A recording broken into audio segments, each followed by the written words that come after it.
Hello, it is time. Hi, Yulia. Batman game got a snow bypassed again. Again? What does that mean? Then you say the game hasn't been out? Or hasn't released yet?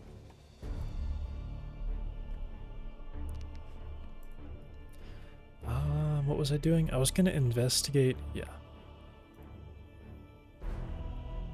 Same pattern. Like, what the hell?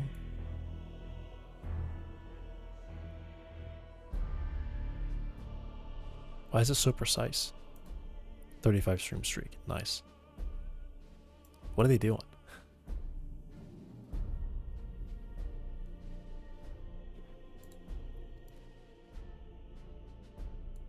There's definitely a limit to how many digits like are reasonable, and this is way beyond that, I think.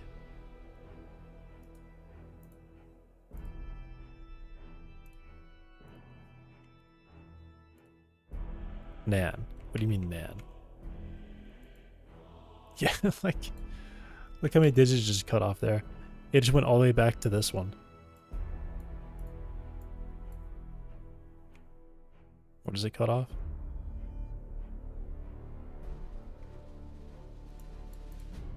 Like half the digits are gone. There's...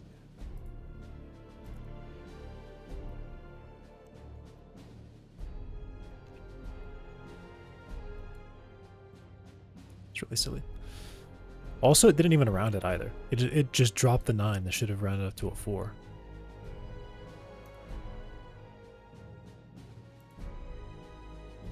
Wait, where is it? 391. Why did this round up to 3? That should round down to 2. Oh yeah, like literally half the digits are gone. And that one's not even accurate anymore either, so it also doesn't count. Why? Why so accurate? Okay,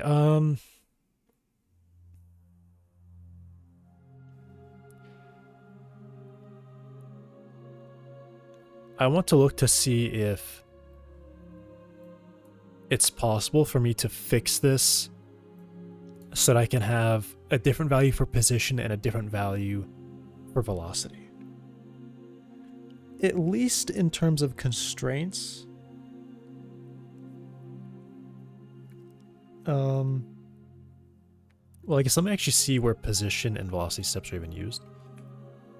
Just looking for M num velocity steps.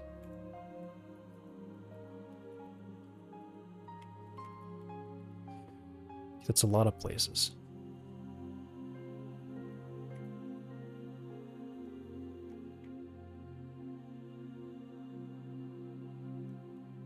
Splits.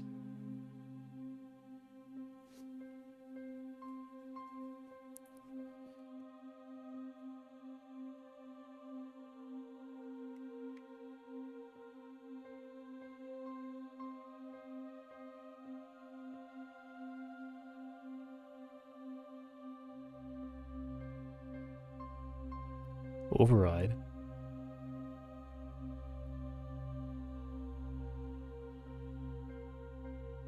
Override.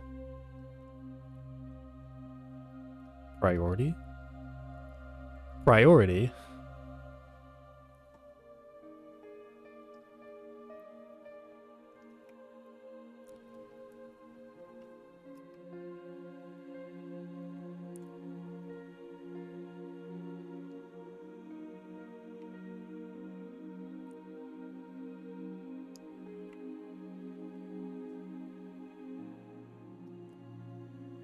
The number of iterations to use is the max of all contacts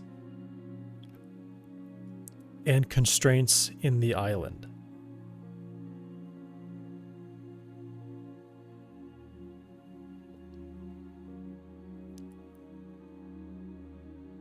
Okay, there's literally just an override on here. M num velocity steps override.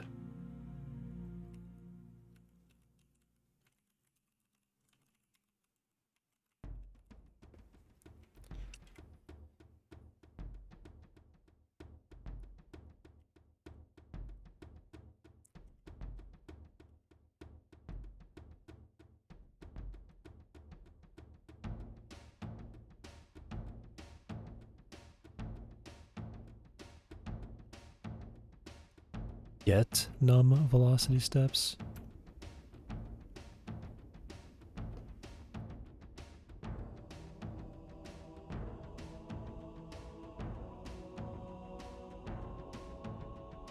What? Velocity iterations. Set num velocity steps override.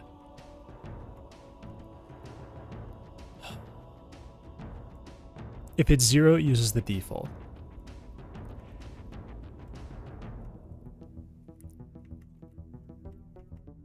And this is actually great if that's just literally an override there. But the issue is I need to see that it is actually being used.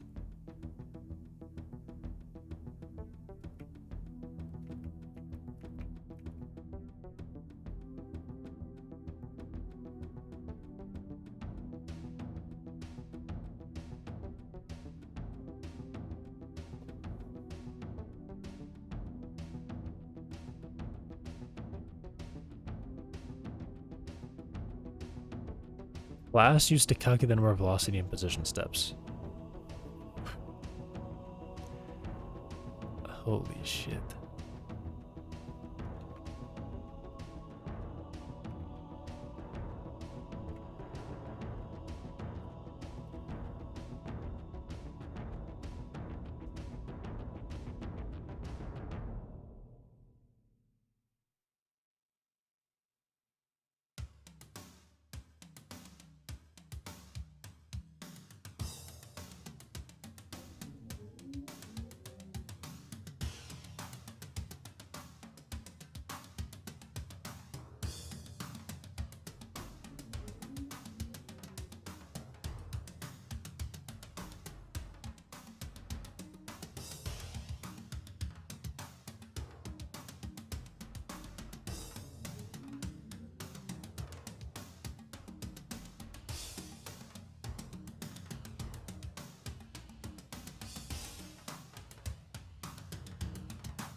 Why is this so weird?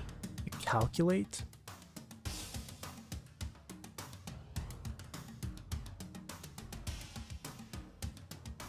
We get the override.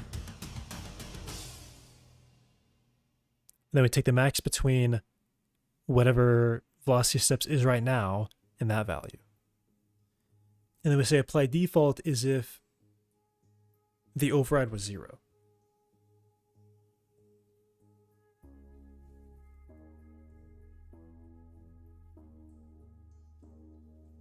It's also the case that it does an or equals, which means as soon as it becomes true, it stays true.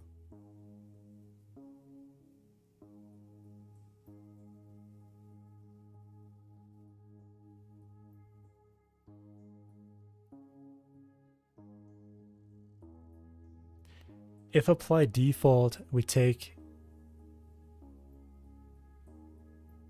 Okay, I understand it now. I'm assuming you create one of these for a collision involving any number of objects. Or this is part of the island thing, which I think the island is basically... Here's a collection of things that are colliding and they're not colliding with anything else. We've determined that kind of thing. So then the solver iterations has to be the larger number between all of them. However, there is the stabilization factor is not incorporated here. That is the problem.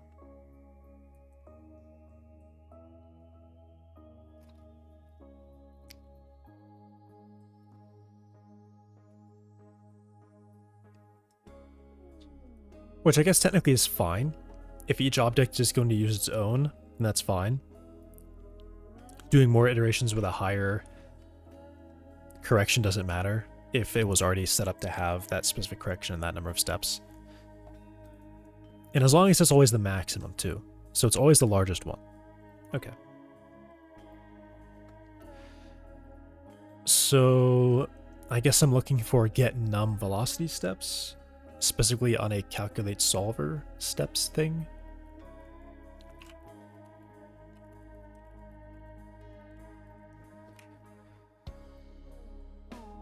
IO steps calculator, fine. That's exactly what I thought it was. Okay.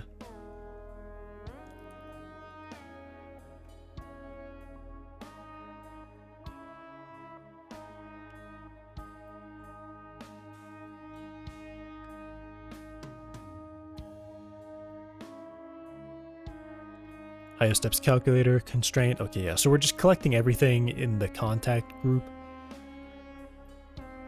And contacts, get contacts in the island, yeah. That's exactly what I thought.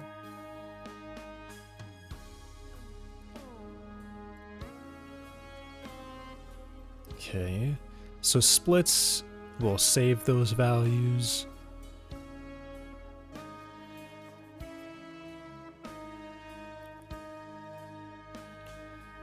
C num splits. I'm not sure what the rest of this is for, but it's probably, seems like it's just saving.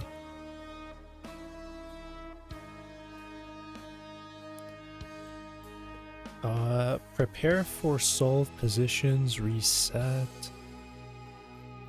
I don't see it calling anything. Well, I think it just sets it up so it can be ready, and then I think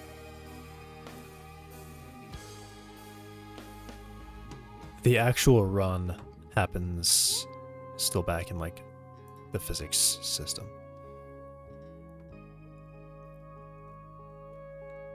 However, it is the case that it's technically supported for me to use a lower or a higher value where I want.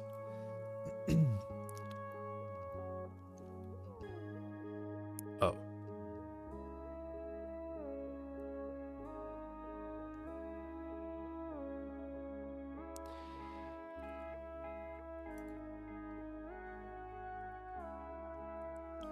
There is also the fact that when these run, I need to close some of these.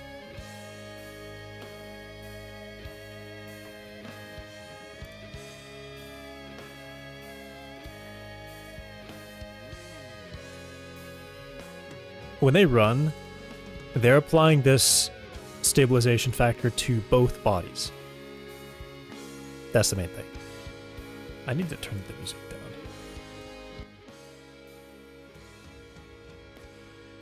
So I guess technically what I do is if I know that the update steps are going to be maxed, then I would want to min this value, which is not even slightly included in the system.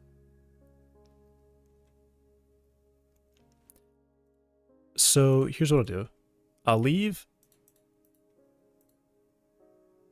I will come here, leave this at 45 and set this back to default and see if I can tell a difference. I'll see what it looks like here, and I say maybe that actually looked okay and that was fine. I stand on it, that looks okay. Pretty good. That still happens, but I don't know like if I can really fix that.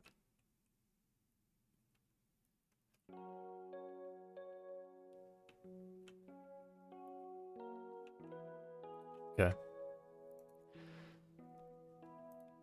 And then I don't click new scene, I click project settings and change this back to 0.05, I think. So 45. Flashbang 45 should have 0.05, yeah.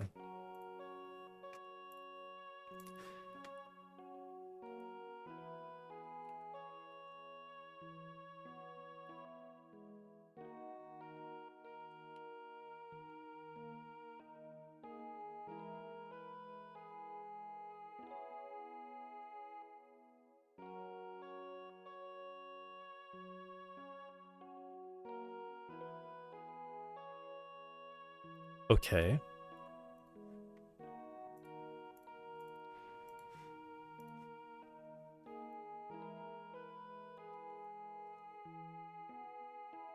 I just don't see a difference, actually. I can't actually say that I see a difference. I mean, technically, it doesn't really matter what the... I guess it doesn't, like... It doesn't actually matter. If there are enough steps, it will stabilize. But the requirement is that there are enough steps. My idea was that I'd want to keep it as low as possible so that I can make the use of all those steps. So that when it does stabilize, it actually stabilizes to... It should stabilize to a much better solution, right? But I'm honestly not seeing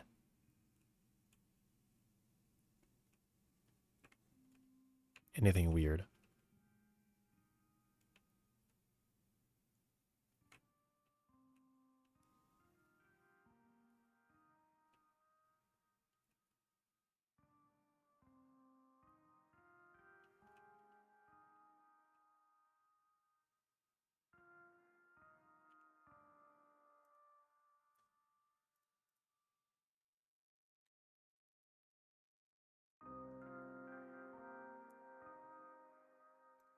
Okay.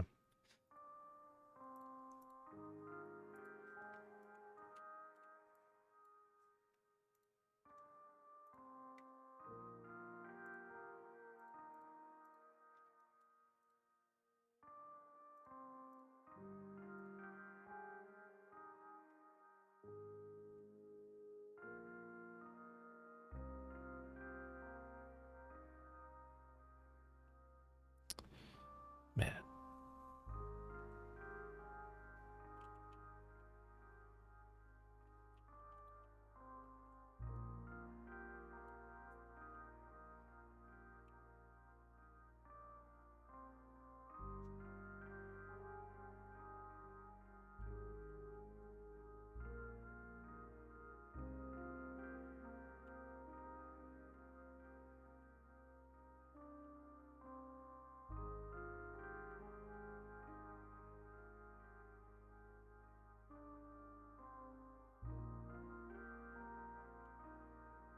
These two are like locked together.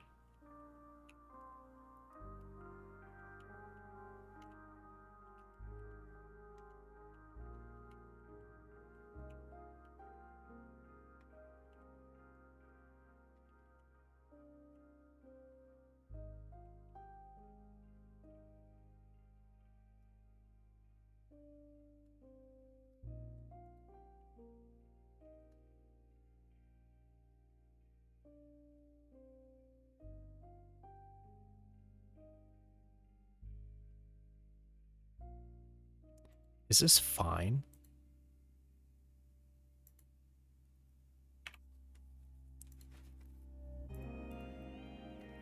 Or I'm gonna do something crazy.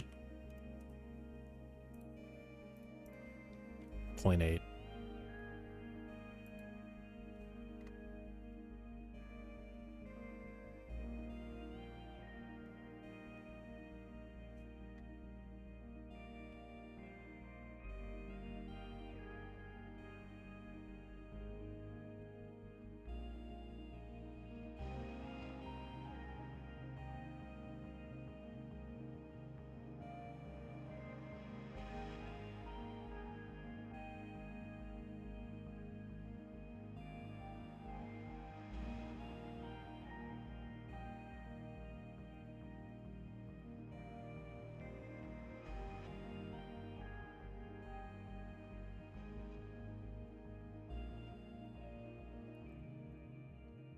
Why?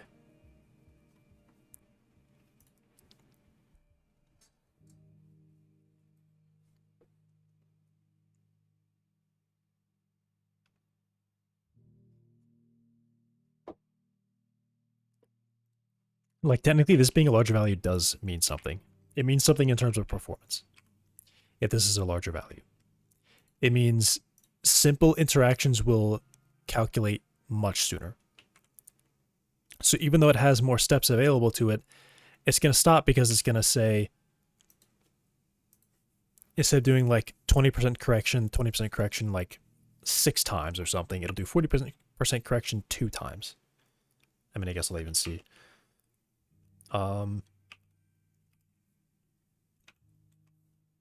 Let's see what it takes to get down to like less than a centimeter. Because I think it's... Is it 20? 21 there, right? But if I did 0.6 to the power of probably like 5... Okay, I was going to say it's probably actually going to be way better. It is way better. Right?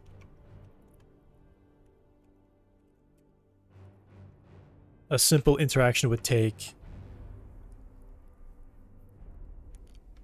roughly half. if the accuracy was to get to below a centimeter, it would already be there. It would nearly be there at 0.9, or at 9 iterations. So if it is doing fewer steps because it calculates the right result immediately, then using this higher factor here is better. However, it means it in complex interactions, it may take longer to reach that equilibrium point, and it might even be unstable. It even says it. Saying the value too high can make rigid body nodes unstable.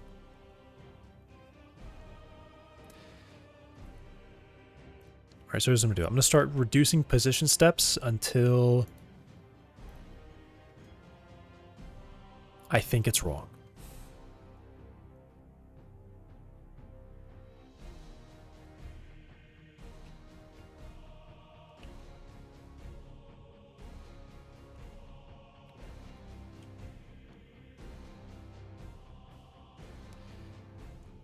Let me just see what this looks like with those original values. This and this was probably 0.05. I want to see if this actually still ends with that wobbling.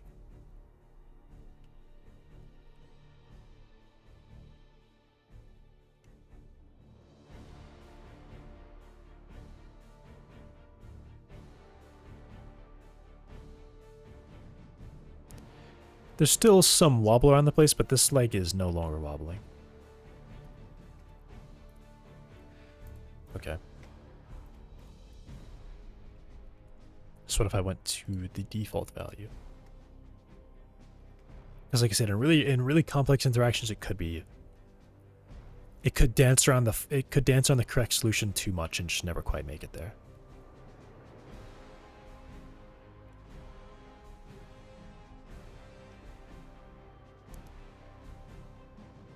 Okay, so I don't see wobble there at 0.2.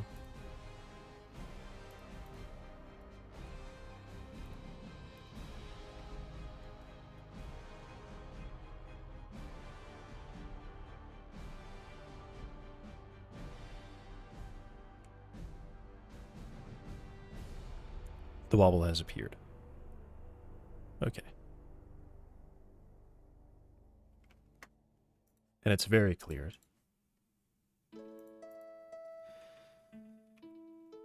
What if I just went right below 0.25? Because if I actually can get away with having a high factor like that, that will be very good for performance. That's good. In fact, no, nothing is really wobbling. Alright, so it seems like 0.3 was just a little too far. I'm going to go up a little bit at a time and see.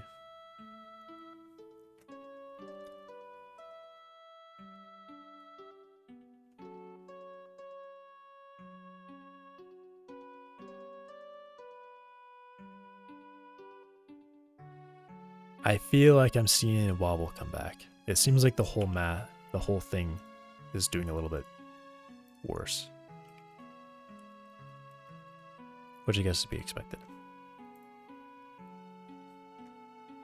It would make a little bit more sense if it progressively got a little bit worse instead of flipping.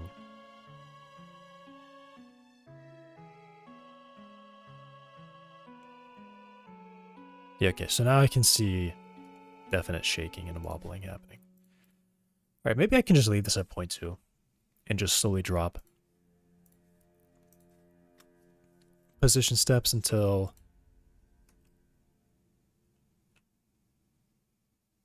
I think I've sent it too far. Maybe what I'll do is I'll just cut it down a lot. I might just go to half. It's like 23 or something.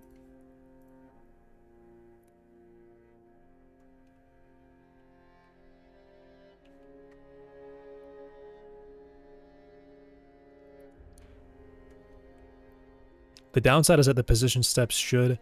Well, actually, position steps apply after velocity. Right, I kind of forgot about that.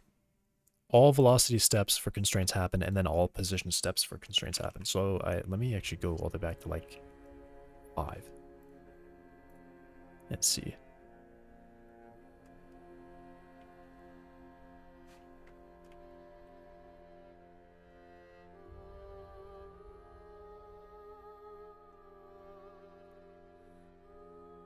All right, so it seems like I'm seeing wobble happen now.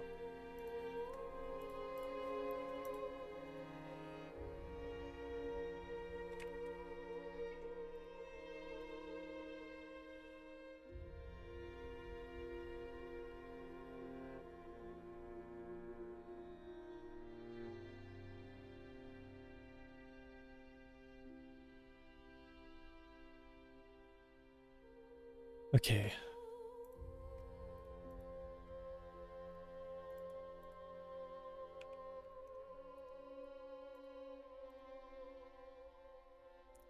Also, looking at position steps are the most expensive ones too.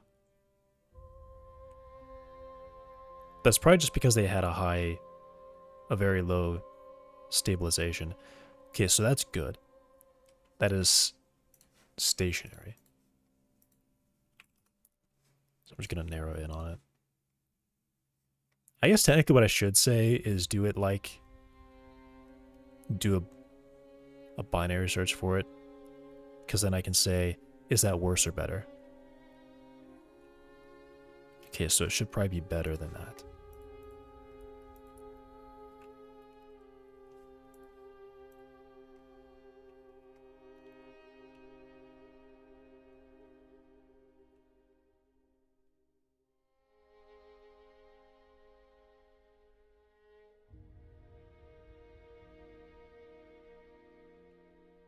That's like right on the edge of what I would say acceptable, so just keep it nice. I'll put it at 16. It'll make the math maybe a little bit better. I don't know. It'll at least make the numbers more pleasant.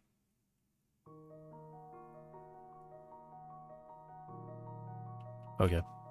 So I know that 15 was too bad, and now I'm at 16, so I guess 16 is where that one's landed.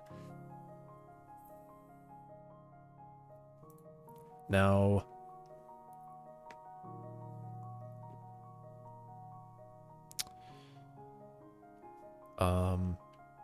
I'll just go to 20.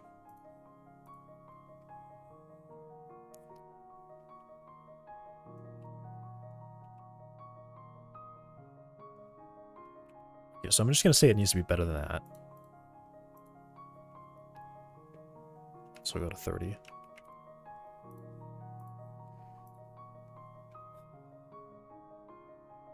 That's pretty good.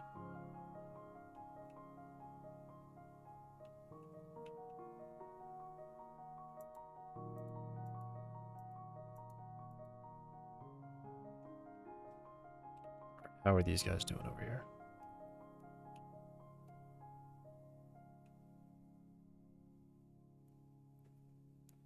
It's really chill, actually. So it could be between 20 and 30.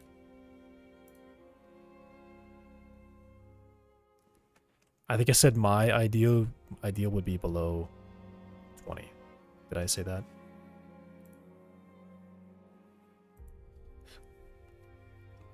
I put it in the commit.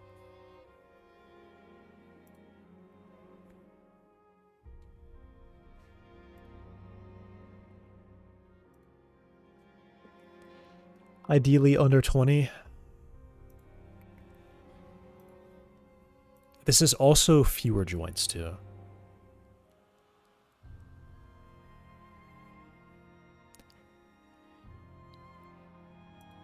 I could go just a little bit higher.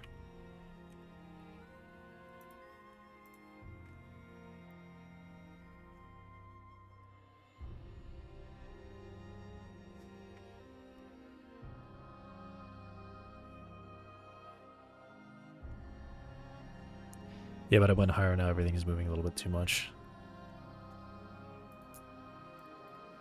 Man.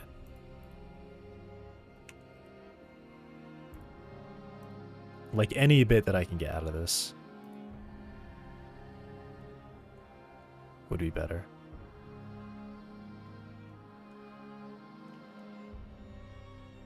I can see it moving from way down there.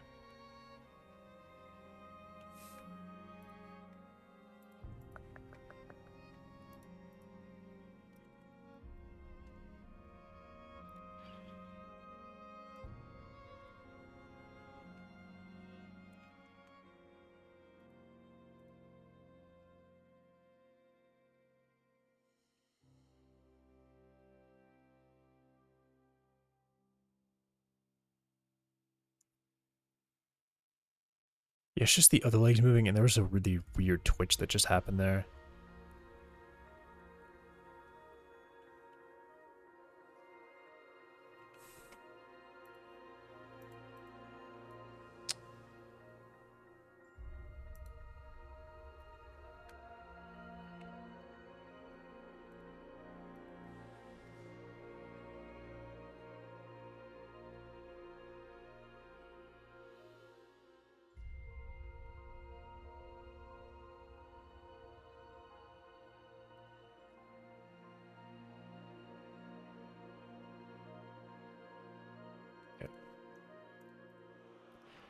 I'm going to see if I can reduce this a little bit at all.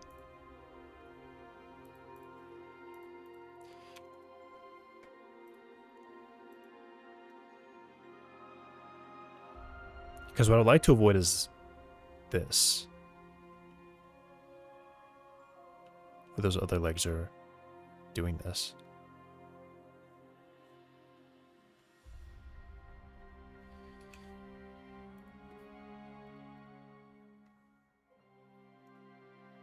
Whoa.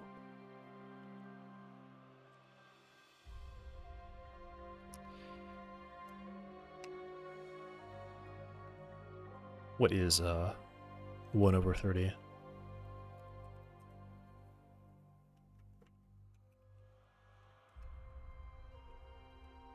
I mean, nothing's gonna be nice but 32, right?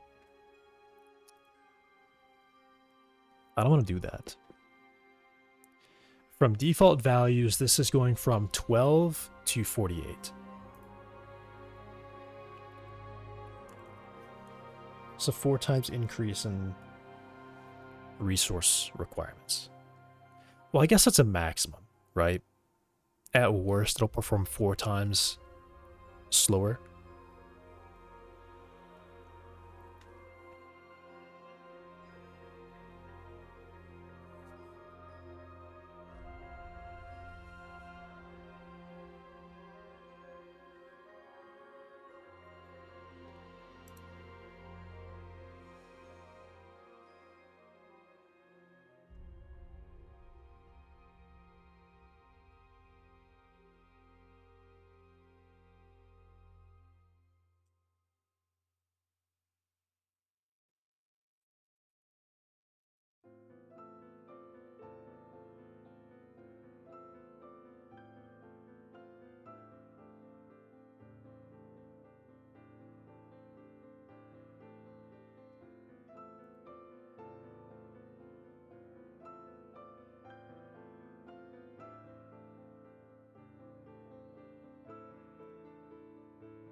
I don't know.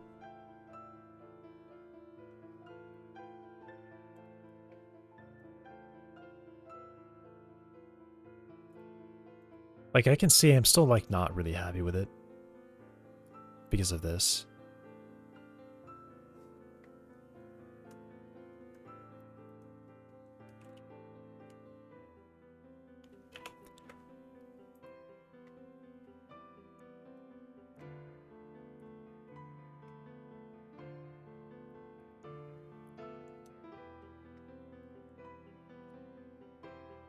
I mean, it could still be like a spring thing.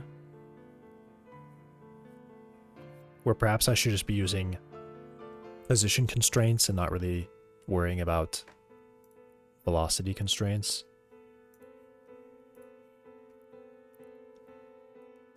Let me see if I might be able to improve it by turning off some springs.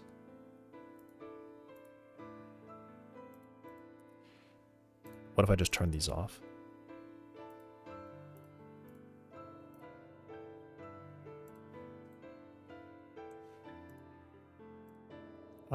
This one actually... Yeah, I'll leave that one turned off. That's linear. To keep linear. Turn off angular.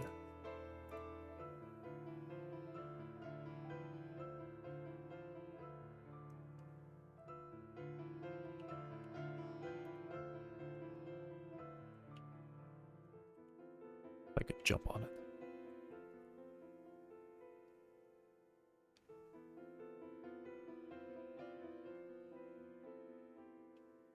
I think it looks a little bit better there. The linear springs are barely working, it seems.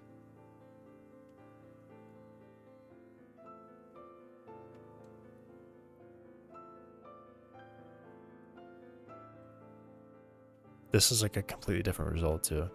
This scroller's like lifting its leg somehow. I don't know how I was doing that.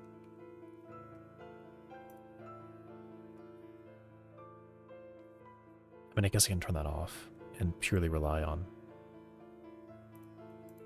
angular limits to apply.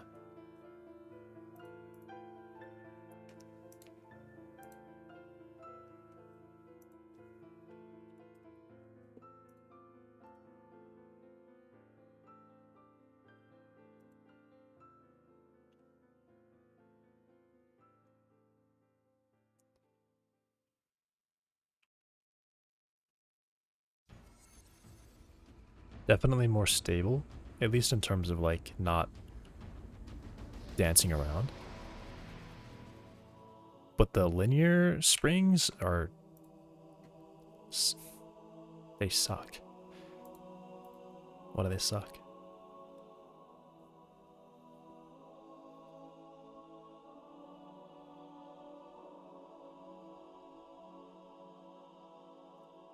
I mean, like, I guess if I really think about it, maybe it's just wrong to have these springs in the first place. Maybe I should just only rely on... Also, I turned off the wrong ones on that side. Turn all these off. Just rely on limits. Because technically those are hard limits.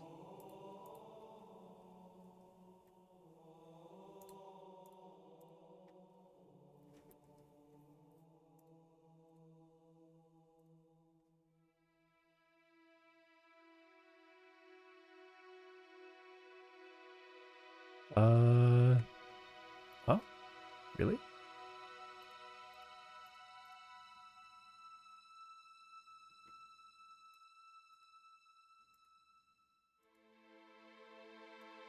Well, that's honestly really confusing. The legs are crumbling.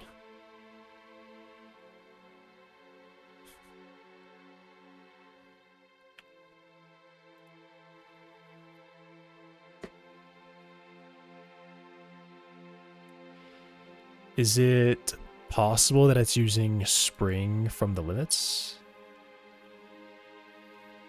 I can just reset them.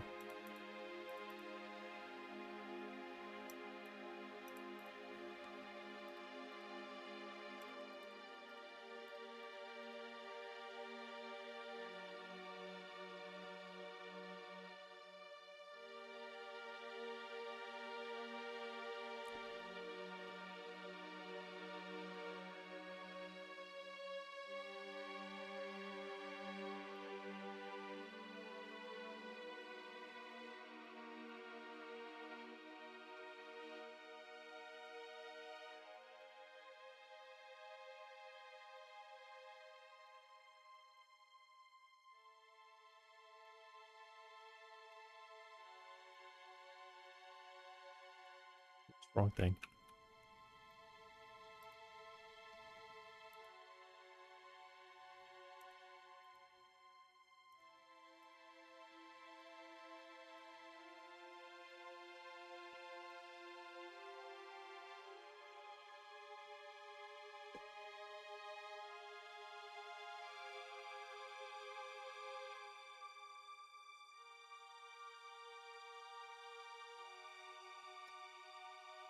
Interesting. What if I allowed no give? Because technically it is like it is a stepwise correction. It is not.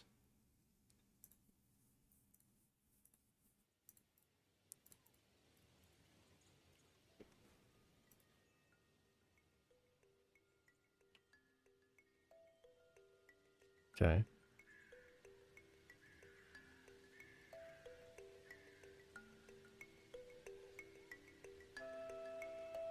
It does seem like the legs are still breaking though. It just kind of twists and folds over itself. Okay.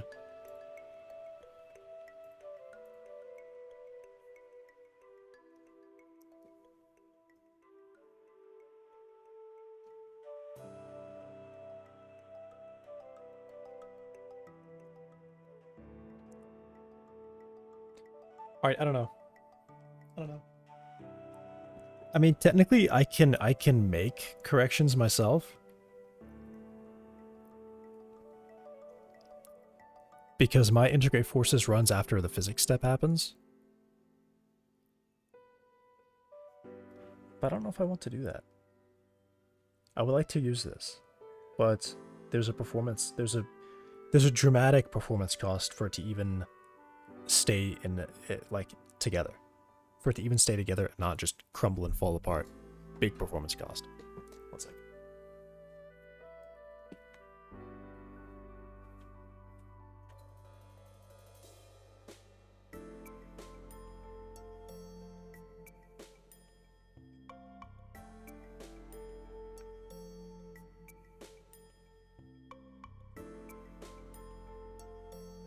It's at least 4 times as expensive, and even then I'm not really happy with it.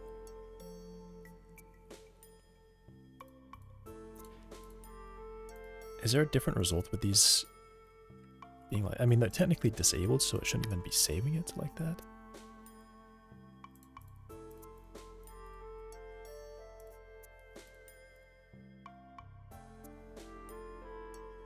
Oh, what? I saw a spring on one of these? Whoops.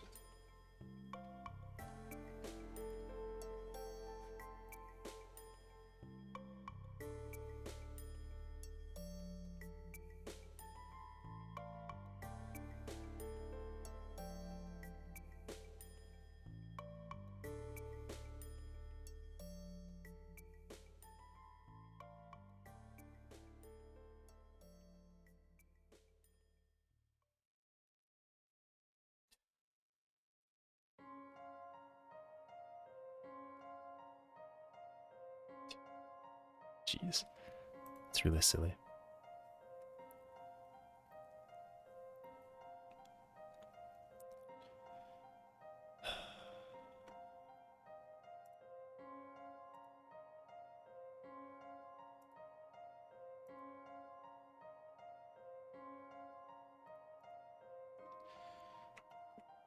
If I made them as rigid as possible.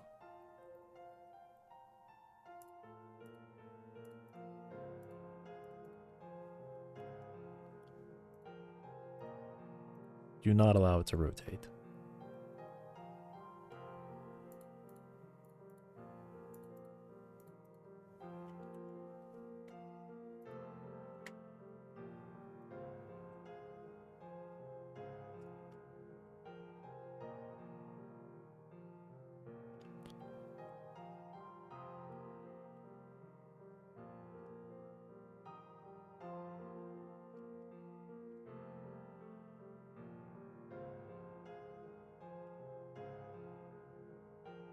I mean, it really does seem like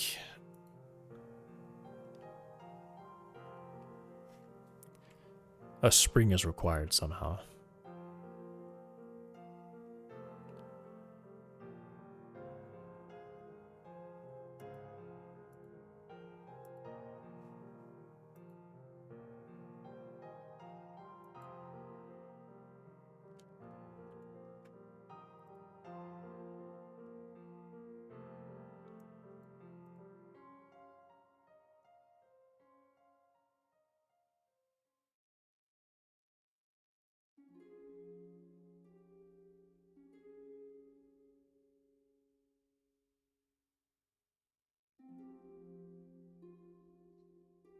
mean, I guess if I really think about it, it is the case that each one of these is technically its own calculation. So unchecking one of these, or if I were to go through every joint and go from all three axes having angular springs to only one of them, which is just the one that I am using for the moment, that does reduce the amount of work that has to be done to balance it. So I could, in theory, jump these up, but that's also... ideally under 20. Let's just see if I just go a little bit higher. With a little bit more factor.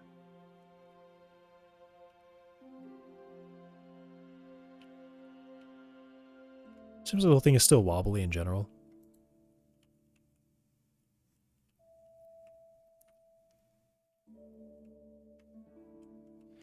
It also doesn't correct like I would want it to.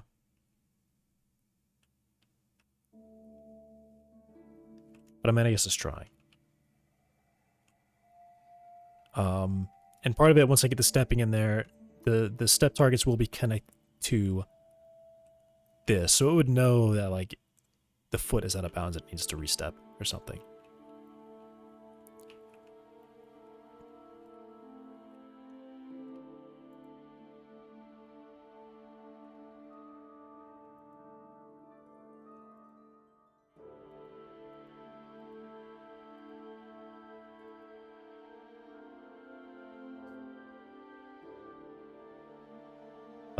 Just ignore that. I know it's a null. Just ignore that.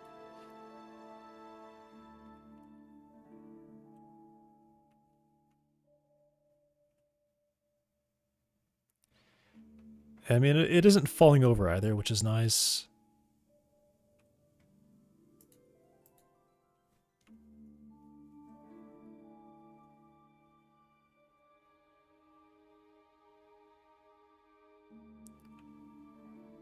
I'm going to ignore this one because it literally has a leg in the ground. I don't think I really care if it has legs in the ground.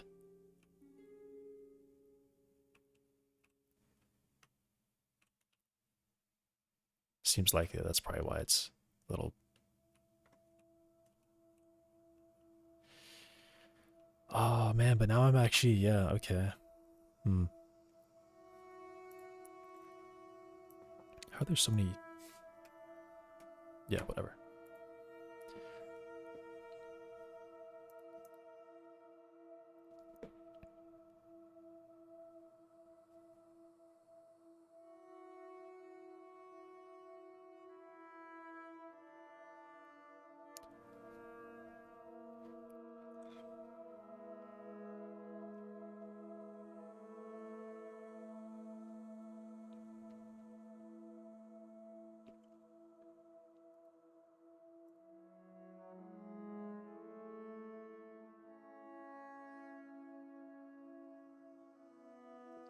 I mean, it may still be that I just have too much force again. But I don't know.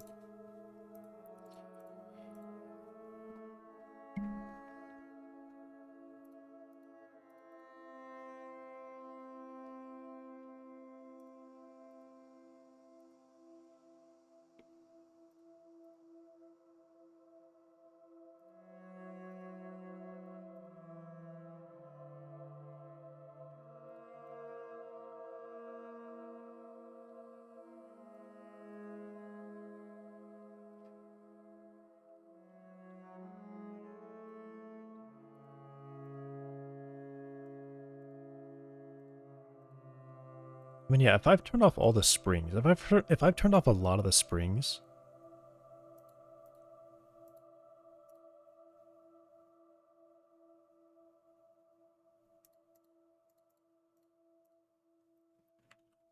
that actually does free up a lot of resource. So I could technically jump up again.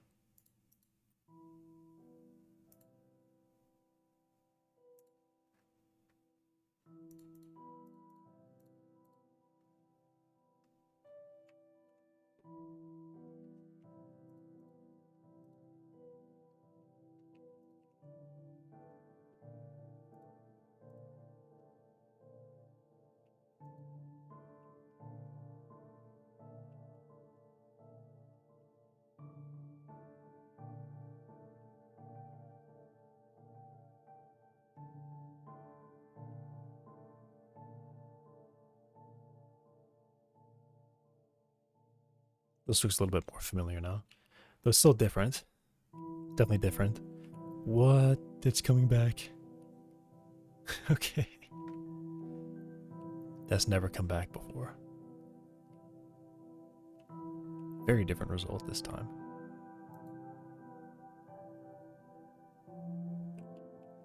And there was no clipping. Which is technically, I mean, that's definitely a plus. Not just technically, it's literally a plus. I would prefer no clipping to have happened.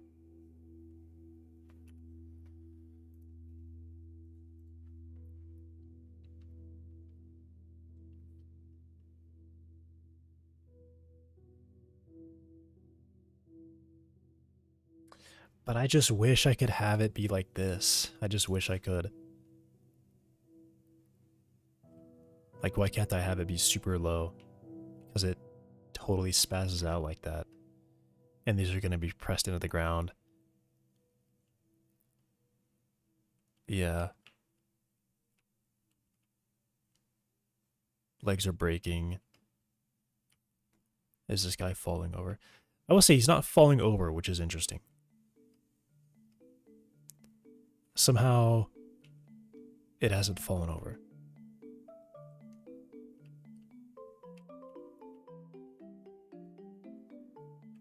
Though it does struggle. This is definitely a struggle. But I mean, it like I said, when the skeleton is rebound back to the physics step, which is what, which I guess is what my plan is, it should be that, my process will come in here, copy the physical ones. Well, it'll do two things. Oh, right.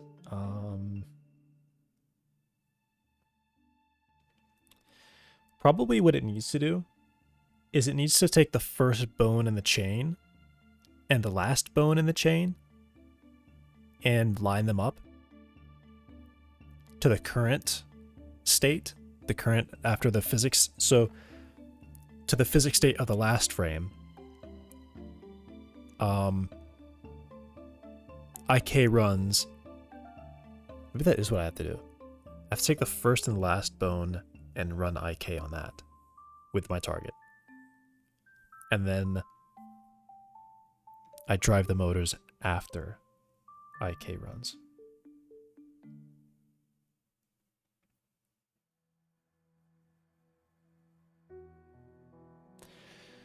Okay, maybe what I do is I take the motors, I drive them to the IK of the last frame,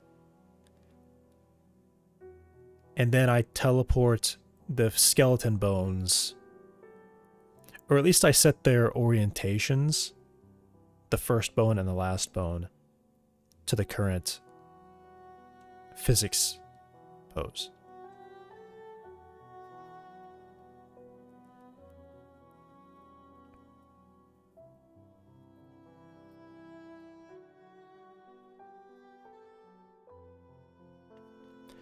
Or maybe what I do is I have a percentage where I copy like 20% of the physics pose back to the real one, so that one runs on IK. I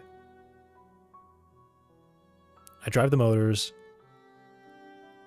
Doesn't matter which order I really do it in because I'm using last frame's data anyway. And driving the motors won't actually change it until the IK runs. Wait, physics process happens... Now I need to go remind myself of what this order is again. I should really write it down. Is there a diagram?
Actually, no, it would definitely make sense that... Man. I gotta open it up.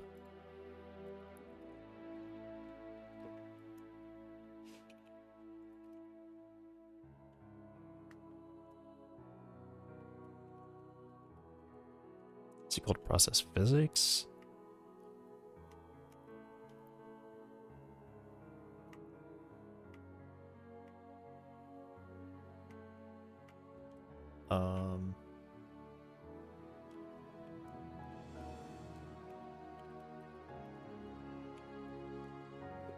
Flush queries.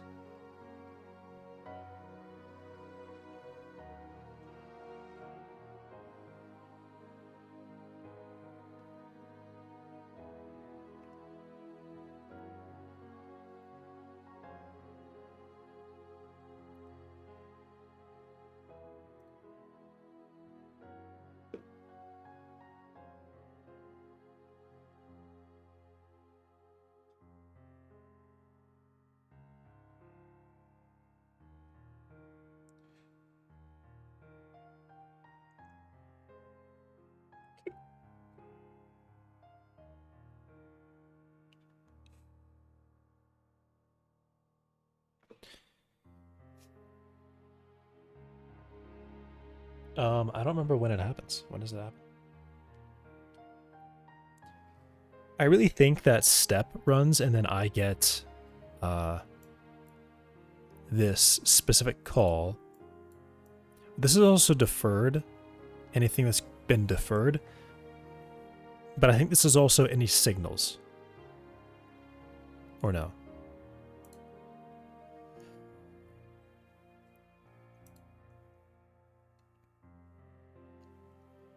But I think it's here. I think this runs, integrate forces is queued, integrate forces runs here.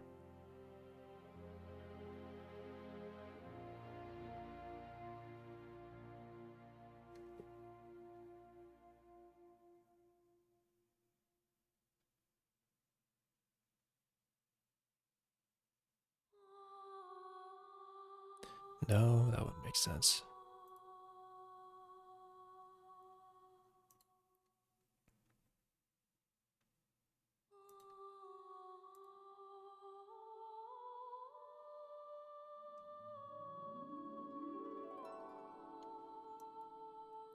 It is flush queries, right?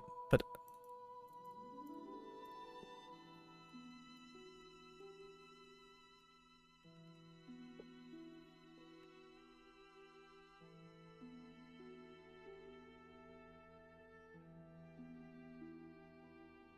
it's navigation.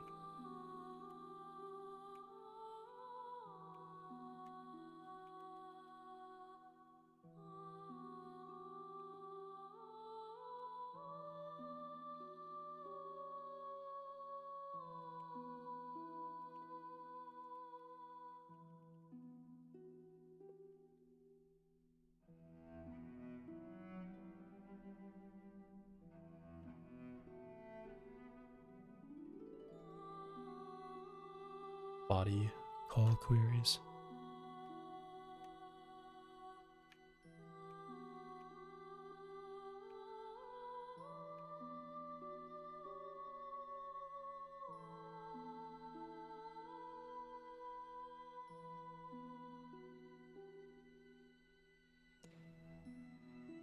Body monitor callback. Maybe it wasn't this. Let me see what integrate forces is.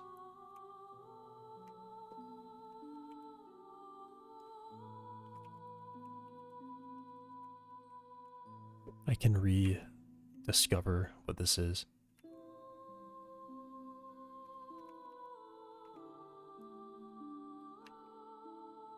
Body state changed.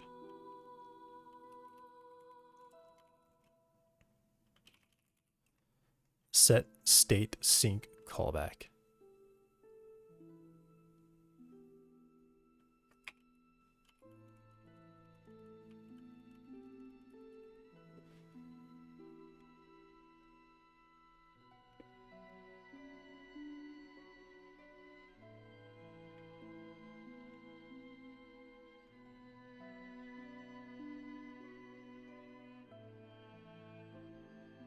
Am I scrolling past it? Here we are.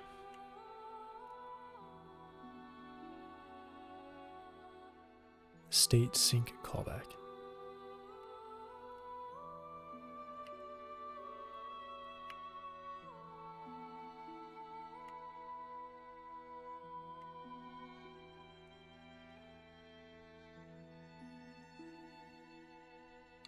State sync callback.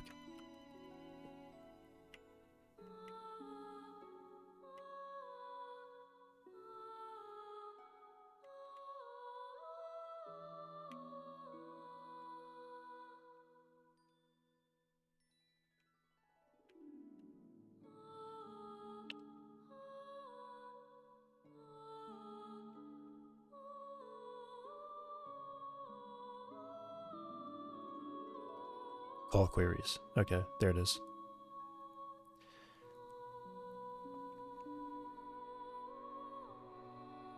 Okay. Well, that's it. So it is in call queries. I have to find it again.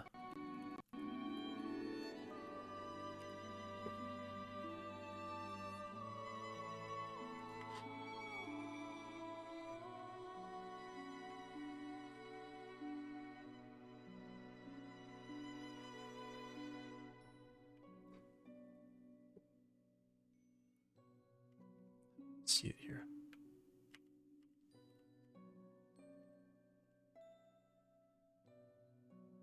State sync callback. Okay, there it is.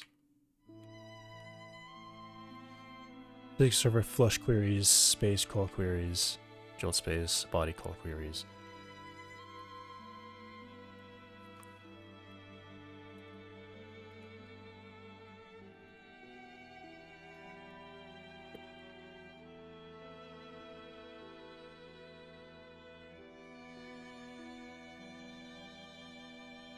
Where?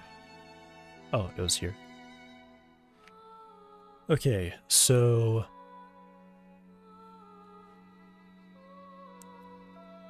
call queries, physics process,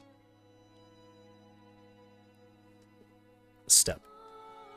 All right.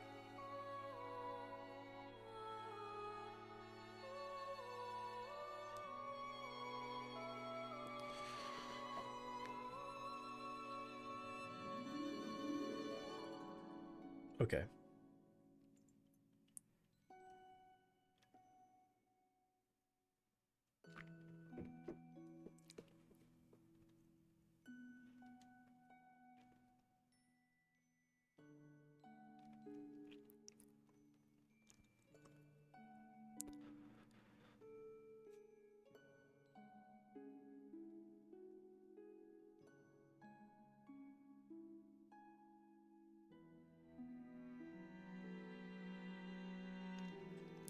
What does this iteration end? OS get singleton get main loop iteration end. OS.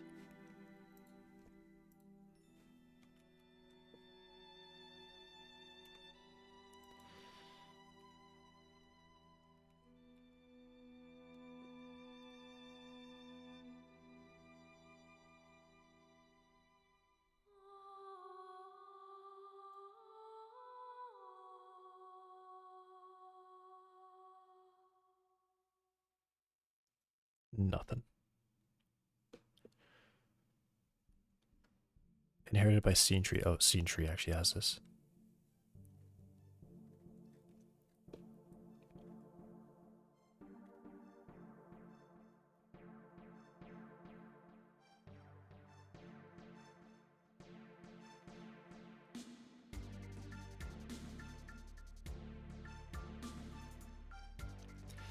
Get main loop iteration in. I just want to see that. But I feel like it's not going to be... Oh, there's like literally one definition ever.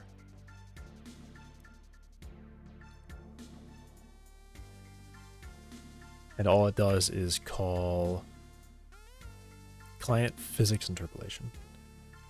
Flush transform notifications.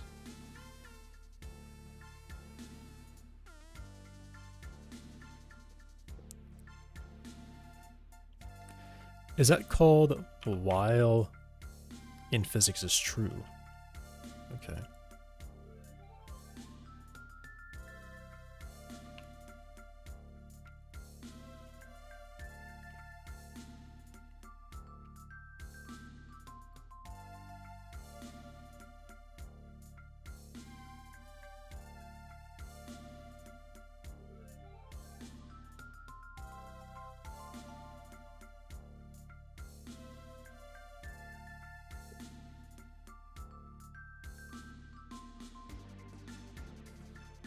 Physics interpolation? Is this something I can...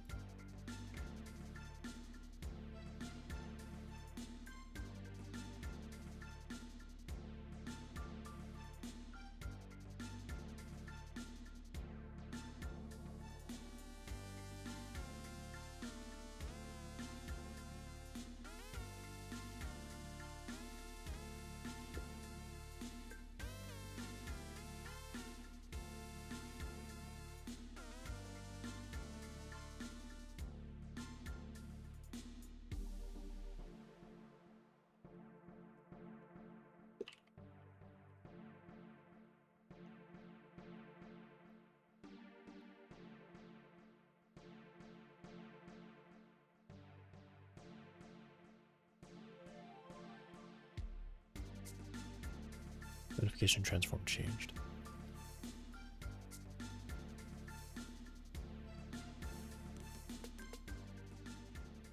Okay.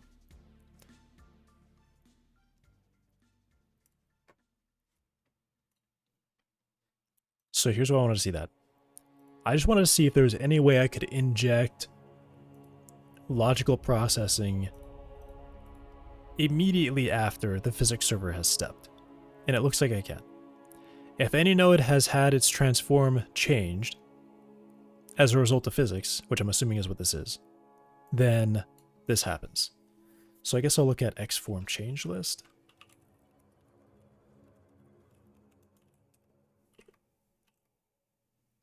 Cool.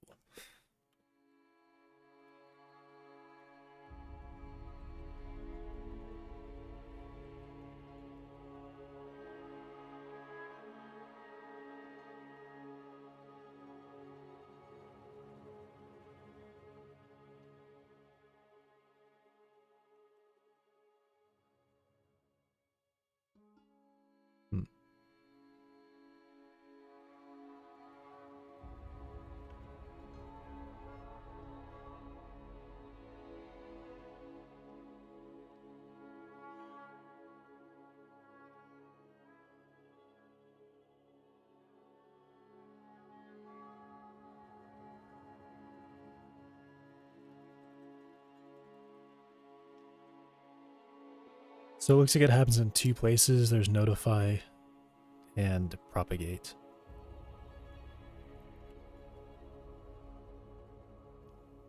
And another place. There's 3 places this can be added.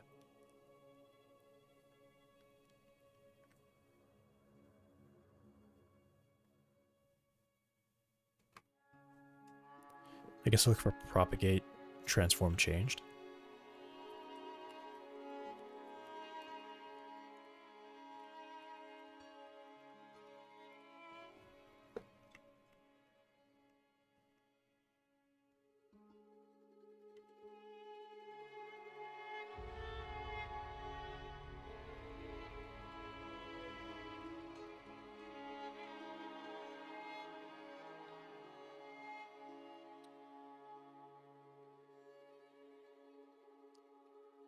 Okay, so probably what I'm looking for then is just to go back to the main.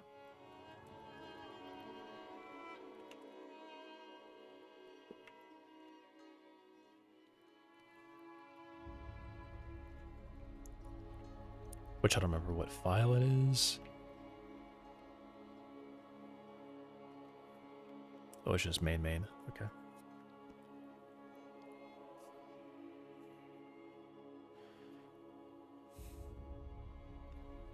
Physics server step.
Okay, never mind. I don't know.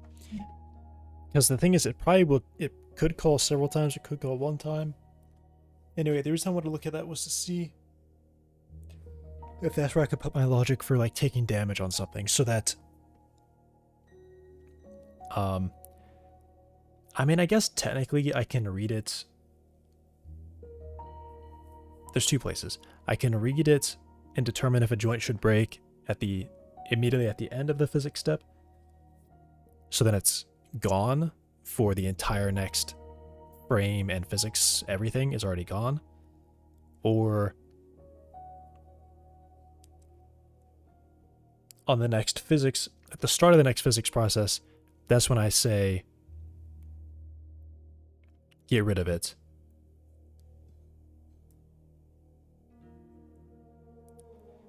But it would be the case that at least, well, I think actually the order is that it does. I think it actually does physics and then it does process.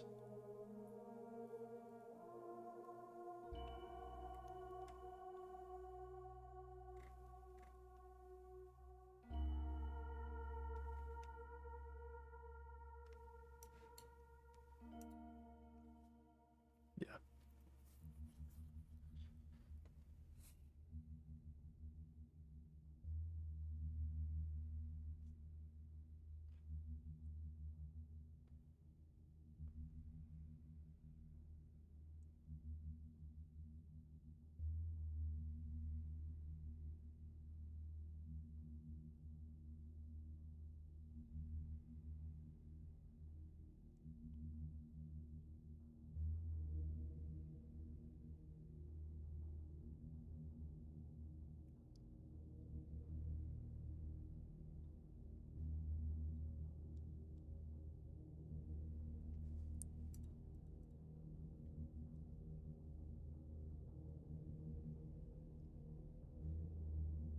I don't really know.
The thing is, I don't see this breaking at all anymore.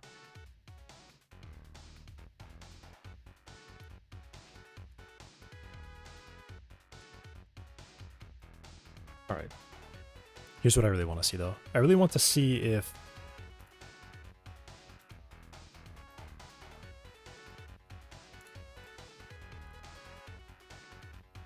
I guess I have the error in the angle.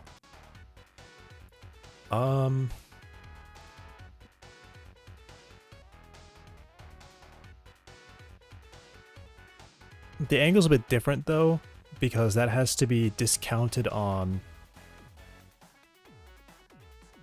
certain things. So here's what I'll do. I'll look at error. I'll see if error is ever greater than...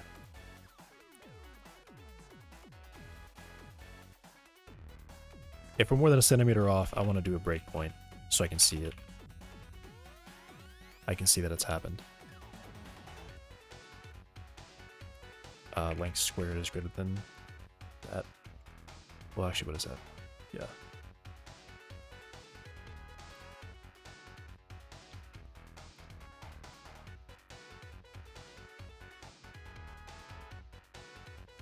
Okay. That's interesting. Ooh.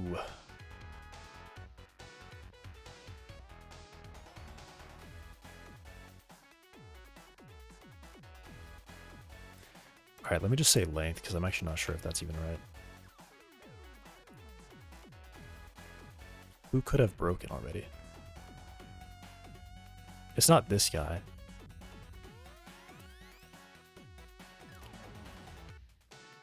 Actually, you know what? Let me just say if it happens, I'm just going to delete the joint. I'll actually just delete the joint. So, I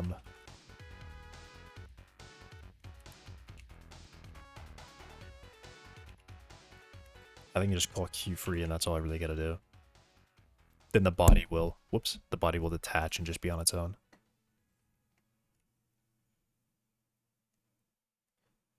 Oh, okay, but then I have to make sure that I actually also remove it from joint. So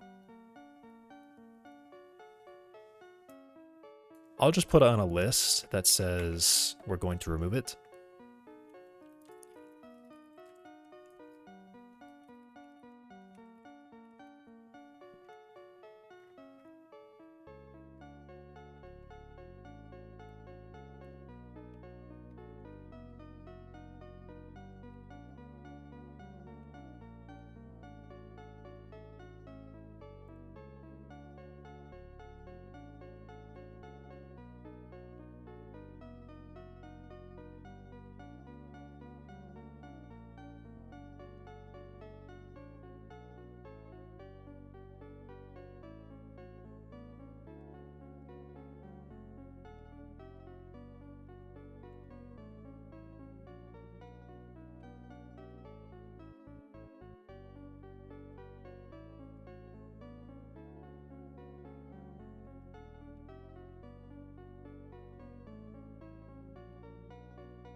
I see legs falling off and then gliding legless crawlers. Okay, so that's cool at least. Slight proof of concept already. These definitely got crushed. And whoops, okay. Was that already detached or did I take that off myself by walking into it? I don't know. Who knows? Okay, so I can take that off by walking into it fast enough. What if I jump on it? It breaks. Okay.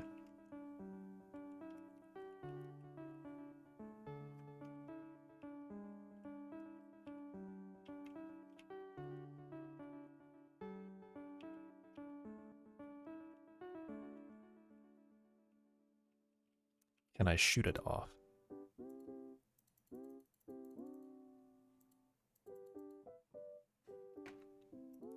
I'll fix that bug eventually.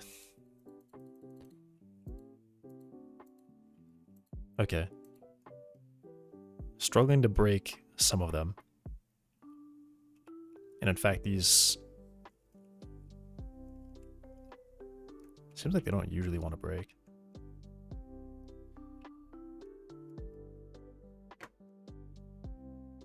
Cool. I don't know why it took me so long to even test that. I guess it was more like performance, right? I needed to make sure that it was actually stable in the first place before I could even try breaking it, because if it was ever misbehaving, then...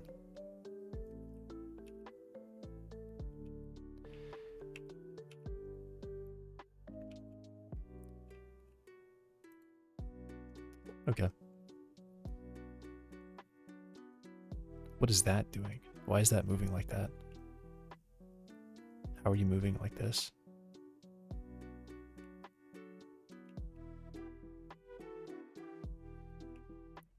Suspicious. Very suspicious. Was it actually just like gyroscopic twisting around like that? I don't really like that I was able to like break a leg by walking into it though.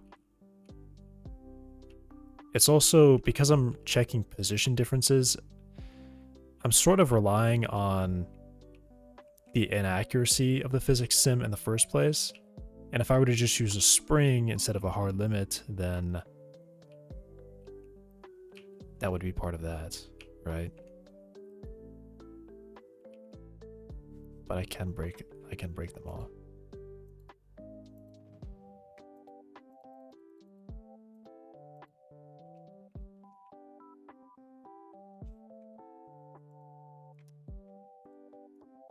Oh, there's so many errors. Draw text size is less than 0 is equal to true. What did I just say? Less than or equal to 0 is true.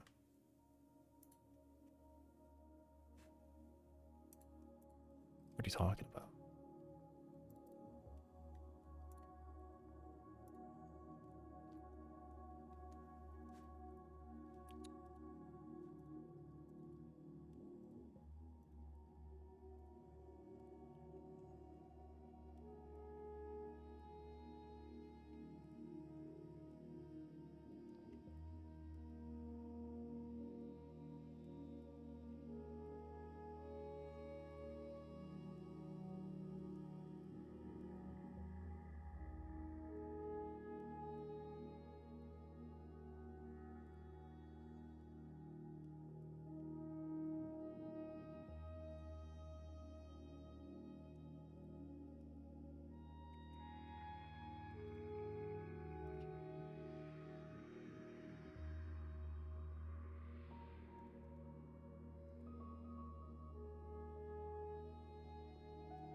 I have this result between 0 and size, which means size came in as 0 somewhere.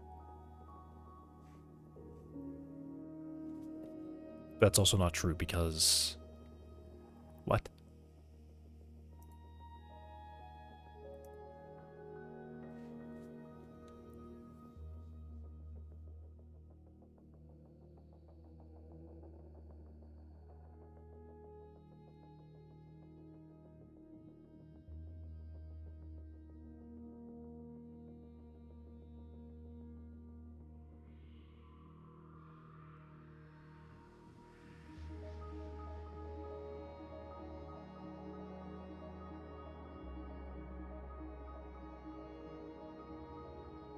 Really?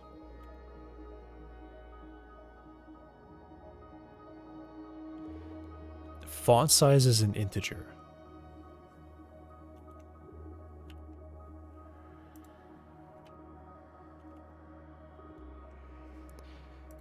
Well, why... Okay, why am I not getting a warning about this? Why don't you give me a warning about that?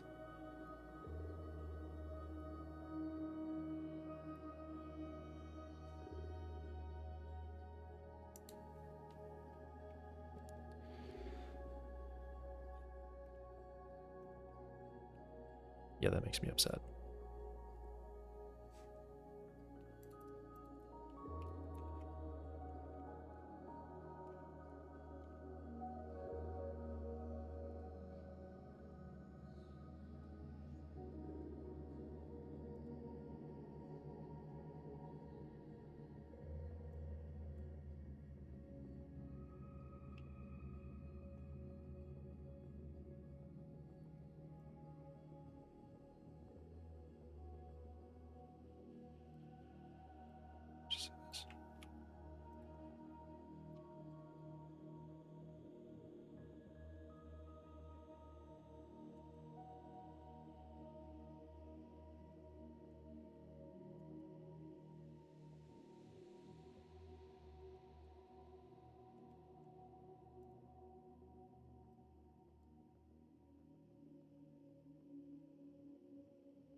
I was able to break that other one so well.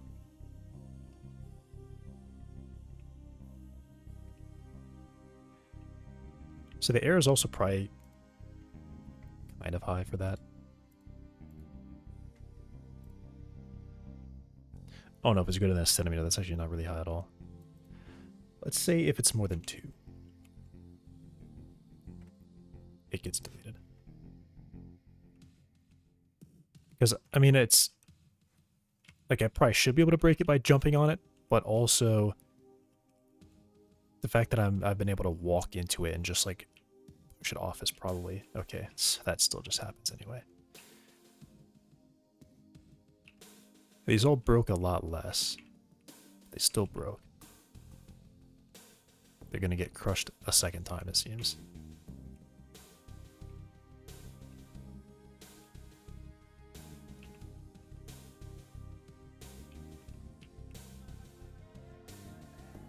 There's also the angle thing. These are, I feel like I'm definitely seeing some of these over rotate more than they're meant to, which would also break it. I don't want them to be like that fragile. I feel like, okay, yeah, like right now there's like a crazy angle happening. With that one, that should probably break it. It's completely twisted sideways.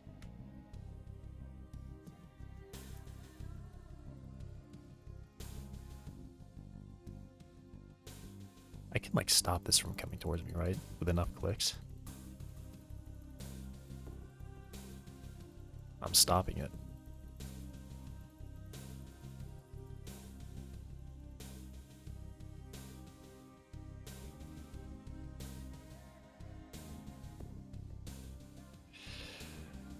I'm screwing around too much.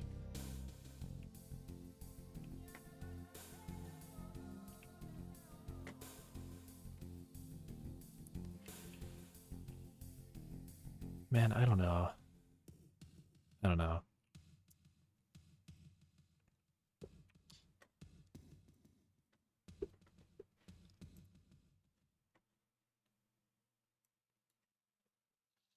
Because like I said, what I would really do here is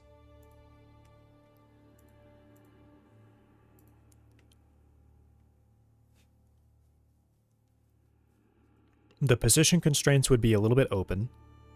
So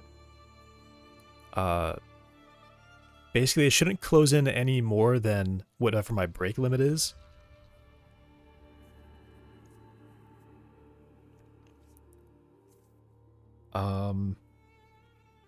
But then I would want to have a linear spring.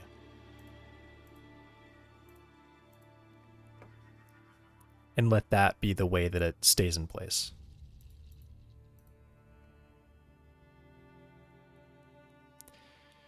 But then this means changing... Well, this is actually still going to run no matter what. So this actually isn't increasing anything. But if I do this, I'm adding 3 springs. And not just adding 3 springs, I'm actually adding...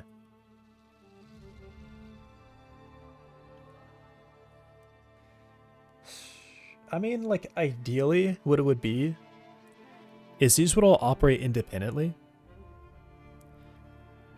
That would be the ideal. Maybe that could be an optimization in the future. Because you would essentially just take the axis. You would take the distance between the two, or you take the vector pointing from A to B.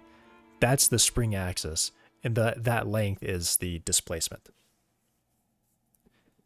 Instead of like this, where we have an X spring, a Y spring, and then a Z spring, and that's like 3 springs all running simultaneously.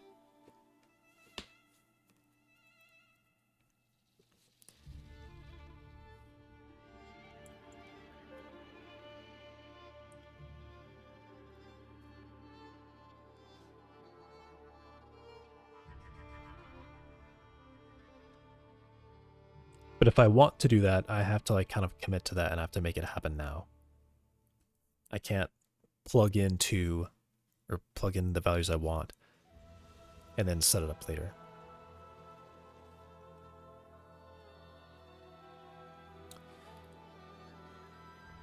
Maybe I can look into that as an extension. It'd be like a switch. I think it would be like...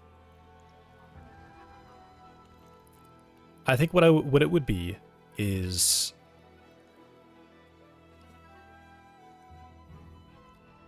probably just a Boolean here, right? Linear spring, right above the X would be a Boolean that says single axis. Or, maybe single axis is wrong. It'd be like one spring.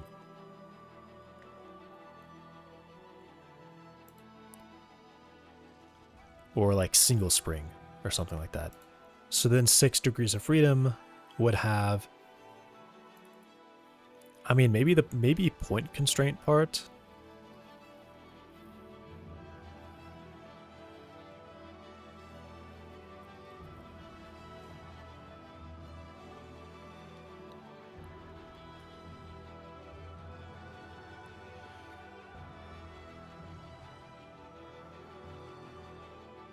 All right, let me open up point constraint part.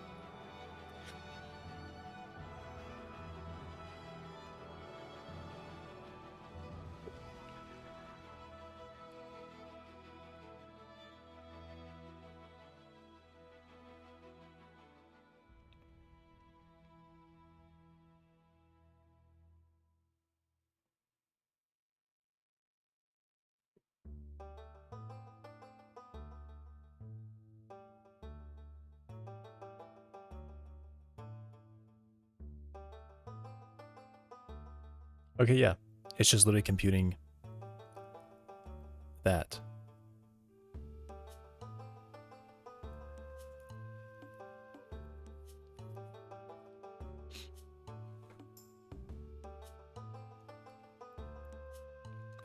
Velocity is a bit weird, though. Oh, no, it is still on the point, because it's using angular velocity, but it's using angular velocity at that location.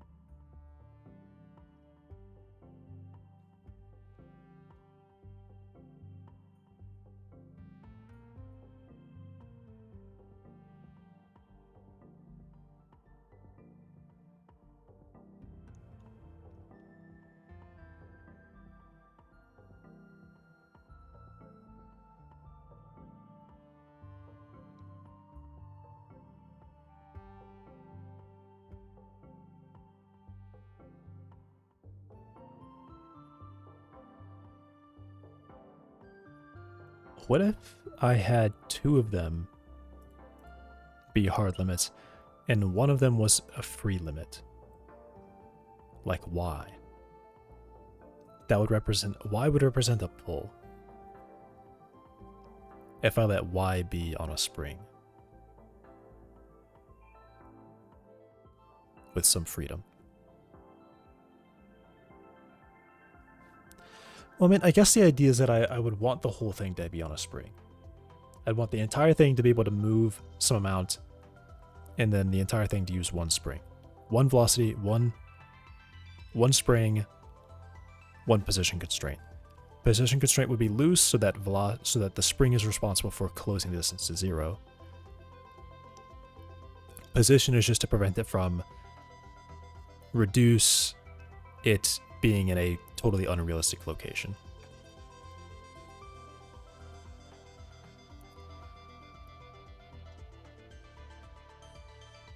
But I guess it is the case that on the very next step, I will see that it's in the wrong place, and before anything updates, I would detach that spring. So then the joint would just continue flying off in whatever way it was going. But it would be the case that the velocity is actually wrong. Okay. Right.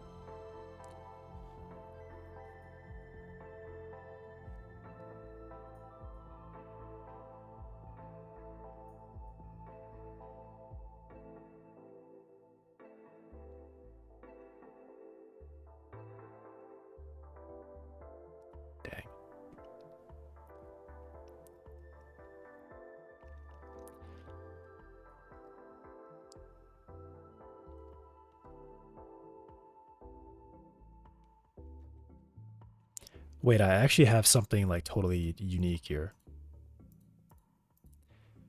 Where if I ever get... If at any point... Okay, so collision happens and then constraints will run to correct for collision. If I read that the spring's maximum force cannot bring it within... Would not technically be able to bring it within a centimeter. Well, actually, I don't know.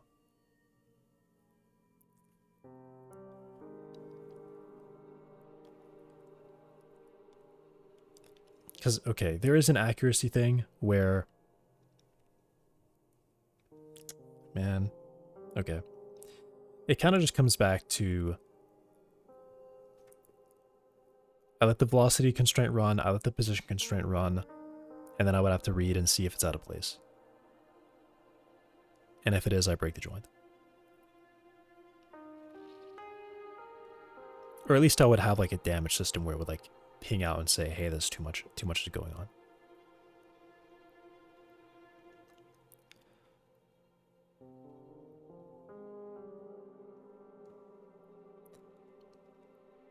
But like to get a really properly accurate simulation, there's a case where in a single frame, a collision happens, it hits the end of the leg, that end of the leg would translate out. Right, so it'd be like this part was just moved. Okay, well, that was a shape. I want to move the whole body. This whole thing would be over here. And then springs, velocity constraints would apply. The whole main body would be delivered some torque like this. Right.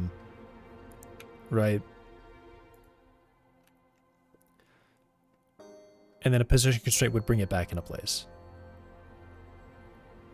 Or more or less what it would do is it would... Can I make it so this will do this? This would happen...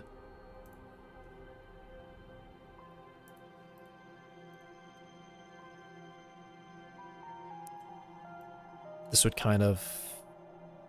I'm just like demonstrating. This would turn and rotate. It would kind of do this. This is basically what's happening, right? The position constraints would kind of line everything up to whatever they...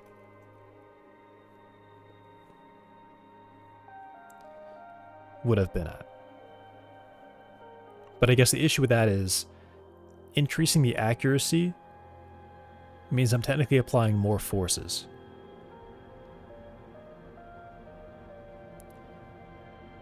What I would like to have happen is that the position constraints kind of operate in a force context, where by the end of it, I could track this specific joint's force application. So after it's shared all motion with the joints along the chain that it can, the body's rotated as far as it can, then I check and see, hey, how much force did you apply this frame? And if it exceeds some value, then I would break the joint. And that would be that. Kind of the issue is that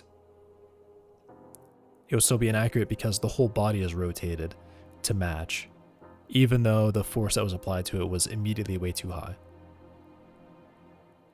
Like, it should have definitely destroyed the joint immediately. Like, the whole body would basically be still and that joint would just shear off. And no force would really be applied back to the body.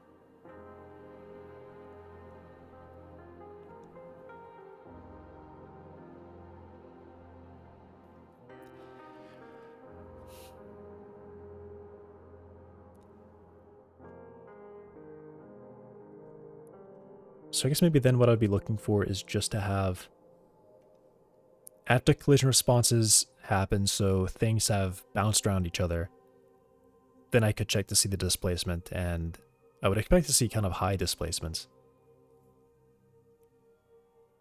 But I guess what I would do is I would check that separation and say,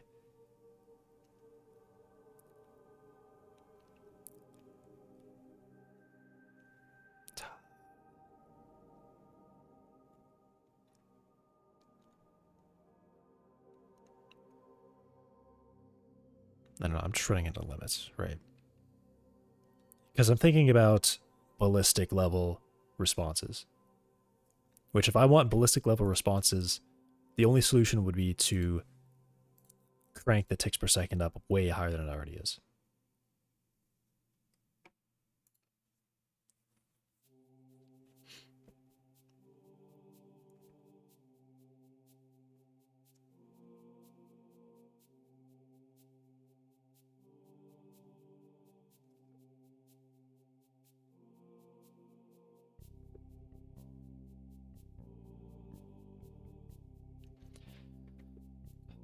I mean, no, I'm just curious. What if I were to do that? What if I were to bring these back to 10 and 2? That value. And just something kind of ridiculous. 256.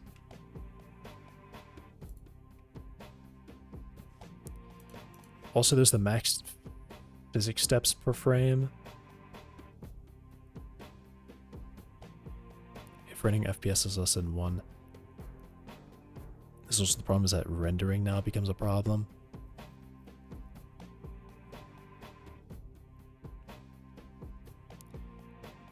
Because a whole physics step has to happen in some amount of time. What's physics steps per frame? Drops to the 1 over whatever the value is.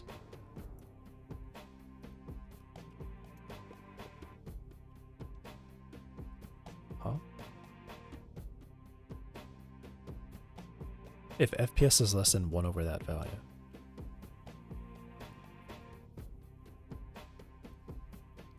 Of, wait, is less than 1 over this of physics ticks per second.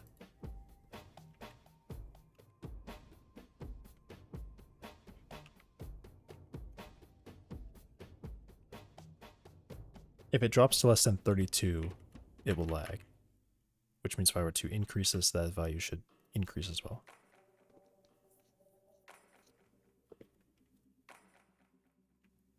Okay, no, I guess not. Okay, I can probably just leave it like that. Does this kill everything? Right. I forgot to update that.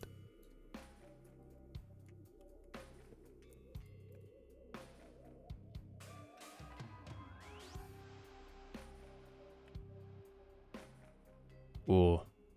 Okay, yeah, so there's lag.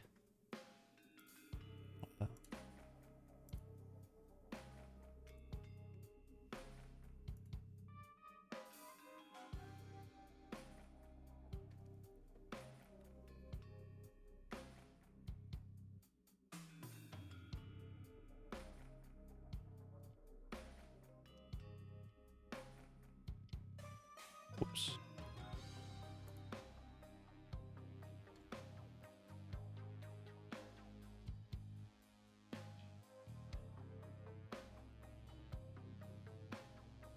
Should I, wait, what does it say?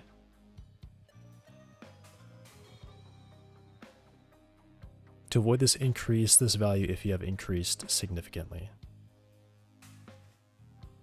Okay, I don't know, 10. Is it those guys over there doing this?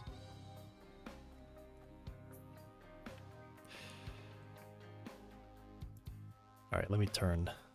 I just want to see. I know it's like definitely unreasonable what I'm doing right now.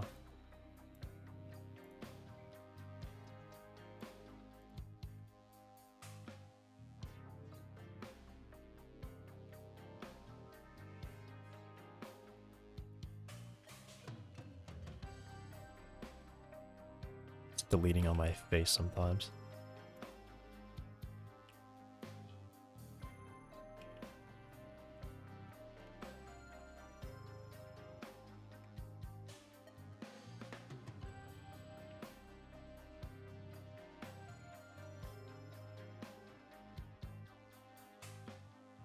Oh.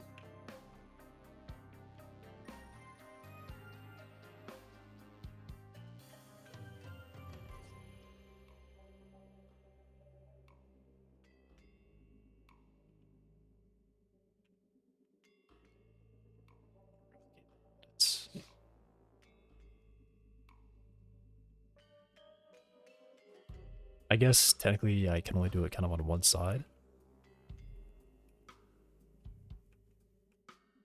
The opposite leg, maybe.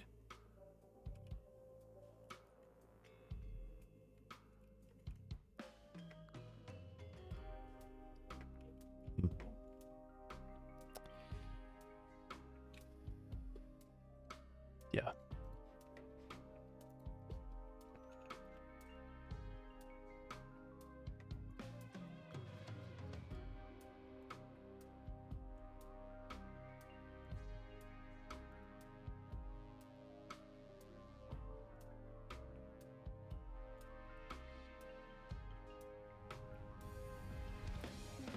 It's just weird.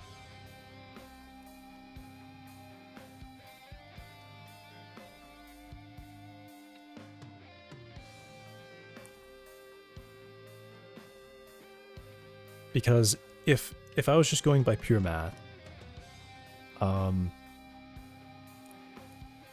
plus 16, 48. So I just cut technically the amount of possible work down into a quarter.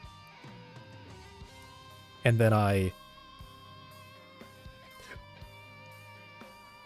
did like a times 1.5. Or a times 2.5 to the physics ticks per second. Which in my mind means overall less work technically should have been done. I mean, I guess you can see.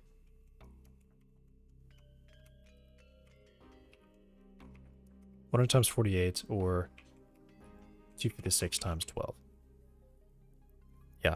So like technically, if I was just looking at numbers, frame rate would have been better at 256 and that.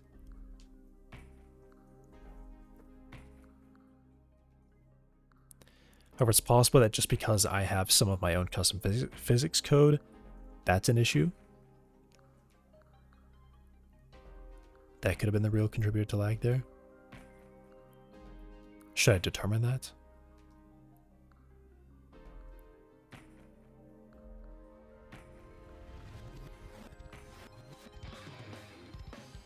I don't know.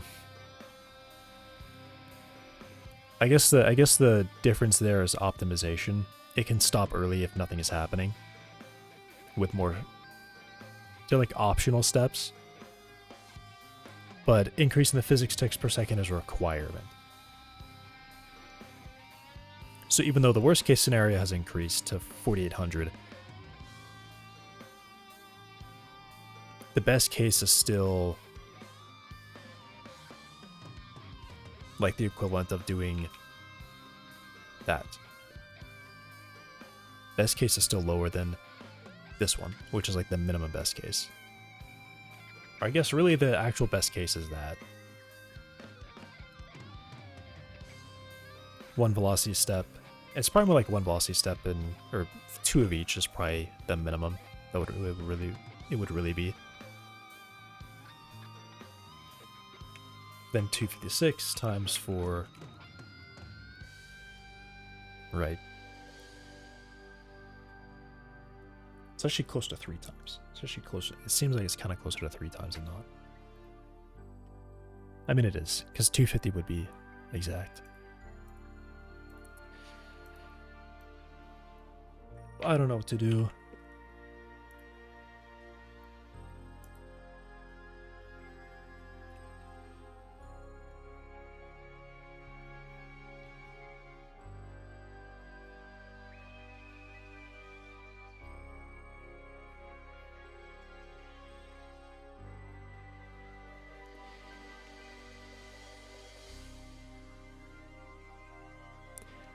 I mean, I guess what I could look at is I could look at the displacement and then determine if that's that could be a force thing. I don't know. It's just the problem, like I said, is that position constraints are free force. They're free. Well, actually, all right, maybe what I could really do is I could leave the position constraint be a little bit loose, like a 1 centimeter. so that... No, because that's going to be its target, right? Then I would have to have a spring. Here's what I think.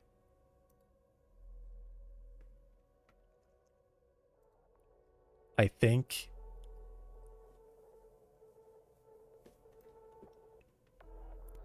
I would like to add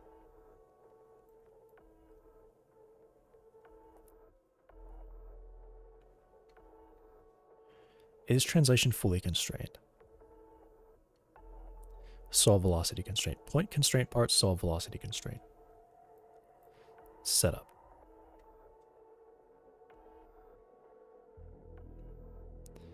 That's warm start. I want setup. Setup velocity constraint.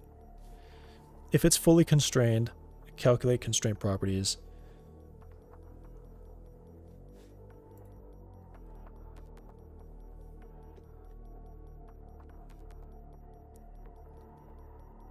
This doesn't... Huh?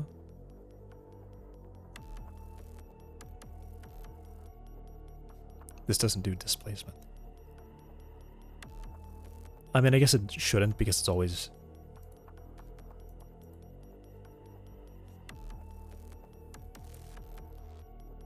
You know, since it's something that I want,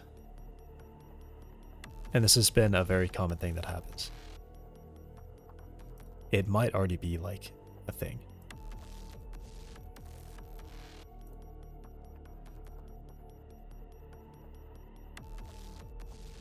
If not, I guess you can make a suggestion for it. Oh, he closes a lot of stuff. I'm actually surprised that this is so managed. What does this say?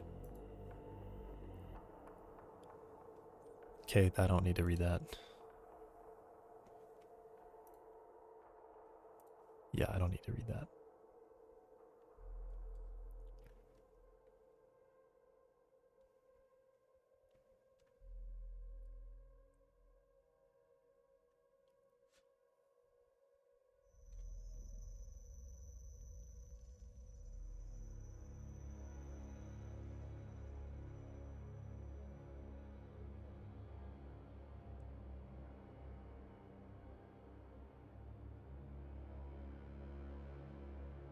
Well, the thing is, point constraint always...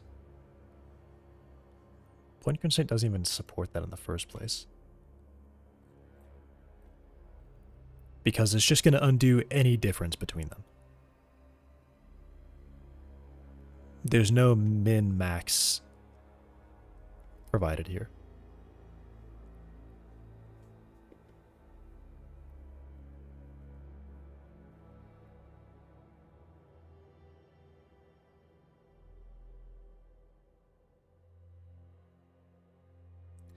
I mean, I also would kind of like to not even allow a position step in the first place. I would like this to only operate by velocities.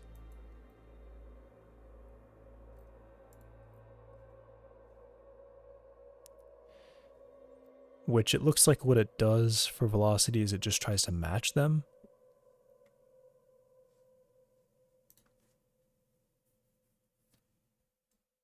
Any difference becomes a reduction between the two.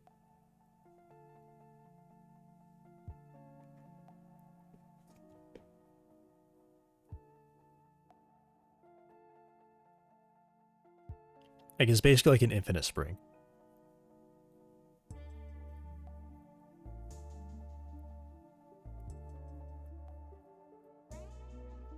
So if it's moving 1 meter per second away, it's going to... If the points between themselves are...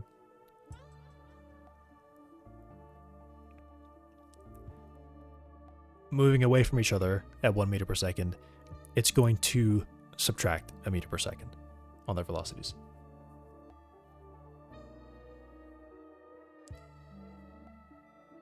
Or I guess more like a half meter per second because it does effective mass. So like this body will reduce by a half and this body will reduce by a half.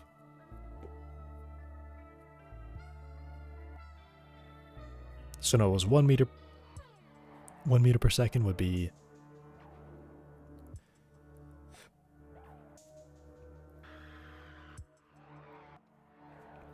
it becomes okay. I said if they're both moving apart from each other a meter per second, that means this one has 0.5 and this one has 0.5, which would take the total 1 and subtract 0.5 from both. So they would stop moving relative to each other. But then I guess that doesn't actually solve position. So then position comes in and brings them together without velocity.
Maybe it's fine for me to drop the position steps.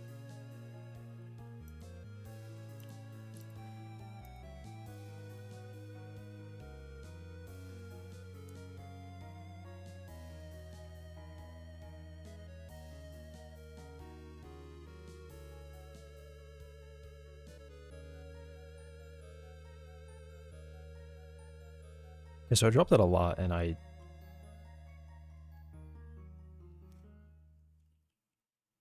have not been able to break anything.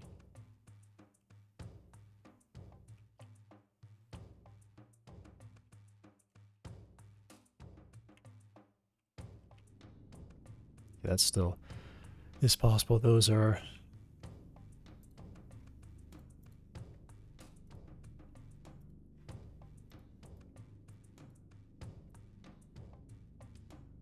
Oh, position is causing things to, like... Where's that from?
Well, that one I completely broke the whole leg off.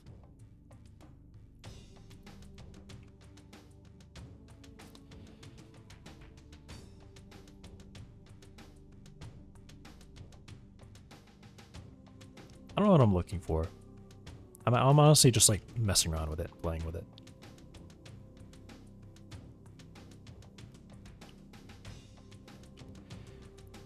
I think stability has definitely gotten way better without using any of the springs.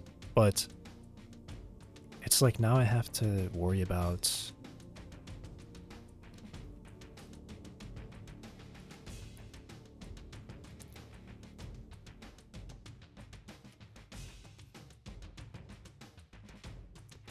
I'm not able to tell it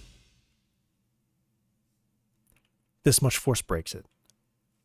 Right? There's kind of nothing I can do. I have to just say, are you turned this far? You're broken. Are you displaced this much? You're broken. And I don't think it's good. I don't think that's correct. I don't think it's how this should be set up.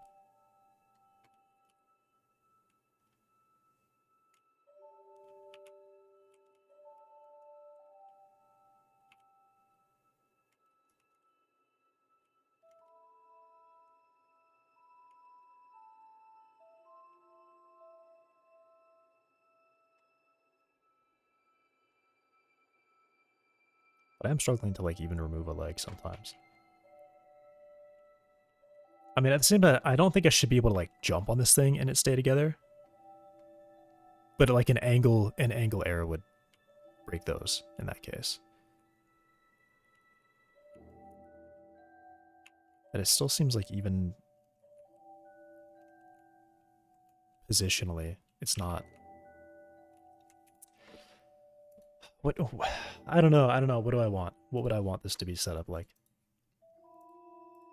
Like I said, I feel like the right thing is that linear limit has some leeway, and then I use a linear spring to actually keep it in place. But then the question is, what does that look like? Maybe it really is just looking at one single axis. Maybe if I just unlock the Y and let it shift like a centimeter and then use a spring to keep it in place. And if I measure it's more than a centimeter away, then I don't know, but then at the same time, the velocity doesn't actually...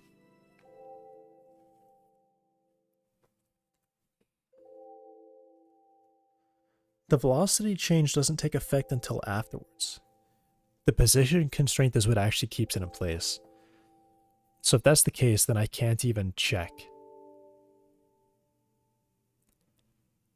Or no, I can. I guess what I would do is I would look at the spring. And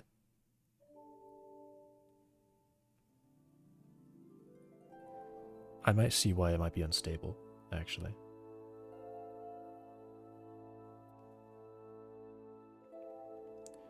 Because using the limit and the spring is just updating.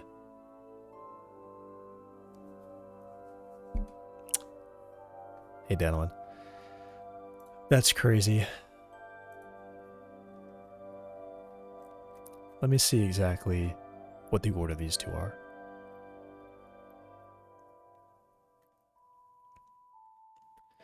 Because the first thing it does is it does all velocities, which are springs. And then it does all positions.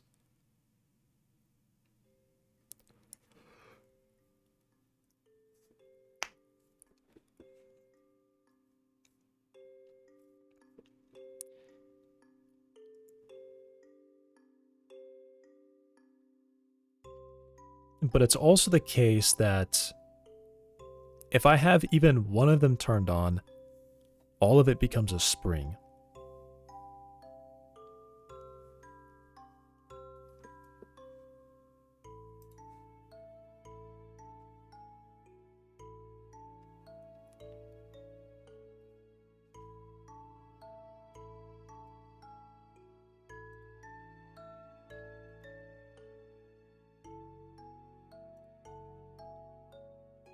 This one I provide the displacement.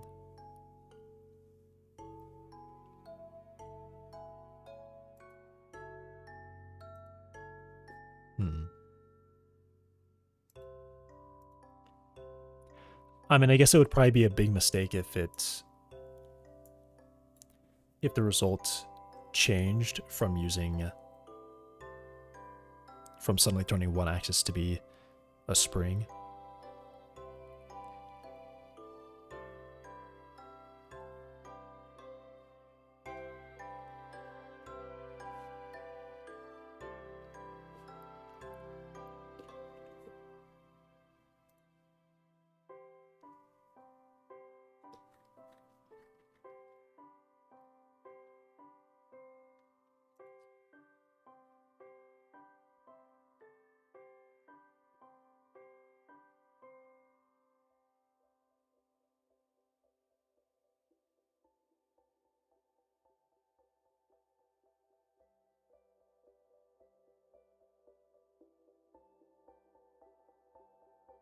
I guess the main issue I have is that any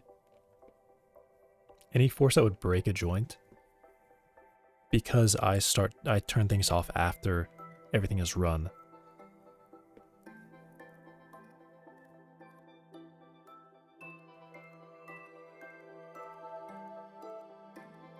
It's technically that a lot of that force is going to apply between both bodies. So even though maybe, just for instance, 200 newtons is what breaks it, it experiences 200 newtons, the joint breaks. At that point, the two bodies are detached. They can't share velocity anymore. That would be an accurate response. Main body receives 200 newtons of force, the other body gets everything else. What's happening here is, though, let's just say I can calculate that it's been more than 200 newtons of force was applied to the whole thing, or applied specifically to that joint, it would still be the case that the physics server is left in a state where the main body has received like a significant fraction of that force. So the accurate response would be main body moves a little bit and the piece that was taken off goes flying away. More iterations here means that the whole body will go flying forward and then the leg will fly forward at the exact same speed. It will fly off at the exact same speed. And in fact, it's even possible it could fly off coming backwards because the spring has run and processed that it should move towards the body back this way to account for it because it's lighter than the main body. So the leg could be hit and the leg actually stays in place while the body flies off. Something like that could happen, right?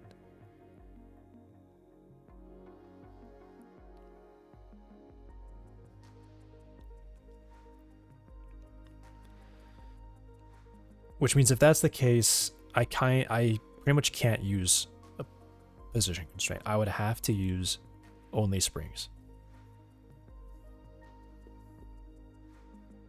That would be my only option.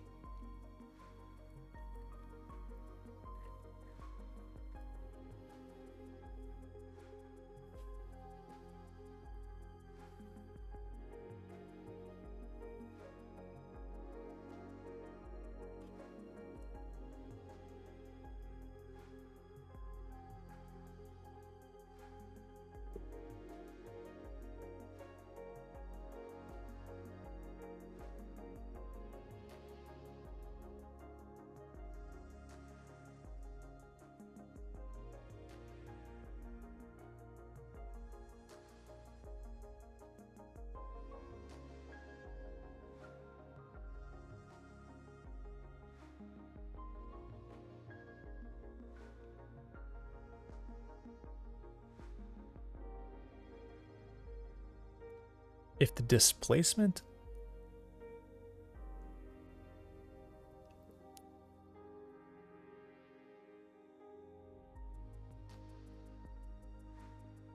does this mean that if it's beyond the displacement, it doesn't do any position correction?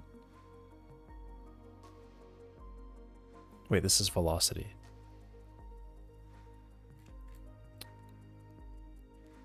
Position.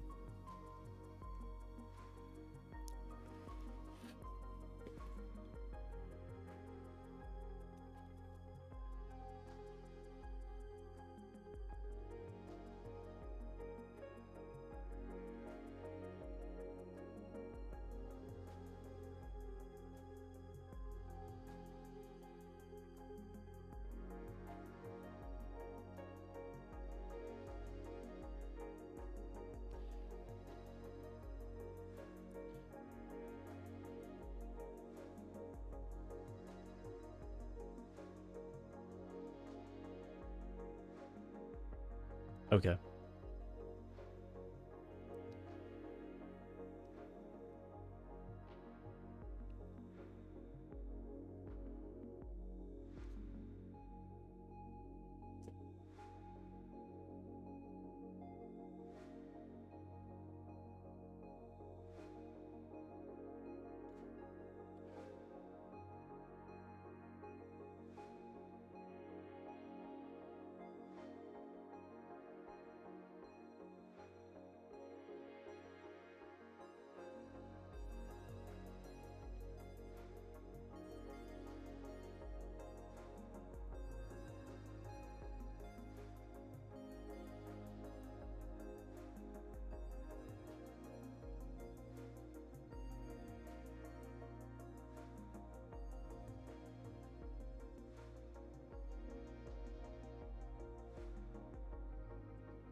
Why would it not check if it's active here?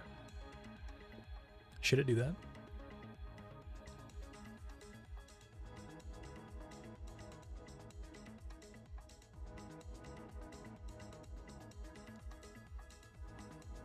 It should check here, right? It should check if it's active before running this. But it actually seems like it doesn't check. I guess active only means that it has velocity stuff. Position always runs.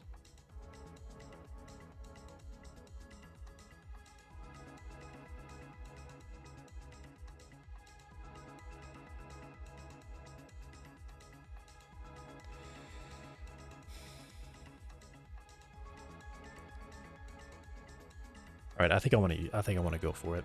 So I'm gonna try an optimization where 2.5 hours and I've like actually done nothing. Where I have some kind of switch on linear limit and linear spring, where I can set it to be so that it uses a single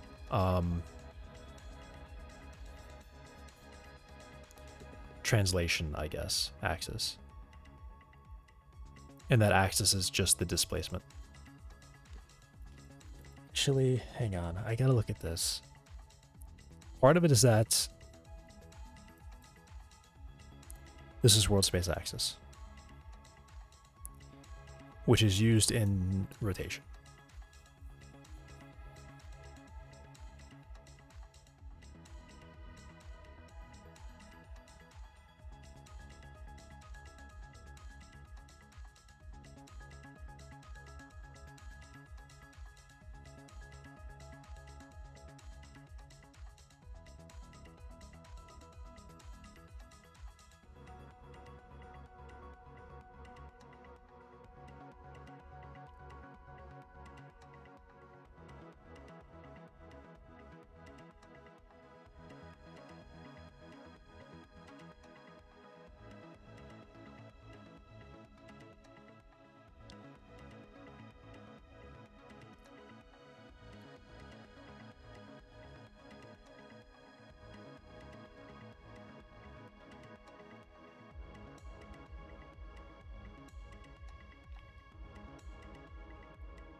I guess I just wonder if I do go to a single axis and I just leave the world space axis as constantly changing.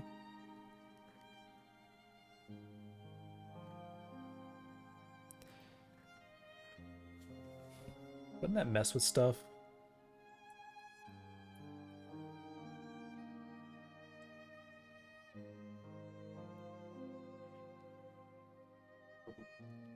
Because in that case, I'm operating on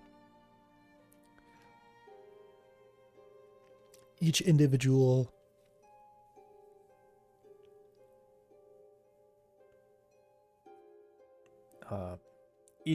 dimension of space.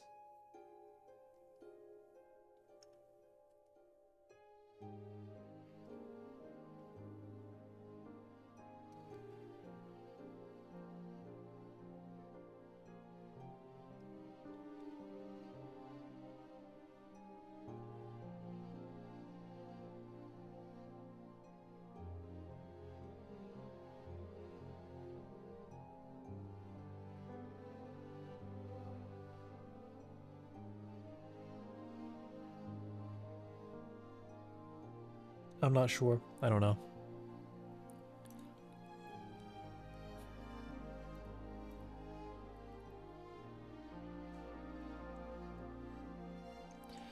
I mean, there's still the thought that I would just turn on, like, Y. The thing is, if I turn on one, I may as well turn them all on and have settings, because then it's going to stop running as a point constraint. It's going to run as 3 individual axes. As soon as I turn one of these on, it runs 3 of them. All 3.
Wow, this has been wrecked.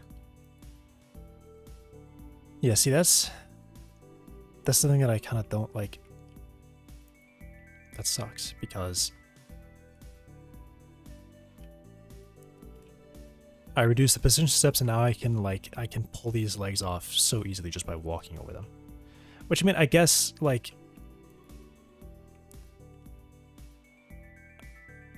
you know, they're not like meant to do, they're meant to like keep this body off the ground is really all they're meant to do, with a little bit of weight added on top. They're not meant to take impacts. They can take them, but that's not their function.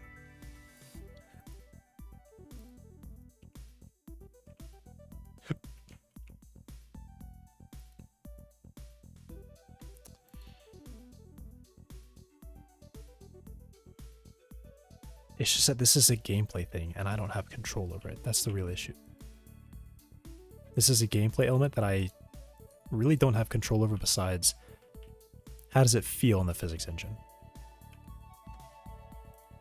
There's no tuning. I can't do tuning. I guess the tuning would be the displacement. I would say, oh, I think these are breaking too easily. Let me raise the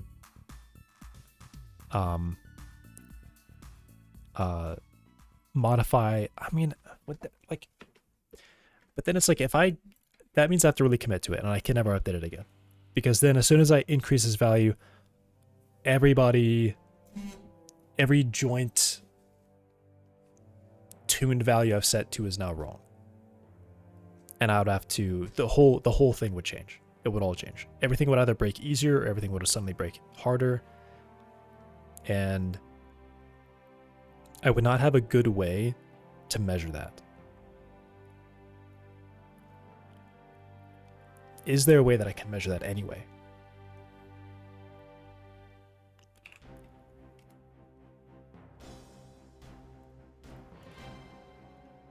What if I were to just commit to a specific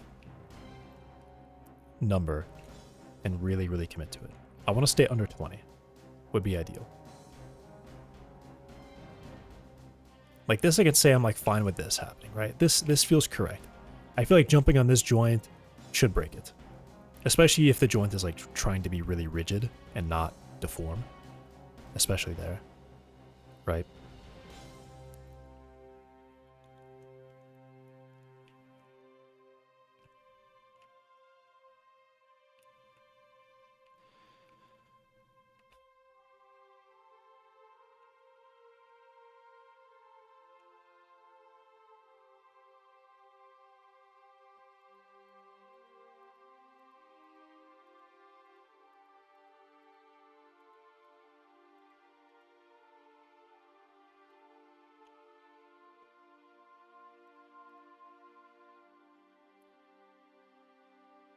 But it's like, if I want a specific response, then I have to keep increasing these values. And I have to be... I mean, I guess this is fine.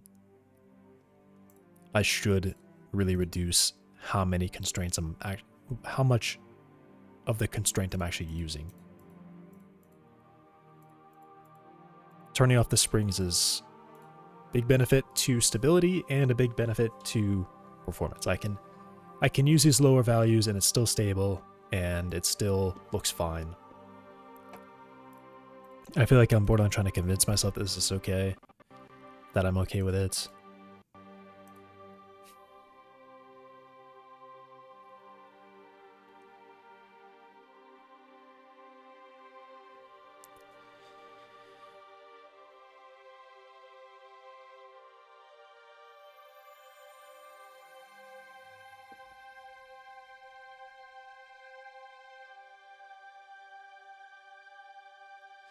It seems like the stiffness might still be too high.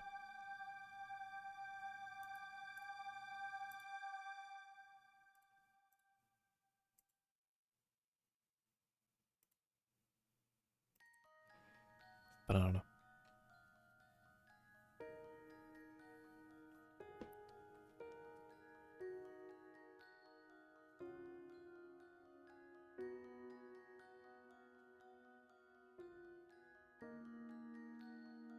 And I mean, this is also, I mean, what I'm doing right now is just an analog for it trying to stay and match its pose. I would actually end up turning this off and just use a motor.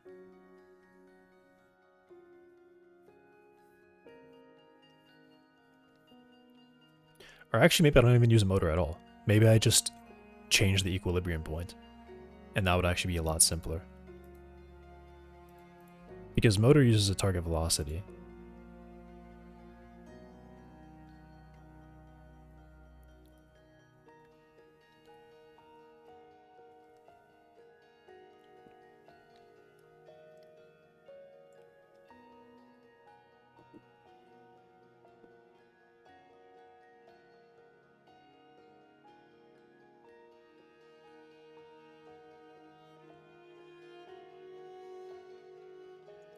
I mean, I guess so, right? Motor would probably be better. Because I would say target velocity would be... I would have a limit, right? What are...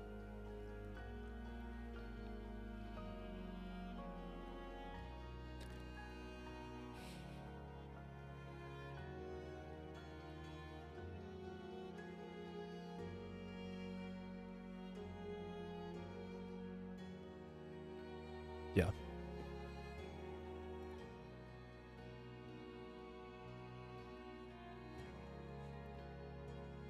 So the spring would go away and I would just have a motor.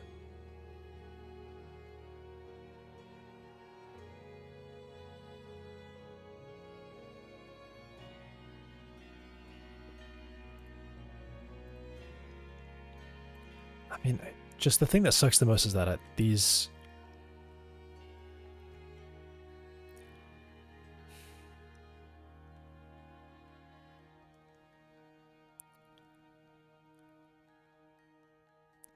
I would turn these off.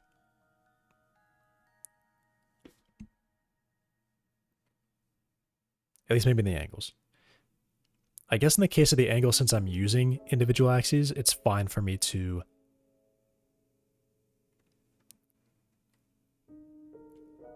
use springs, because they'll be running as springs anyway.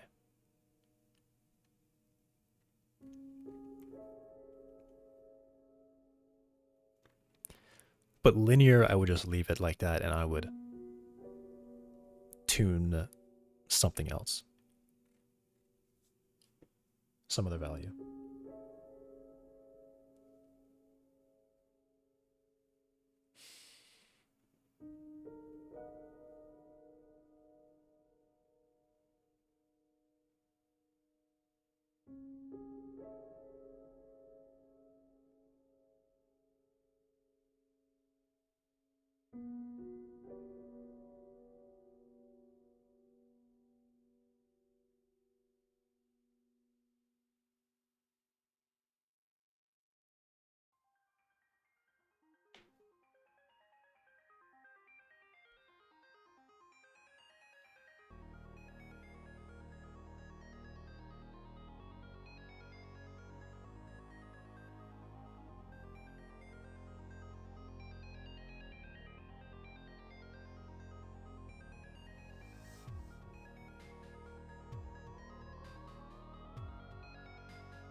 Let me just see something.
Wait, didn't I already figure that like 100 was too low? Did I just waste my time doing that?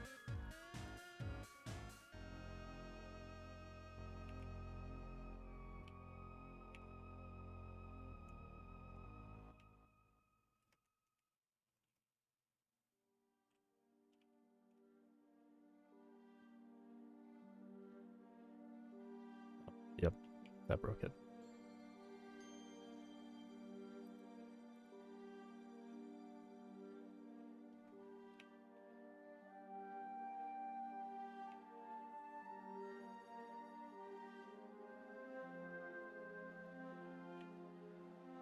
It probably is just a little too low.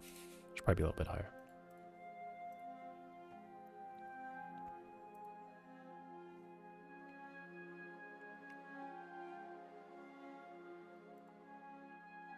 I could probably just increase the frequency. That raises values a little bit. Leave it at 1.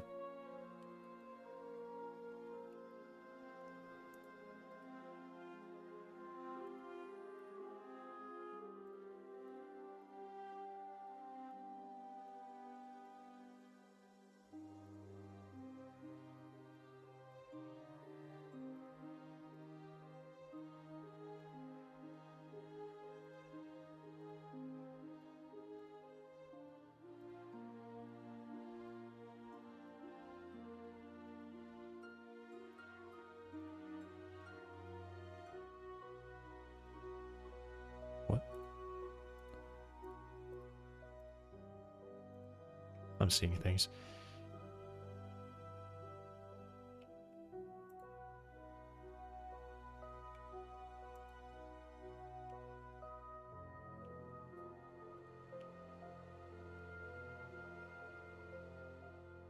The one like right on top of it, I think.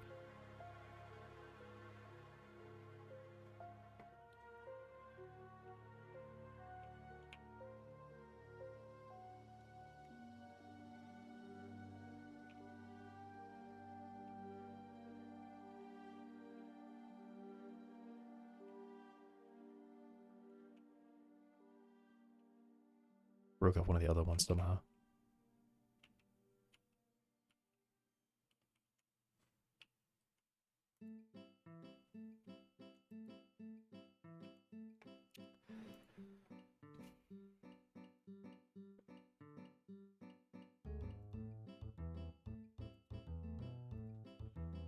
How does this mess look?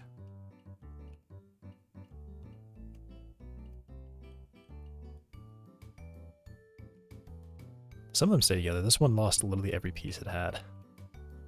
Wow. That one also lost almost every piece it had. Am I missing one? 1, 2, 3, 4, 5. What? 1, 2, 3, 4, 5.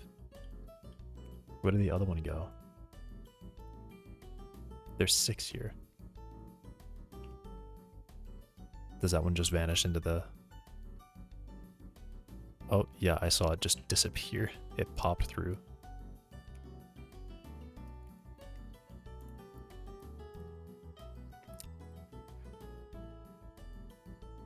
Well, I mean, I don't know. It's probably just like an artifact of the thickness of the floor being kind of low. Like, it should probably be thicker than that.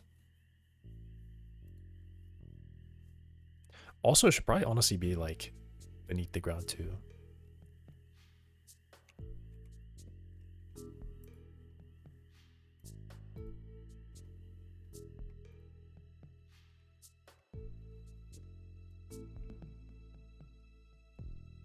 So I can position something at 0 and it's actually at 0.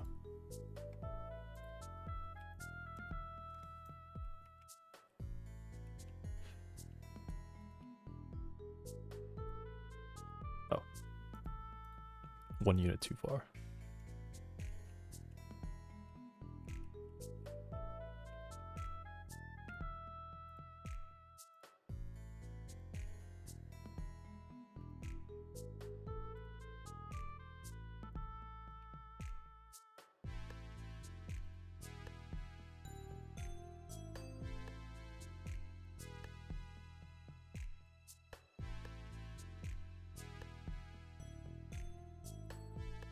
I'll leave that at 5, that's probably fine.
Still got 6. Cool.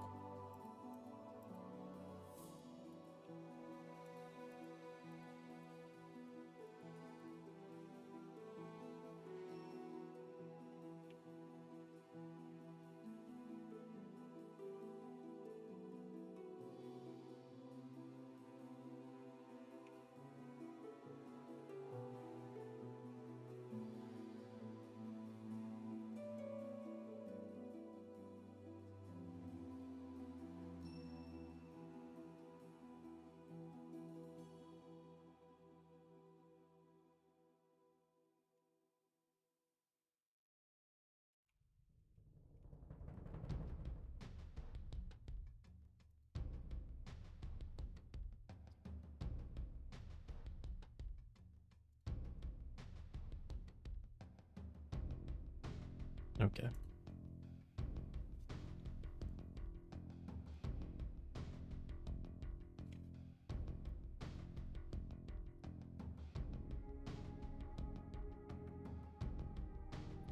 This was at like 12 and 5 before.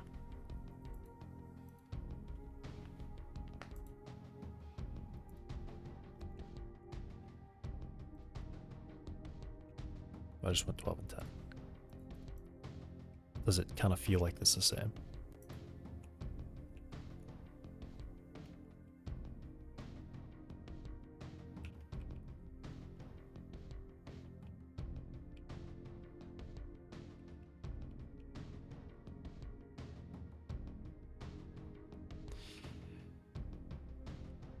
If I move into it fast enough, it just breaks the whole thing. That time it did it. It doesn't seem, at least seem like it can take impact, and it's pretty okay. It's only when like I jump on it and really stress it that it has an issue.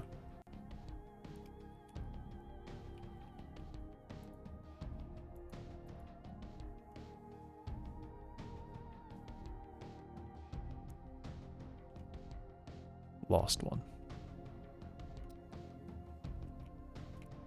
Yeah, that, I don't really know if I like that. I can just kind of like... I don't know, I mean, it's like correct. Right? That's what should happen.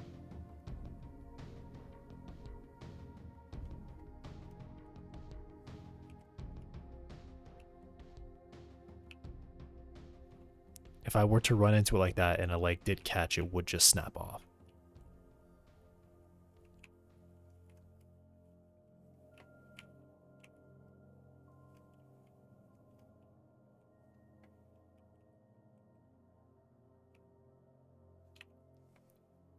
I don't know. 2 centimeters in like one frame is pretty bad. That's noticeable.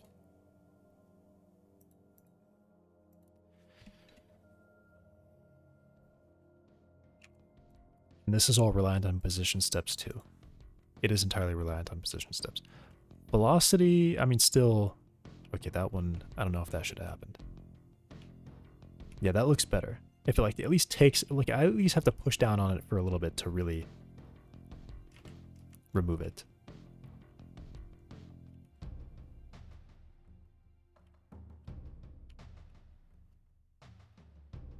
And I guess knocking into it, I mean, it's still fine. Let me do a test. Let me see what it takes for this ball to remove this leg.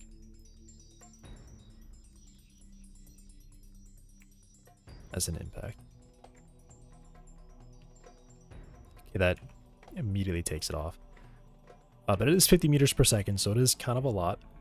It is doing a lot. 20, I would say 20 is still probably... 20 didn't break it. Let me put it directly in front of it so it's actually... It doesn't lose too much speed. It really just hits it right away. Huh, okay, so it kind of catches it.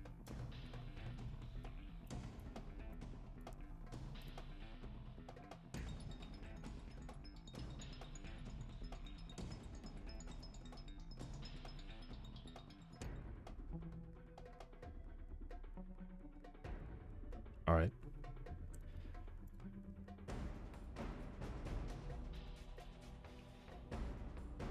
should I just... I mean, like I said, if it doesn't need those steps, it won't take them. Right?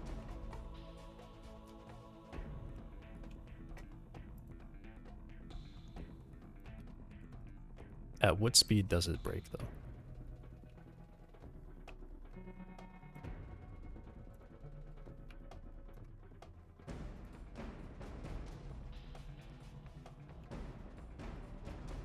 I'm actually surprised that 30 is fine. I know it's 36 and not 35. Okay, so that was enough to break it.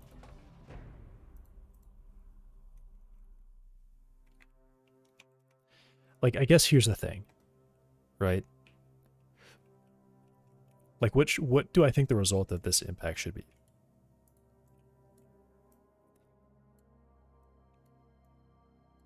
And who knows, maybe it will be the result that I was actually looking for the whole time.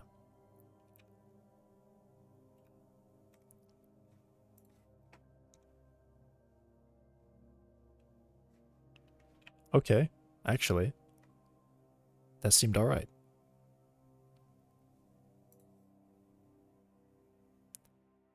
It pulled it a little bit, but it still sent that thing flying. So, let me...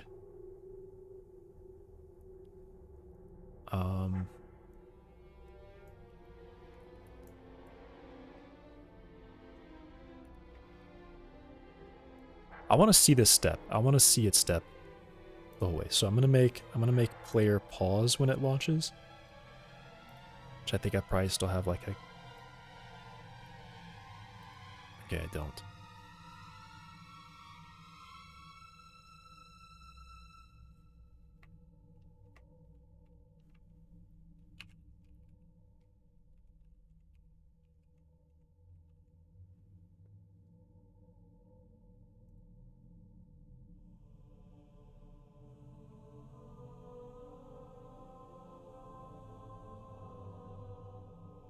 Okay. That actually didn't look too bad.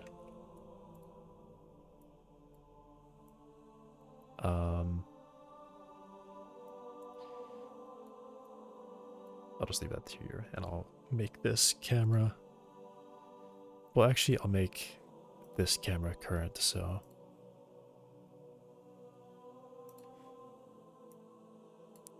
it won't move with the body.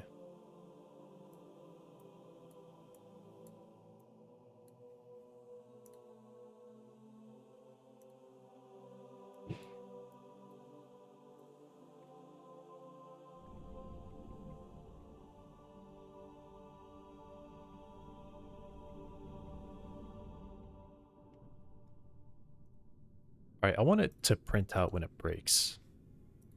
I want it to print out that it breaks.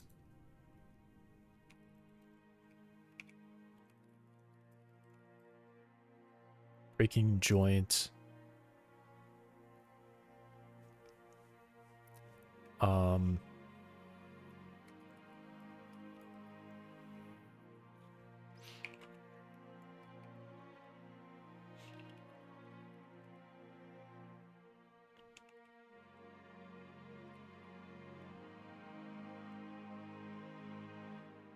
Actually, I'll just call it joint name, and then main body name.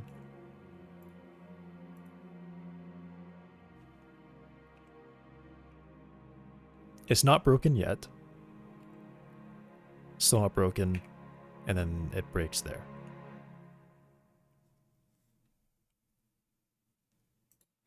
Which honestly is kind of ridiculous that it takes that long to break it. I am going to... well... yeah. I'm gonna do this. Just so I can see exactly.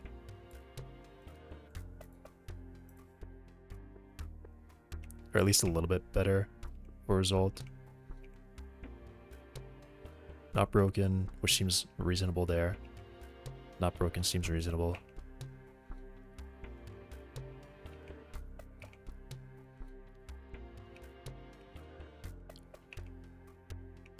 So it actually fails to break it there. It actually just doesn't even break it. I would still say the rotation amount is still large enough that it should have.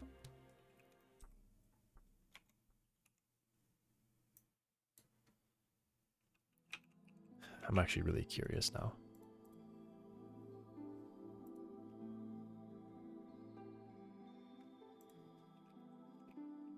Because I can... Oh, I'm limited to 1,000. Okay. Well, then allow 1,000. Okay, 100 per frame. Okay, sure. Arbitrary limits. My favorite.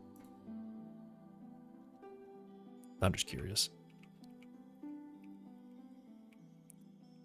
It's not even getting rid of the guide for some reason.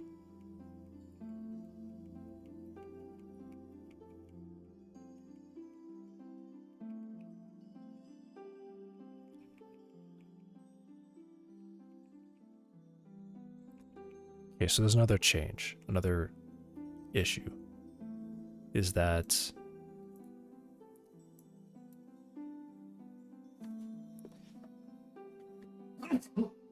whoa.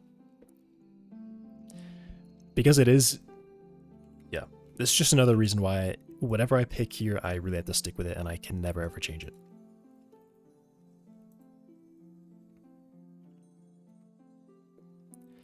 What is this? 1 over that times that.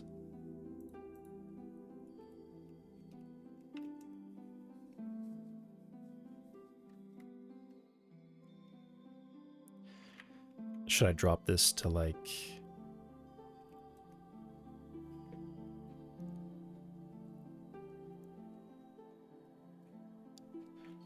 I guess what I don't understand is why increasing this value, because reasonably increasing this should mean it will lag sooner. The game will appear to slow down if running FPS is less than 1 over max physics steps per frame of that. So multiplying, right?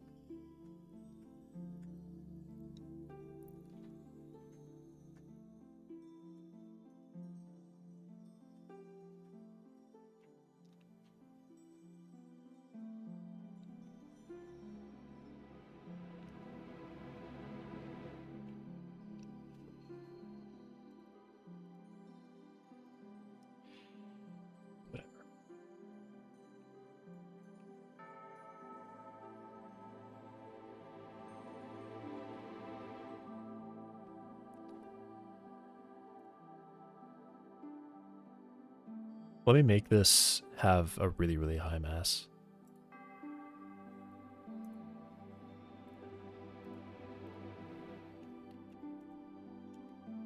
Let's do 10,000. I just want to be sure that whatever is applying here, it's basically like an indestructible object pushing this.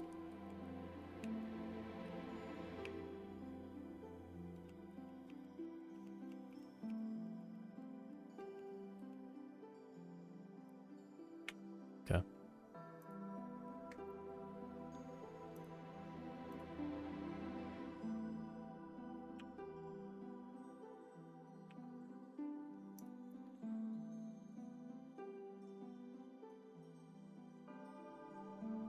I guess at least if it has the momentum, even though it breaks the joint, and that there's the possibility that things move weird.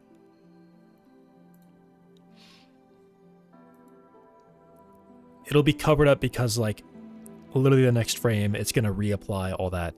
It's gonna apply force again.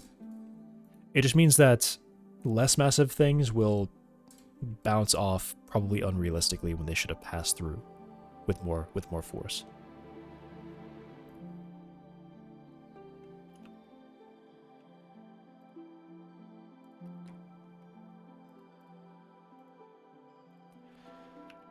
But I guess I don't know.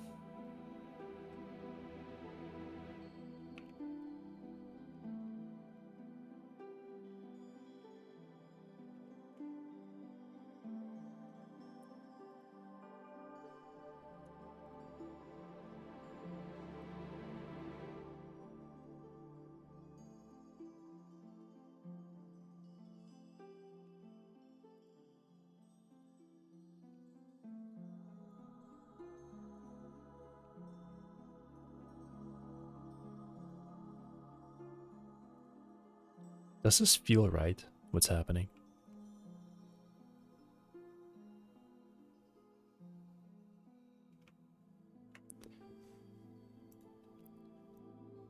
I guess because it's the same mass, it basically passes all of that. It's a perfectly elastic collision, basically. If it was slightly more massive, it would probably be... Yeah, it would actually pass through. And actually, yeah, that was enough to break it off, too.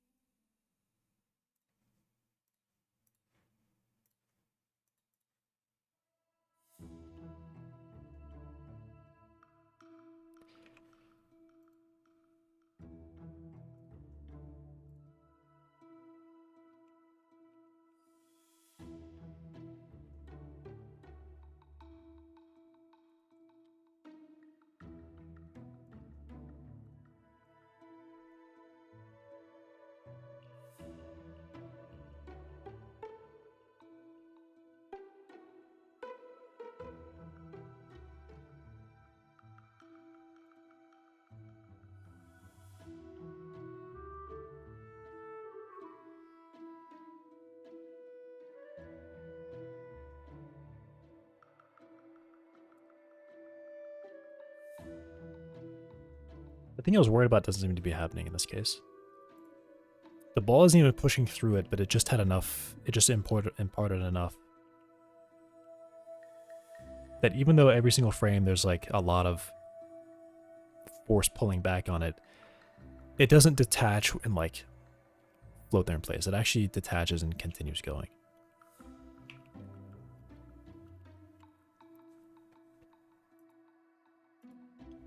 It's also nice that this is the case where deleting the joint also removes that collision exception restriction, because on the very frame that it detaches, there's a collision mark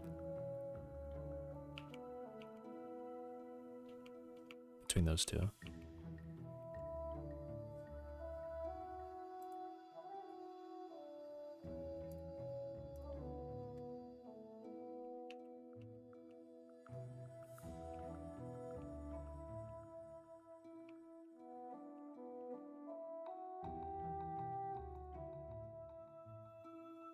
Okay.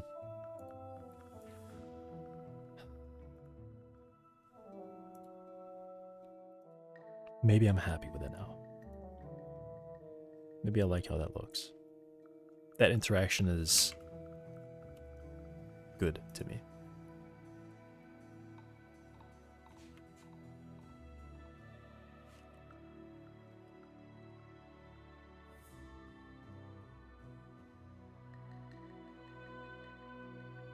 Why can't I break this? I think I have to jump on it. Yeah.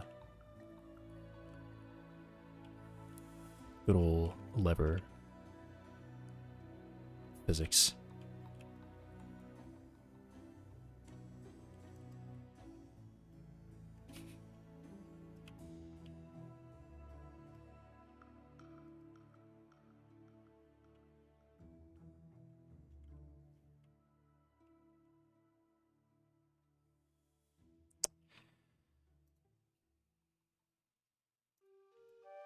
Also, the shape is actually too big now. I didn't update this one. I need to make that.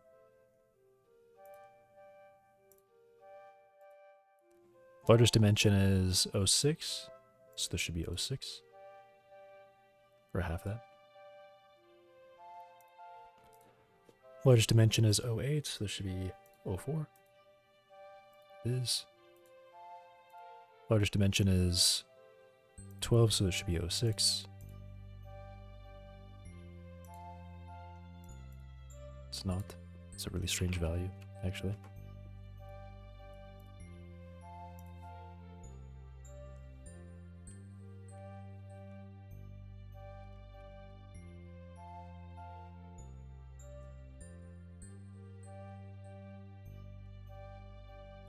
Oh, I actually struggle to jump on it now. A little bit. Maybe I was just missing it that many times. Still pretty consistent.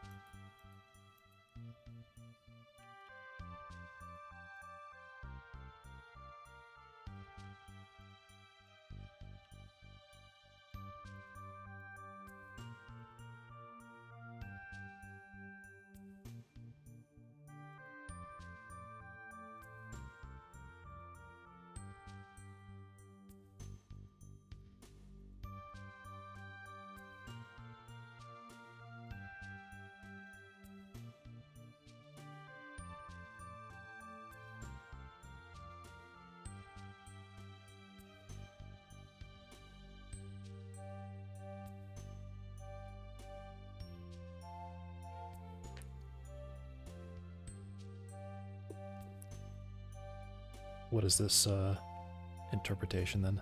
I was at 12 and 5. 17, I guess. And then 100 times. I mean, I should just pair the numbers together. I don't know why I'm doing that. 17 and I'm at 16 and 16, so 32.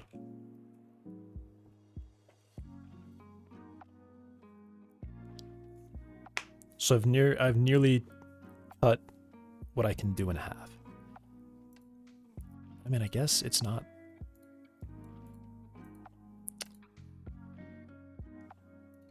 It looks fine.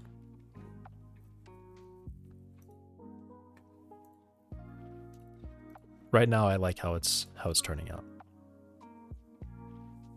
I like how that reacts.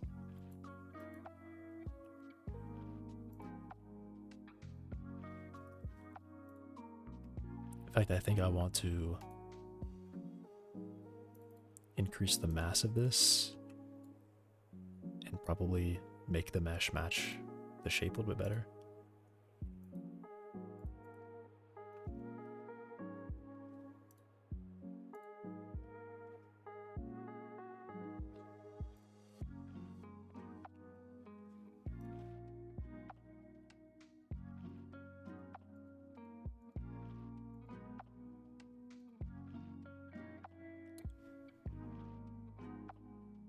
Okay, well now I can't even like just shoot it. Why are we doing this? How are you broken again?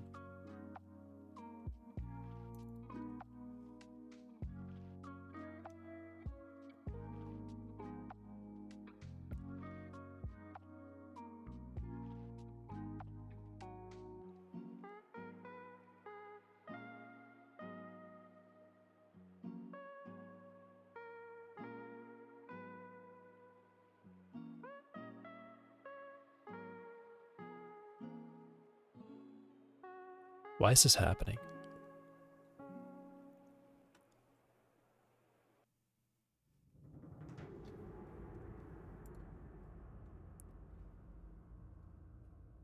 Like, technically, as soon as I'm not intersecting, I should be done.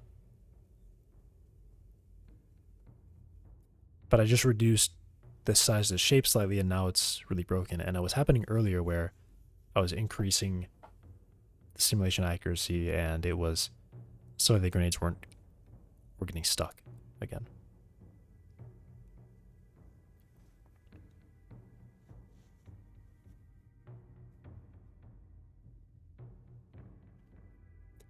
I mean, I guess I could use a slightly larger shape. Like, I could just take... I'll do that.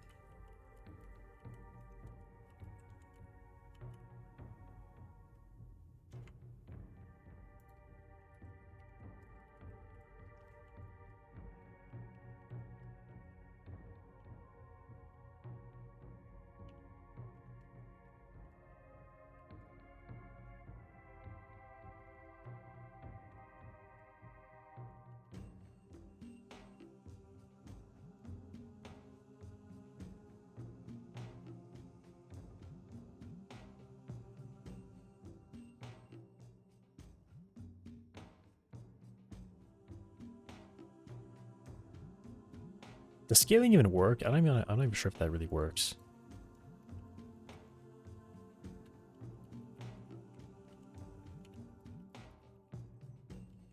It probably doesn't even work. Yeah, scaling the shape doesn't even do anything.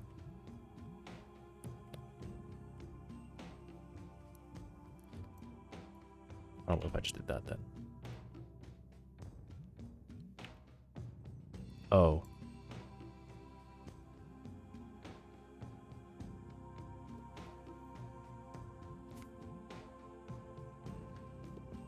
I meant this.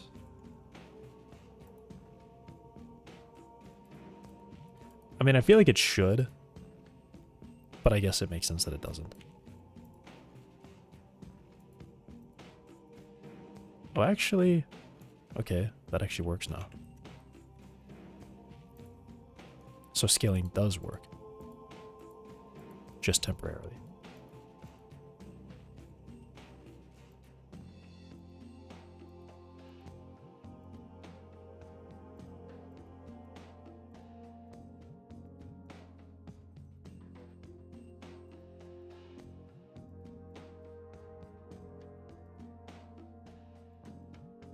Okay.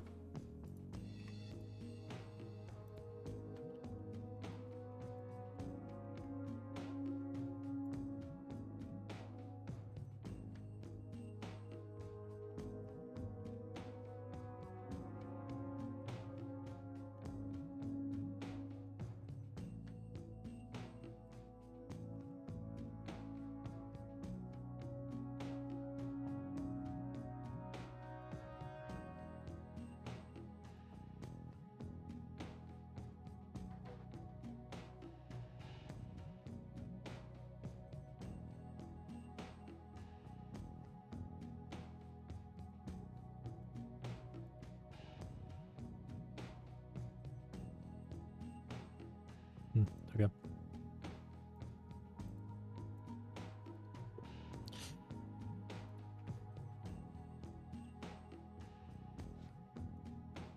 All right, yeah, it's time for lunch. I'll be back.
I'm back. I've got food, and I'm going to eat.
I'll be back.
I'm back.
Sorry about that.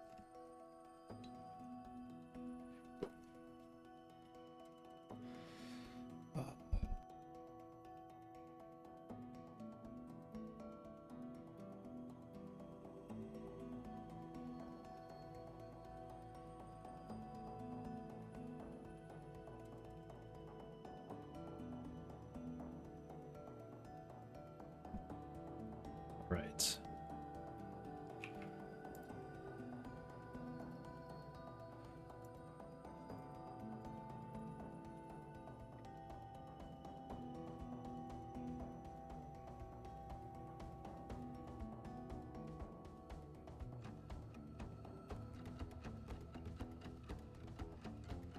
Why does it not go sometimes?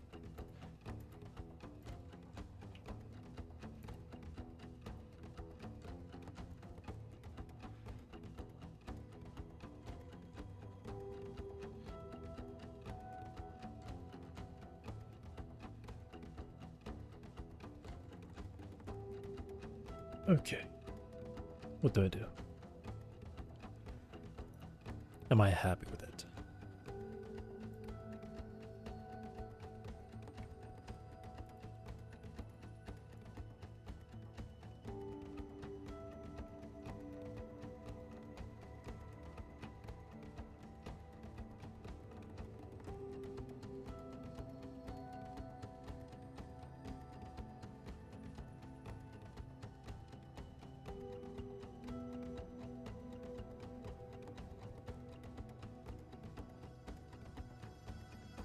I'm struggling to break this one. There you go.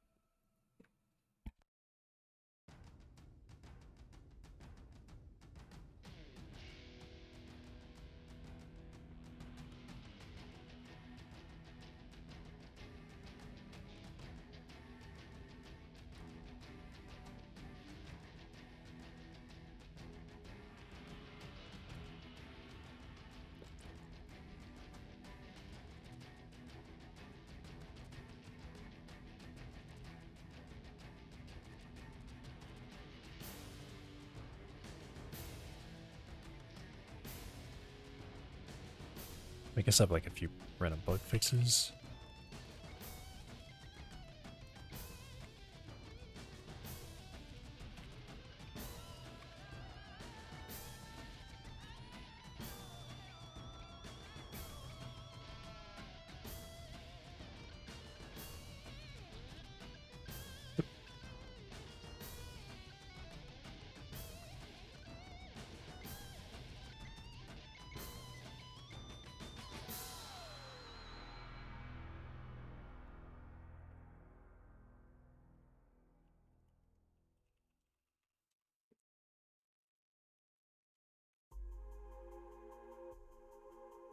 Yeah, so I get rid of all the springs.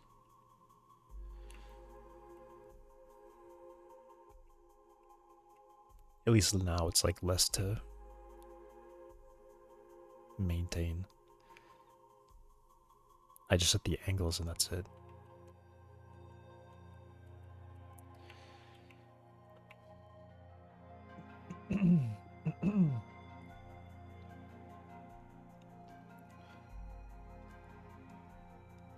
Though it does mean if I want to have that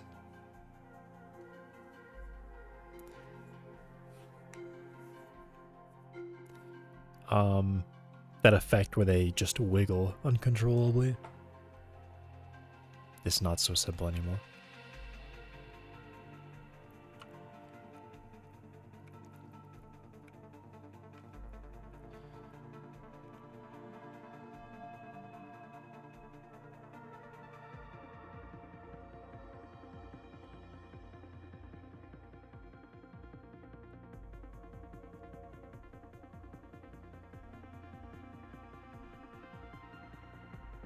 Um,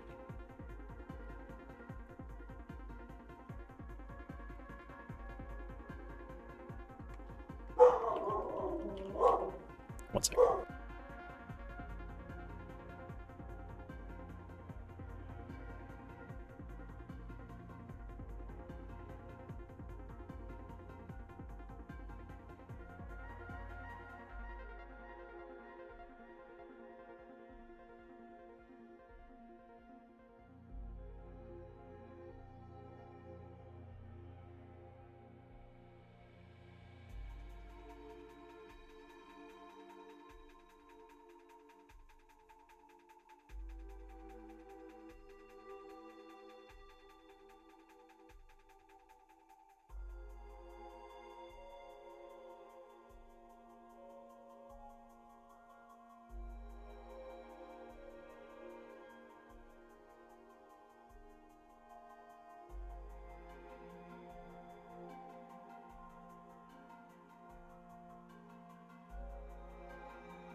I'm back.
Would this be better if I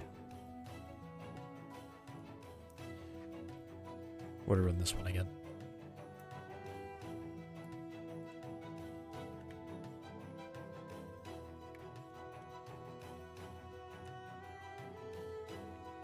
Foot 1-3.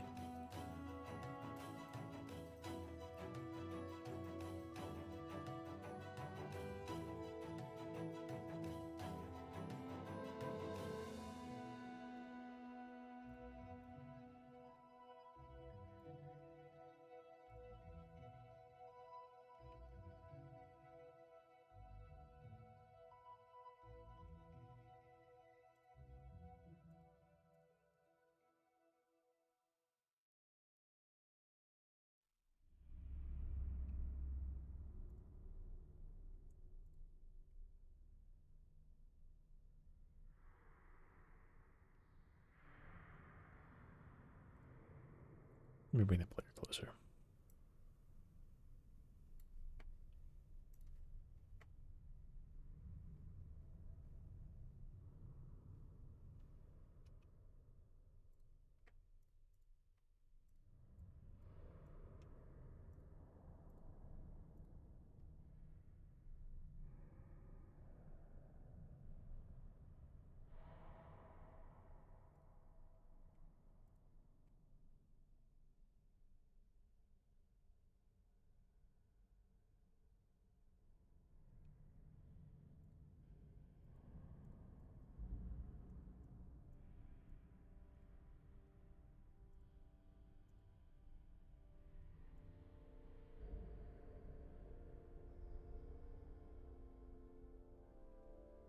It feels like it's definitely less wobbly in general.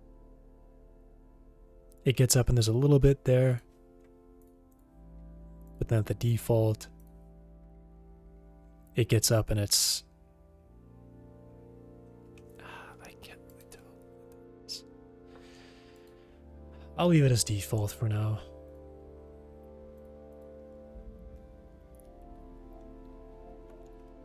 I'll lower it very slightly.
I actually want to see something.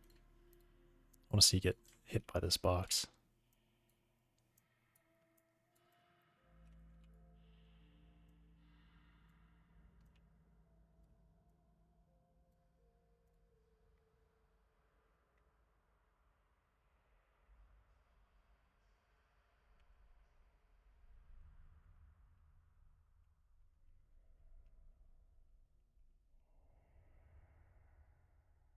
Oh, interesting. Was that physics interpolation?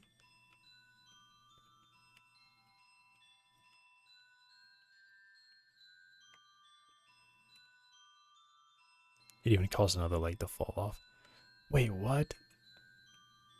Oh wait, it actually swept all the legs off.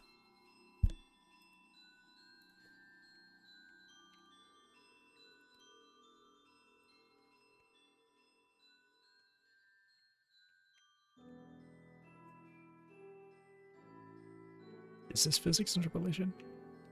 This must be physics interpolation.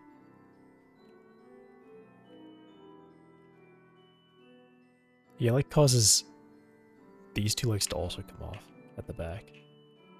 Or no, those two legs on the other side came off. Interesting.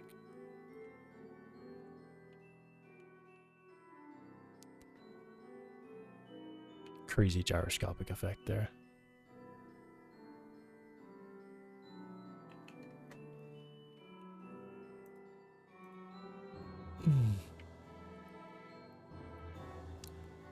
See that in slow motion.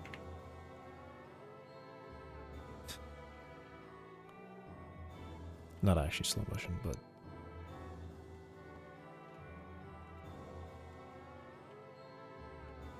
the result is different this time. Wait, why was the result different? Is it just random chance? What could be random here?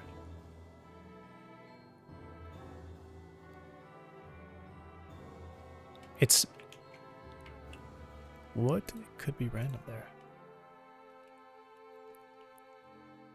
I don't know.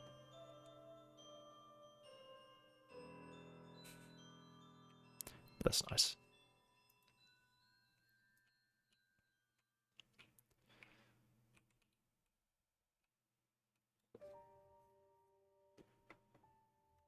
I guess each body could also check its acceleration. Like if it suddenly receives a high acceleration, it could just say, yeah, that was too much, and then break the joint. As like a sheer force of the joint. Or I guess as any displacement of joint, really.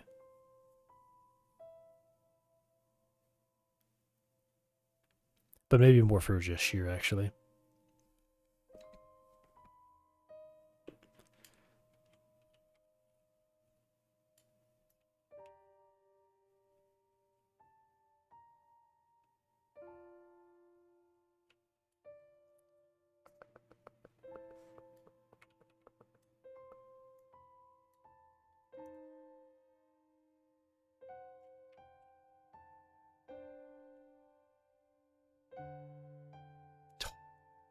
Yeah.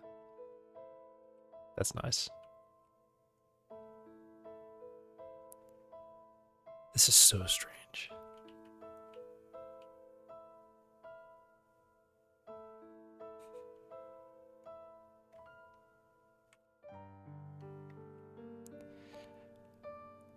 I feel like it just shouldn't be able to stay up this long, but I don't know.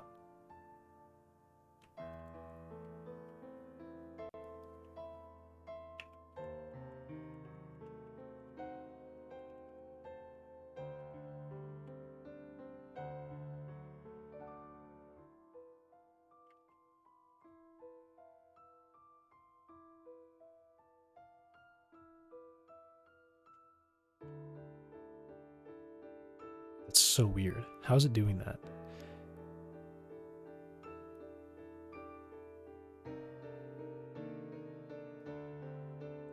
Okay, something definitely is, I think, wrong. Are these pieces lacking any sort of friction? They are high friction. How are they able to just keep themselves staying up like that?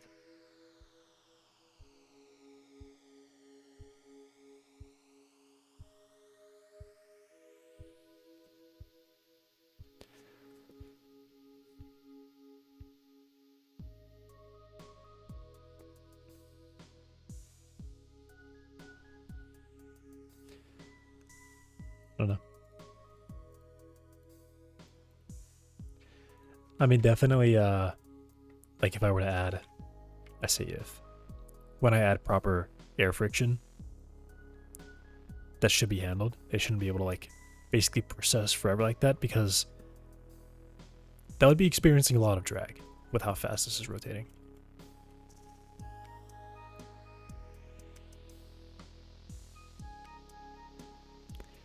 It's like probably doing 3 or 4 rotations per second, which is really, really fast.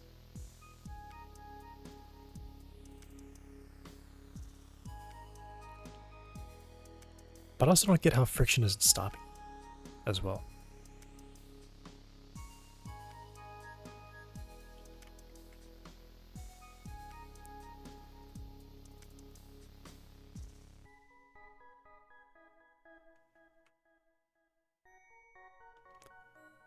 Like the fact that it keeps itself up like that.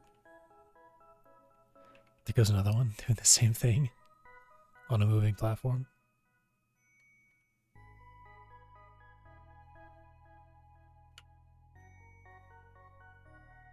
Like, how is it doing this?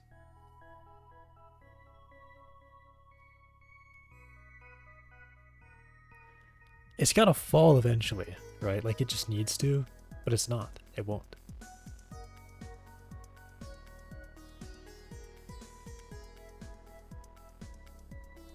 It's a completely stable thing right now.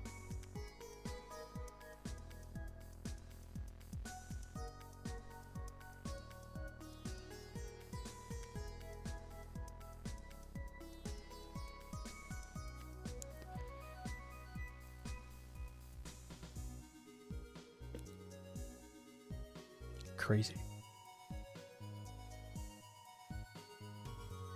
I think it's literally never gonna stop. It's not even moving anywhere. It's like stationary in space. That's so crazy.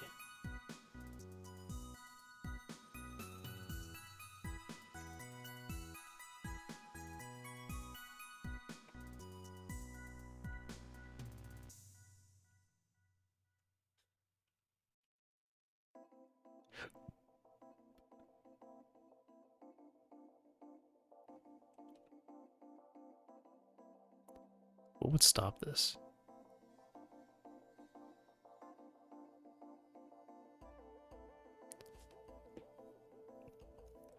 Air friction a little bit. I mean, honestly, air friction a lot of it.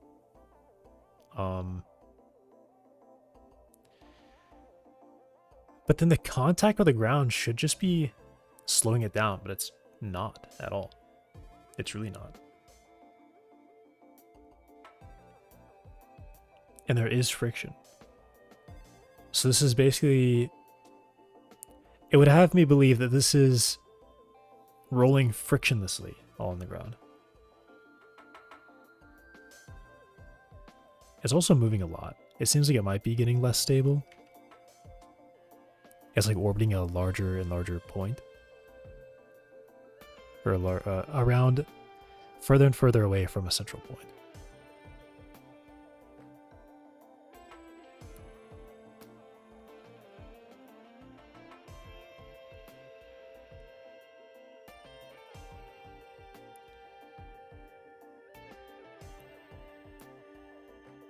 I mean, if I just added even a little bit of angular damping, this would die.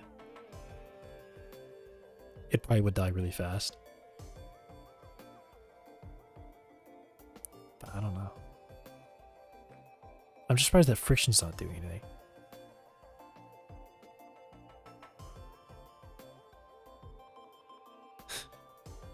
How long am I gonna watch this? I don't know. I'm just gonna watch it. I'm just so curious if this will ever fall.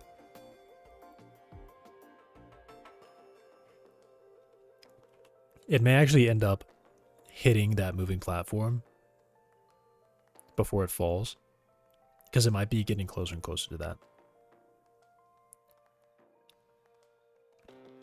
I'm gonna see if I can mark like the extent that it goes to over here.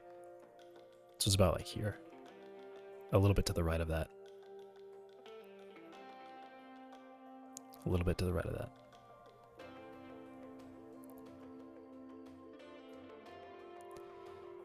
Got closer.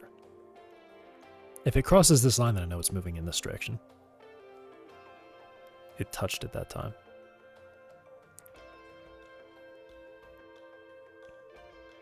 It's crossing the line.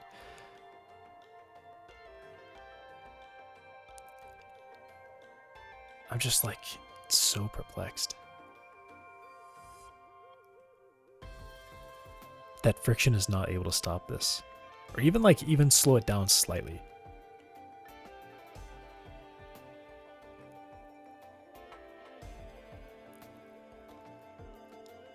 Maybe it's more like the mass might be a little unrealistic. If it had a bit more mass, it would probably do more friction on the ground.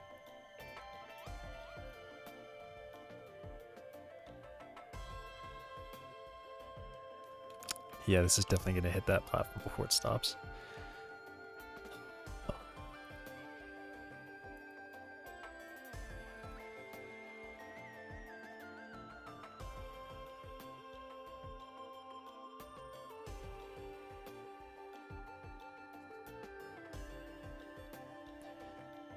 Combined, any value set in areas. Can I just like add an area 3D that just tells it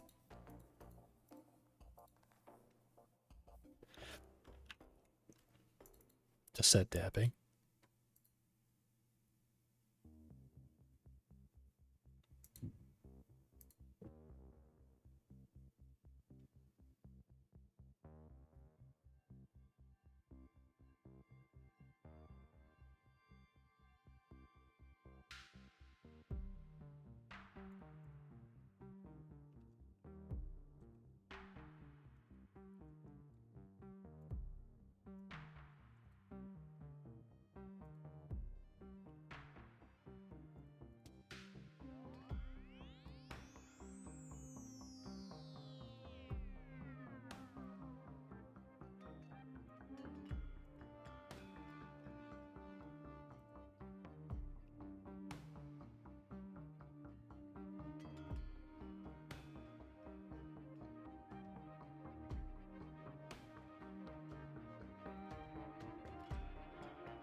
Oh, here we go. But it hit something and stopped. I gotta see a piece start spinning and see if it... See how quickly it dies. Okay, now it's just consistently doing the same thing.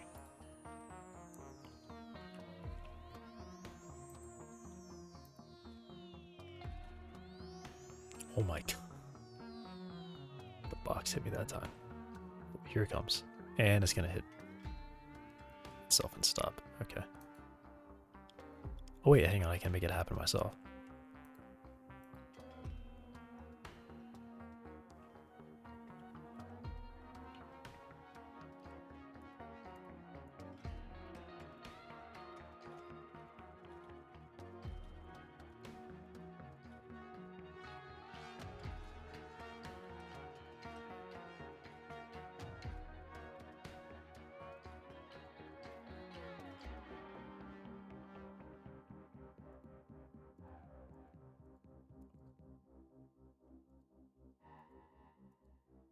Is to like...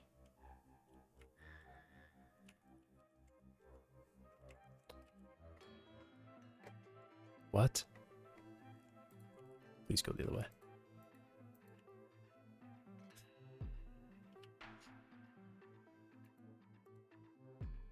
I put such a small damping value on it. Do I need to make it even smaller than that?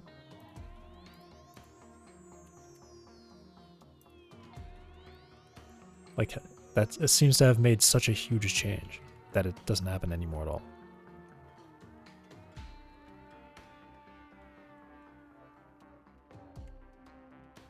All right.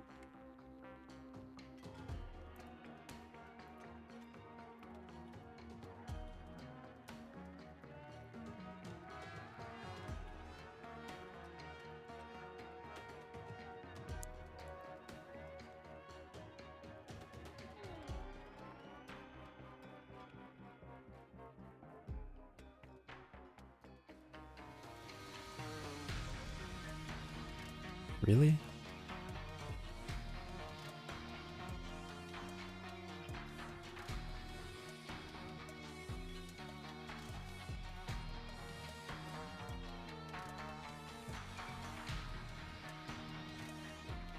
I feel like something's wrong with the friction here. Something just doesn't make sense for friction. These two surfaces have really high friction, and it just does nothing to this.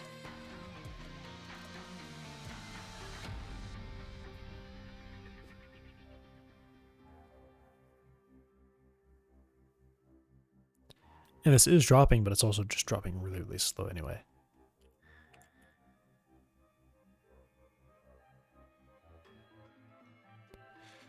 It's like 2 rotations per second.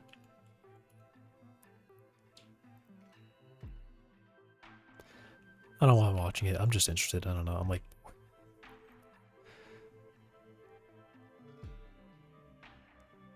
How is it...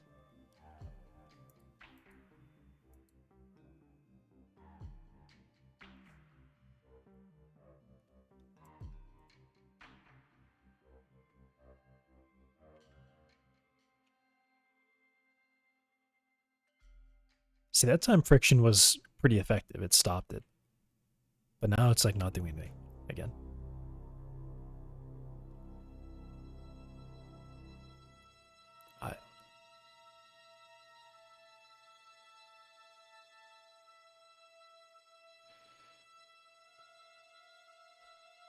I need to forget it.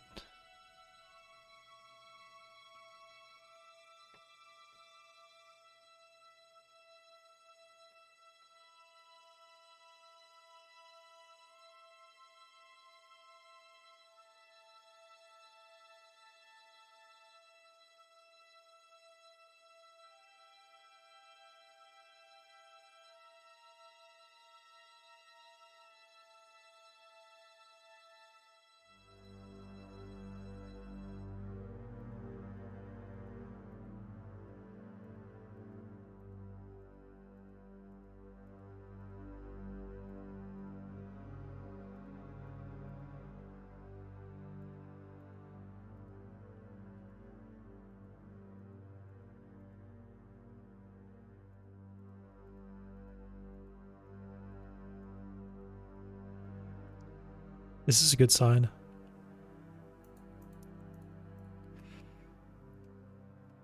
That I'm doing this.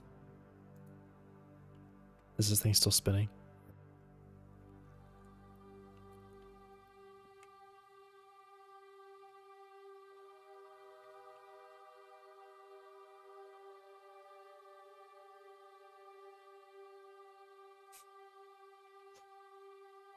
Oh, man.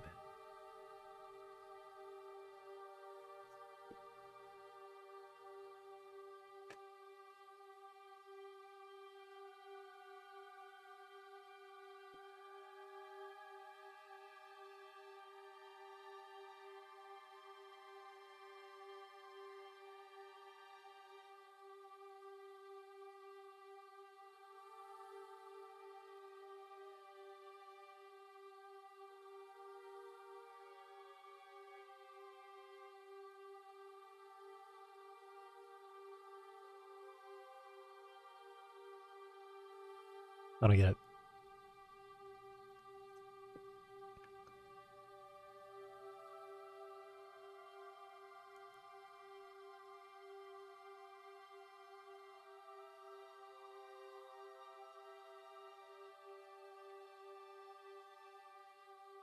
Because in my mind, this angular...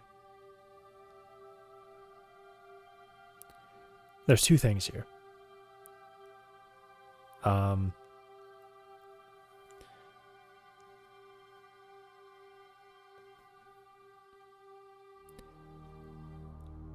Either the angular velocity of this collision should be... You know what? Let me see if I can just turn this on.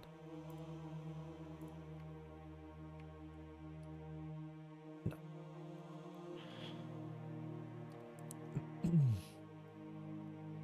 It should be that this rotation is still like a high amount of friction that's applying at its contact point. However, it's also possible that its overall motion allows that contact point is basically nearly zero velocity. So pretty much no friction happens.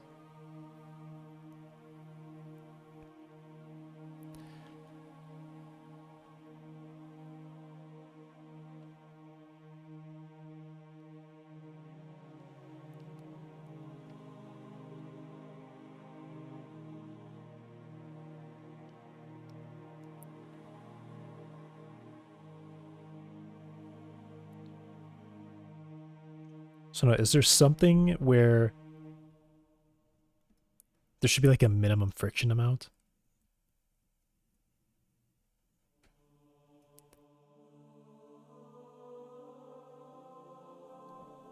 Some sort of like imperfection where if it was, if you did have like a perfectly smooth top, you could probably spin it and it would spin for a really, really long time when it's processing like this.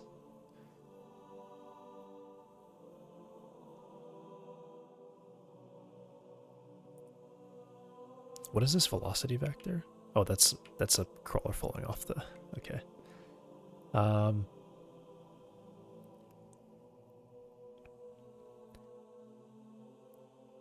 don't even think about this, but like if I were to fix this and be like, okay, well, let's assume that our collision shapes are not perfectly smooth and that smoothness is determined by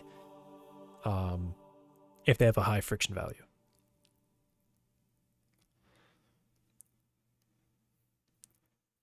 But the thing is that it's still at the point of contact. The reason there's no friction is because even at the point of contact, there's basically no net velocity between the two bodies. That point is moving backwards at the same rate that the whole body's moving forwards, so that... Wait.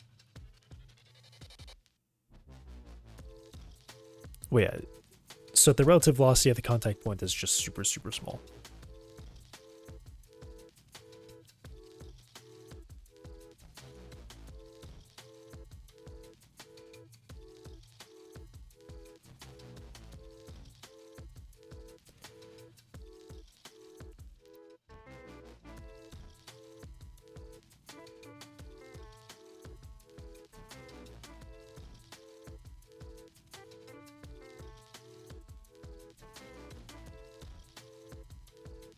Maybe there's just no way to do that. I'm trying to think of like what kind of math would that even be.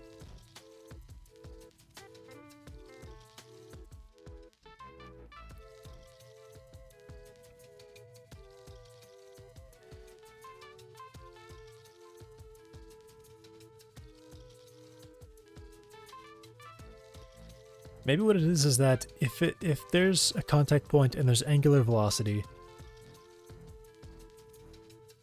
I multiply that angular velocity by some value so that there's, no matter what, there's some friction between them.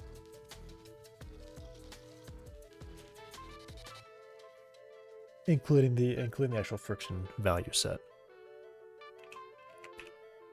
But I'm also not going to fix it. I should just leave this and not care about it.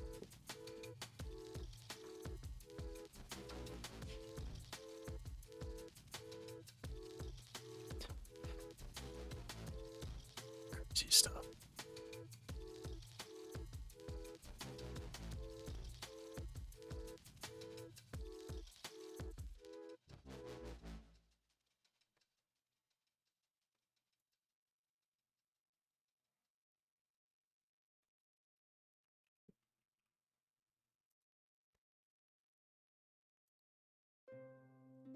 I'm going to delete this.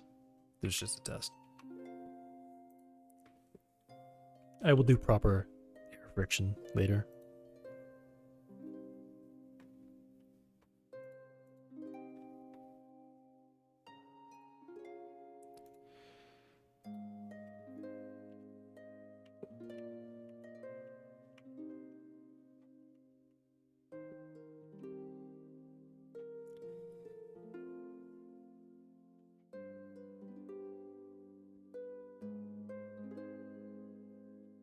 Changing all this.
These values are so stupid. What is this?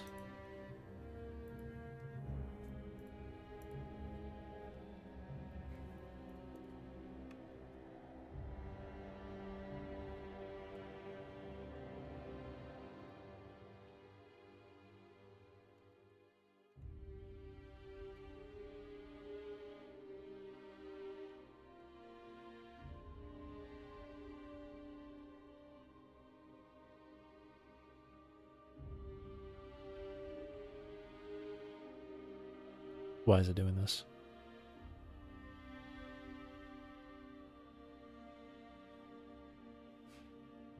That's just so annoying.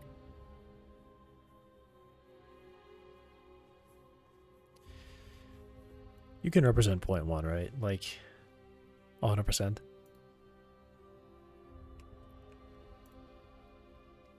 I mean, I guess not. But still, it's like it's cutting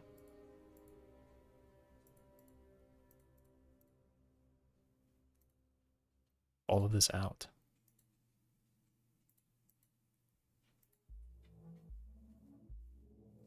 Why does it do that?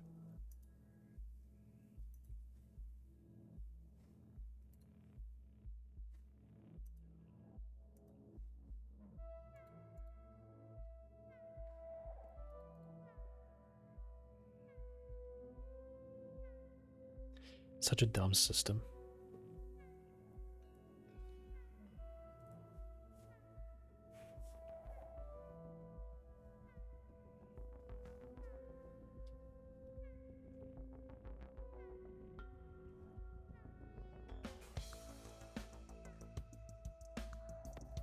It's like specifically the last 2.5 bytes are 0.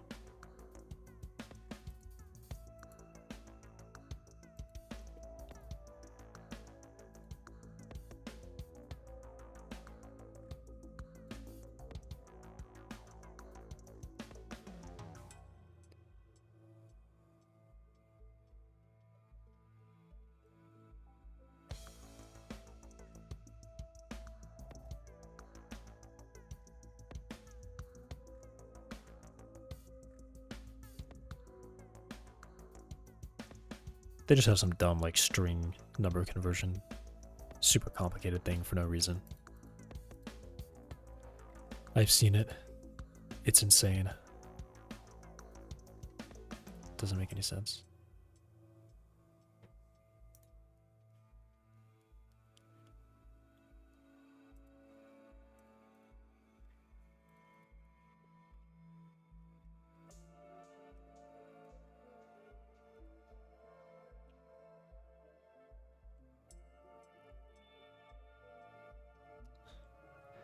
I'm gonna go manually edit them.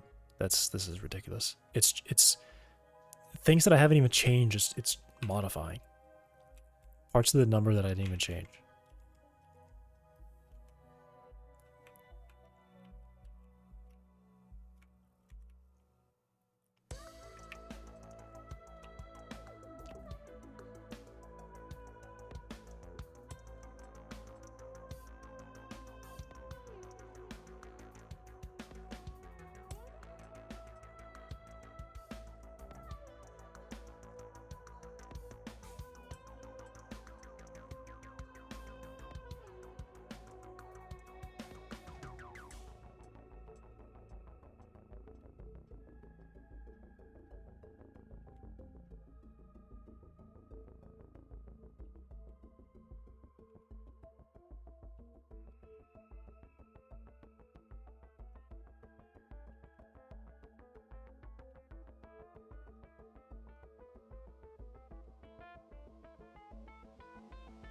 Okay, 12.5 can be represented exactly. I'm sure of that, right? That one's for sure. This can be represented so exactly. It only needs 2 bytes, or 2 bits. Actually, it needs 1 byte out of the, like, or half a byte. Yeah, this needs like 4 bytes total. And even this one has said, no, we're going to like butcher that one for some reason and just totally make it a crazy value. Swapple has some insane transform stuff happening.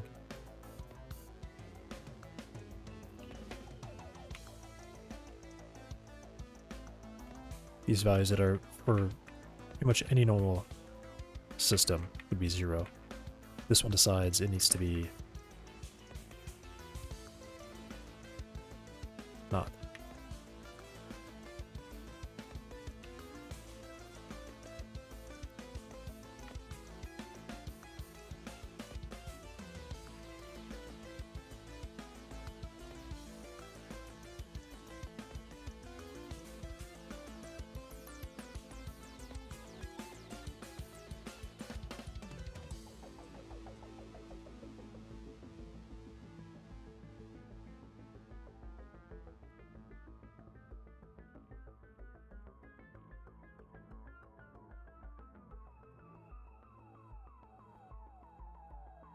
What a weird position this one has.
Was this supposed to be 9?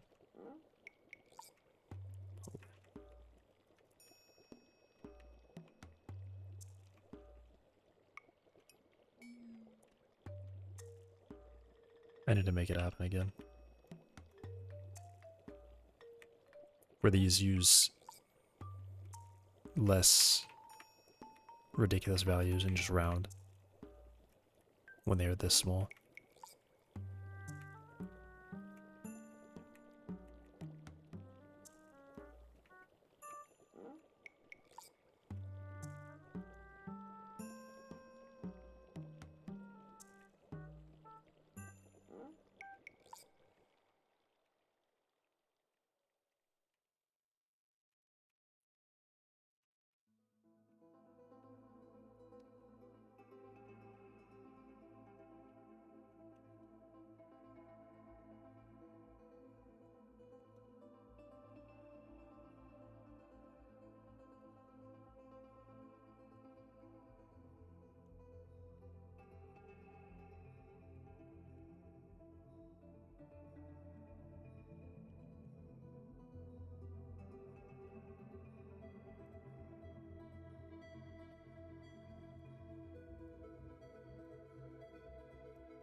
The thing is, it accepts these values anyway.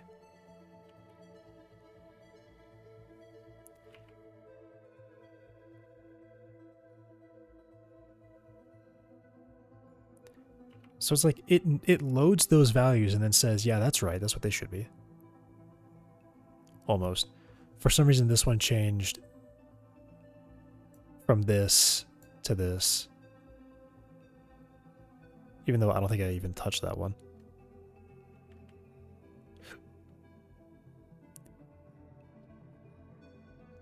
It just actually, I think, decided that those were going to be different.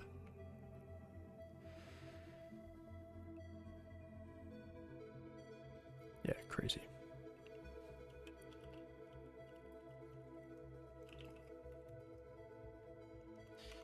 I think I probably should not send the one where the joint breaks, but I guess I will for now because I don't really...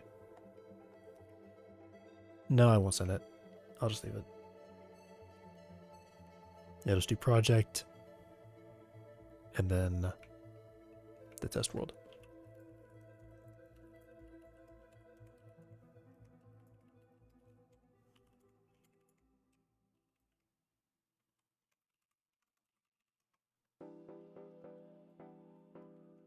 I guess I'll add this one too because it's just a comment.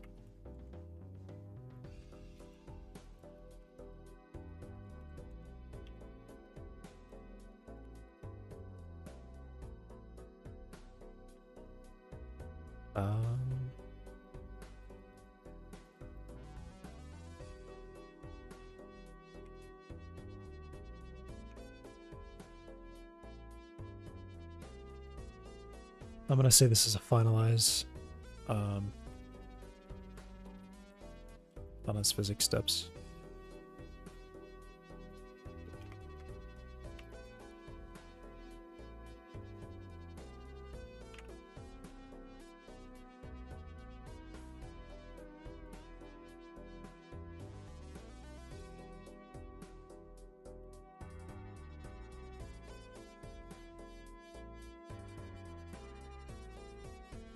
The dog is staring at me.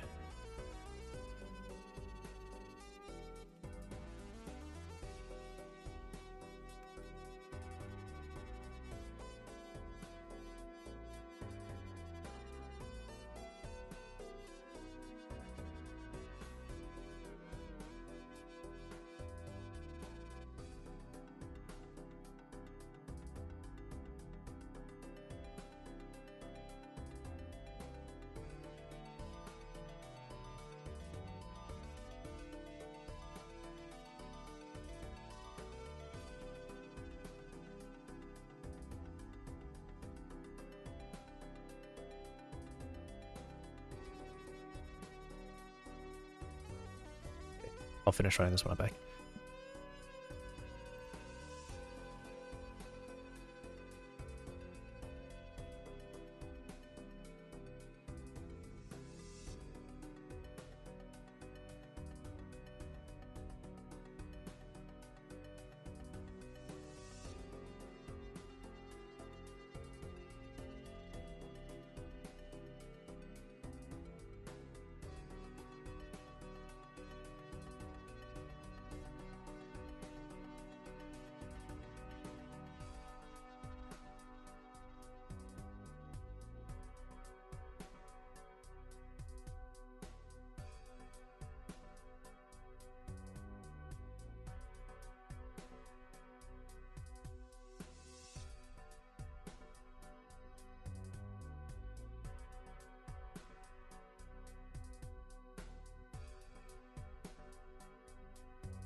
I'm back. What was I saying? Spam performance improve. Improves greatly with less active constraints, especially.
Actually doing that?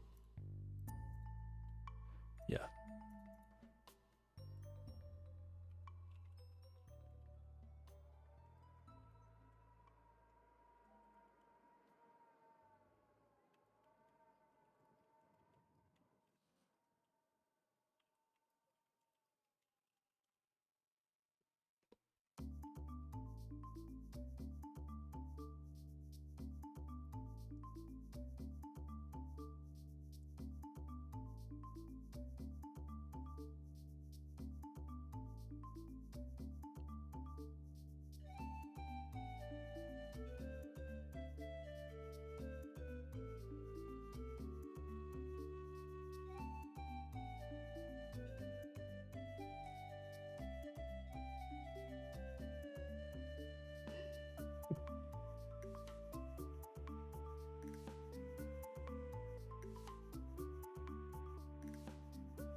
I might call literally because I can tell today was just kind of nothing for me. I want to do a test with lazy. That's, I mean, yeah. Like, I just feel like I'm super lazy right now. I haven't done anything, which makes me think I probably should stop. Alright, I want to take 2 of these guys, and I want to fling them at each other at really high speed. I just want to. I thought of it.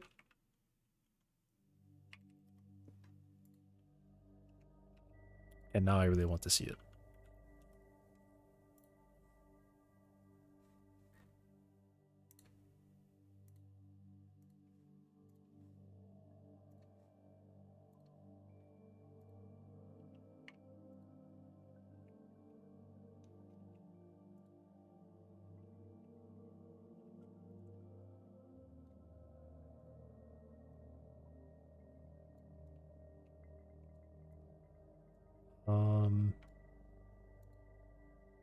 I'm gonna move both of these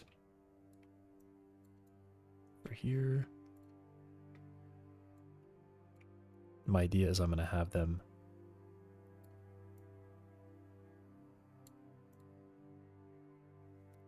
fly at each other with this orientation.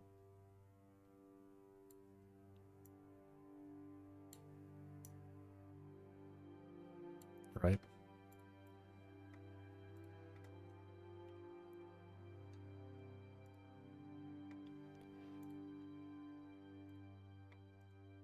Two is probably enough.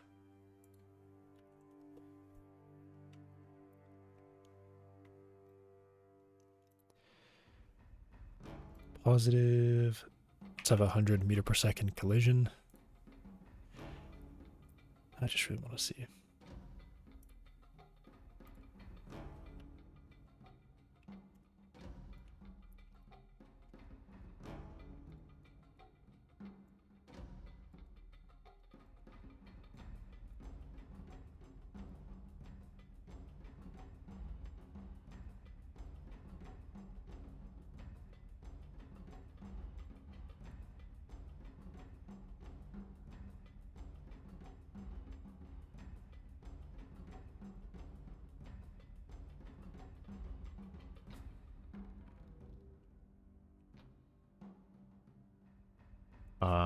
Interesting. Okay. I didn't think of that. Well, that's good to know. So when I set up the joints, not only do I have to copy this, I need to copy any velocities onto them. Though it's, I guess it's not really enough. Because then I also would have to copy over. Yeah, this is interesting.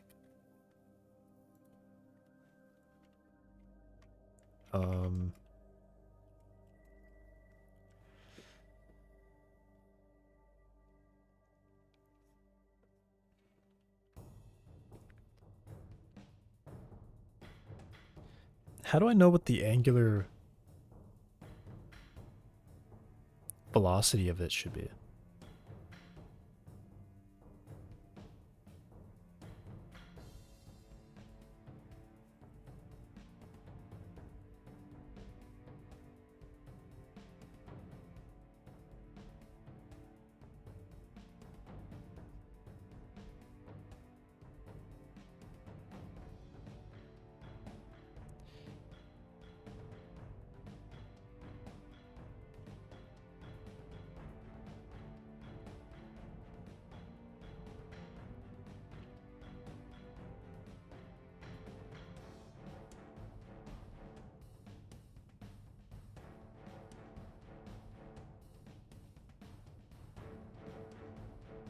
This is a deferred, which means I actually don't get physics information from here.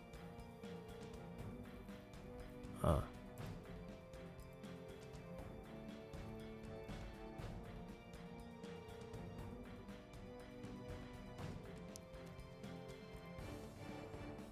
Yeah, okay, I kind of have to do this. I kind of have to do this. I can't copy it there, but up here I can copy it. So if we have not initialized... Oh, right. Oh, right. No, this is deferred call.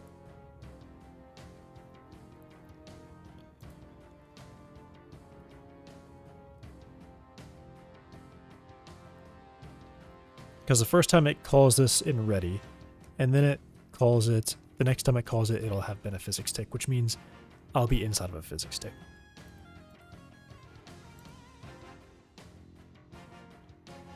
Right.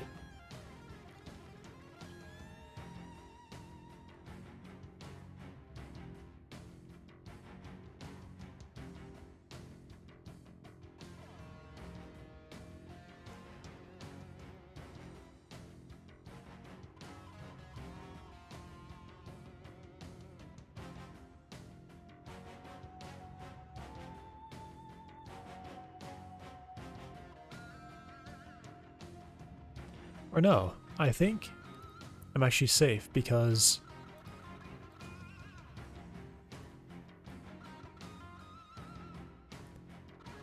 this will go physics tick.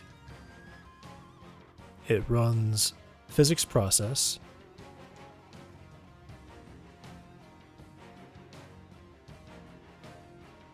It goes to navigation.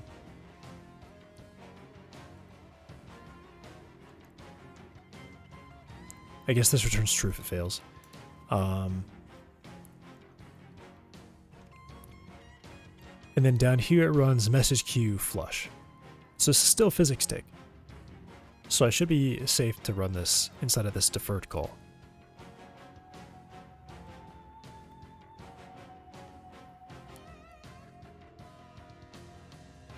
No.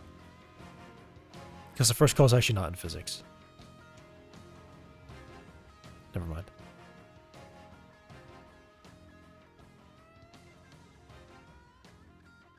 Wait. What?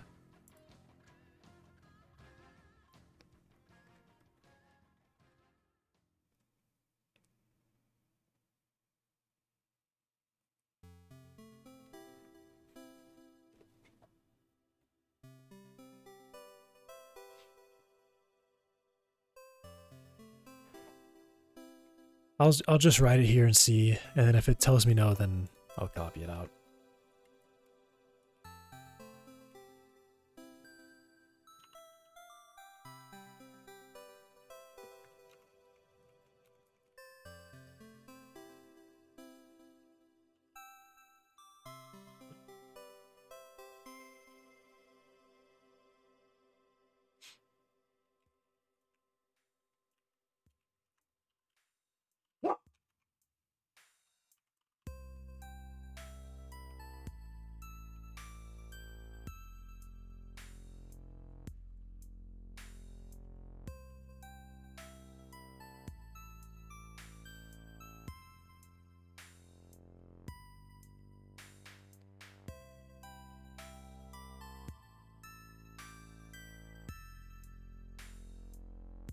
So body state, then I can do body state.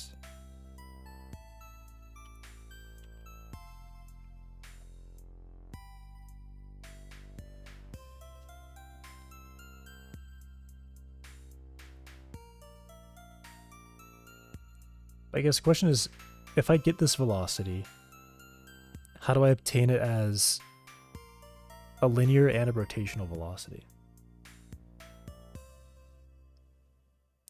I guess I don't know. I guess I have to compute it myself, right? I have to calculate it myself.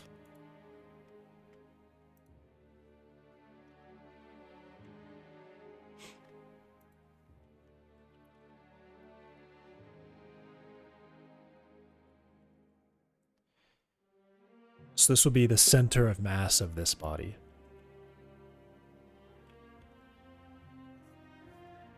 Relative to the main body.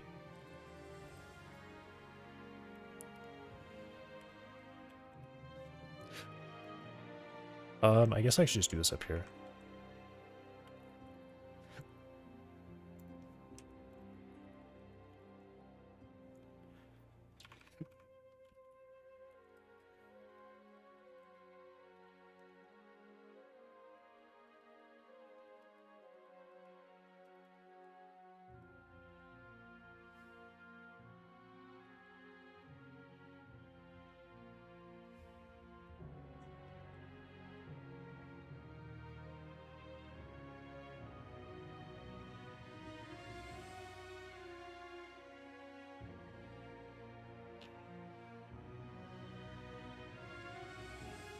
right?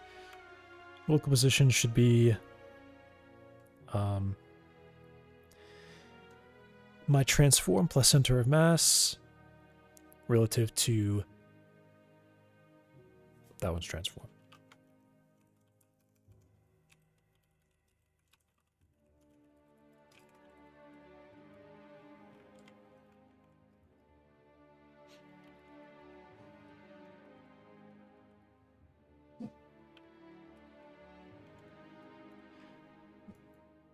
Okay, so now I have that.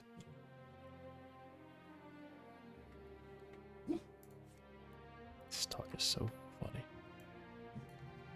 It's doing such small little barks.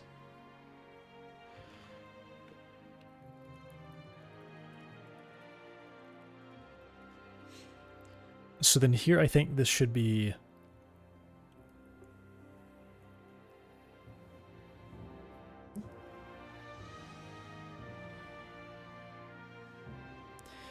Is it just like local position cross angular velocity? I'm just going to look to see if that's kind of what it looks like. It's multiply. But that's not a... Right, I need to know...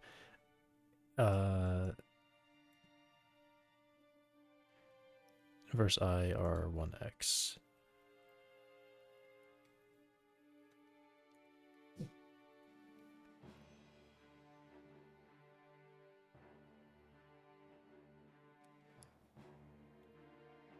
What? Wait, what? I create a matrix out of...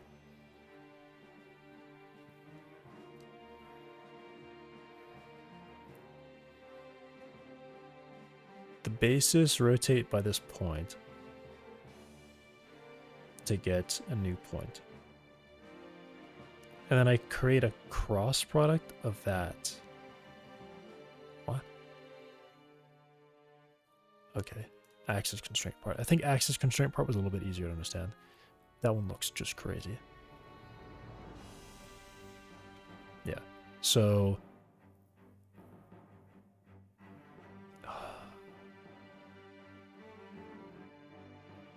oh, I see it.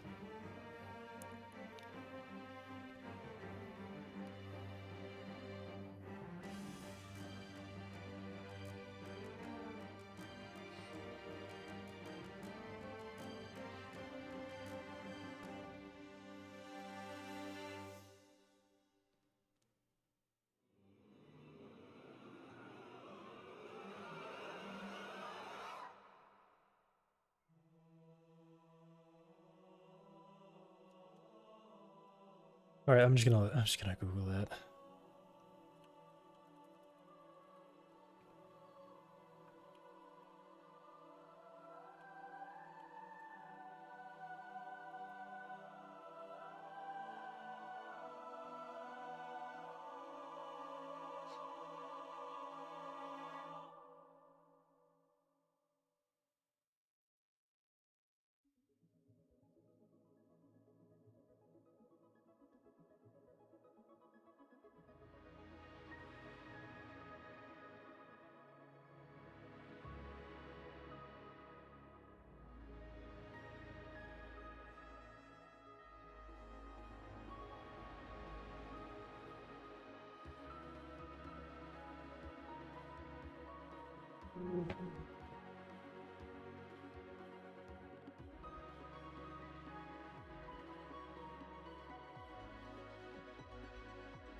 Should it be just...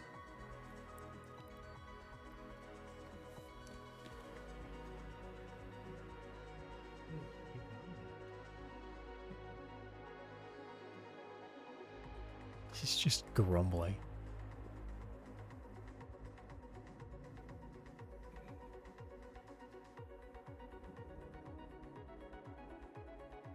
I don't know what he's looking at. 1 second.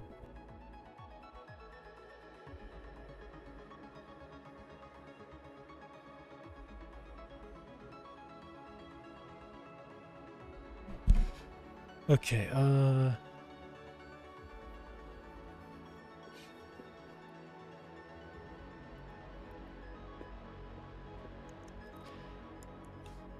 in rotation 1, why is this one different though?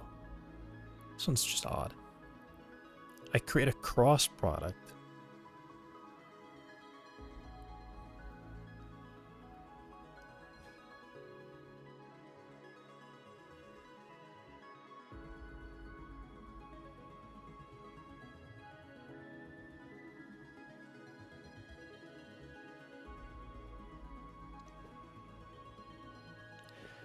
Would I just be multiplying it, taking the angular velocity and multiplying it by its distance?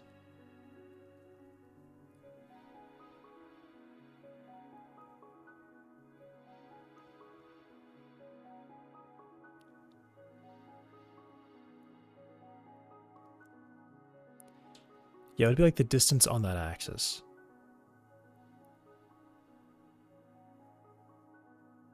So at 1 unit, it would have...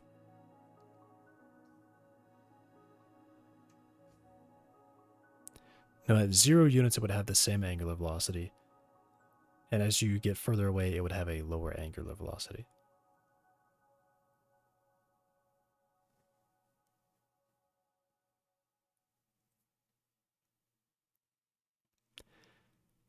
But that wouldn't just be a cross.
What do you think about this?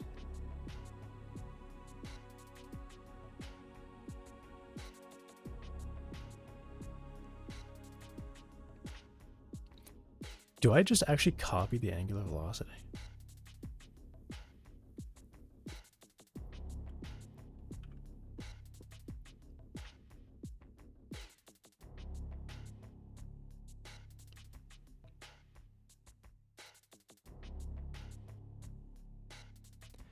I guess I do, right?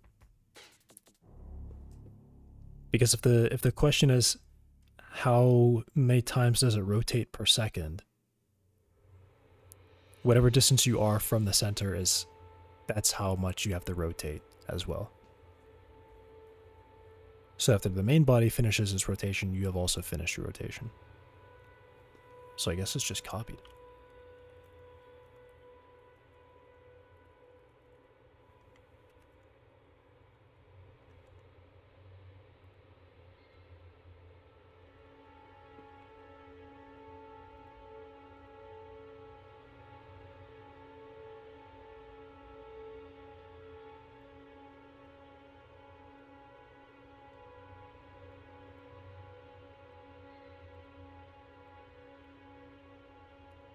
But also I think this doesn't really work that way.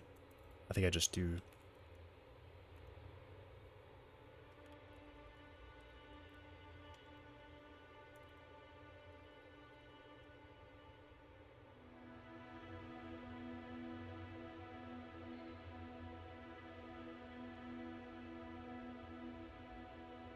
Also, I don't think I even need state. Yeah, let me...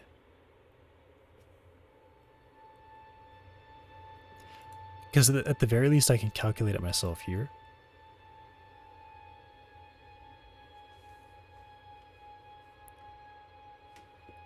I don't know, I'll do this.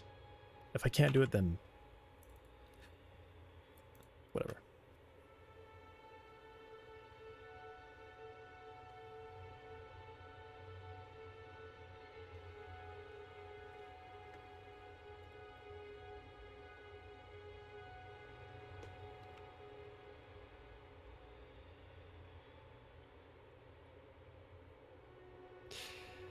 Cool.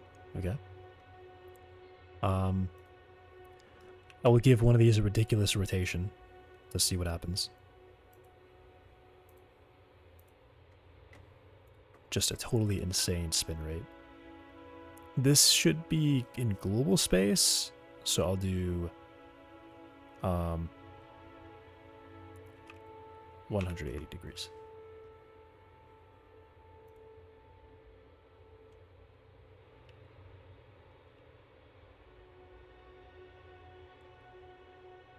It didn't even start to rotate. That's cool how they just smash off though like that. It did not even start to rotate. Okay. Let's say 10 rotations per second.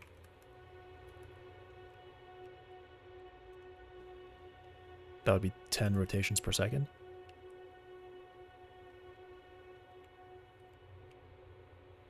Okay, the body fell apart, so.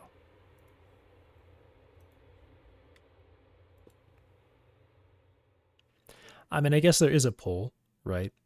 So if I actually can make it rotate too fast. So, okay. I'll just do 1 rotation per second. Okay, that's still I think it's working because it kind of stays there, but then it does fly apart.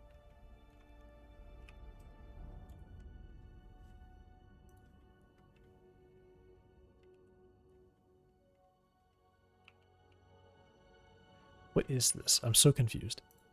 Because I go from 180 to 360 and there's a huge difference. Unless it just didn't save it.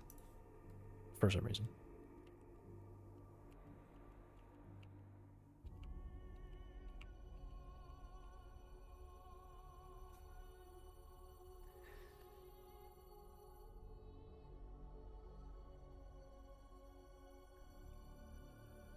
Okay.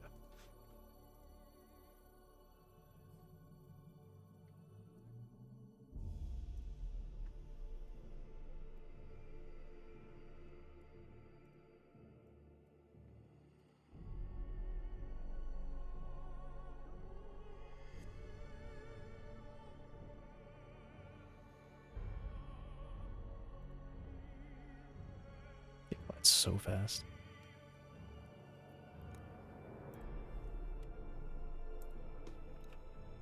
Alright, if I just made this rotate, will it actually stay together? Okay, it does. Better than nothing. Then his legs fall off when it hits the ground, though.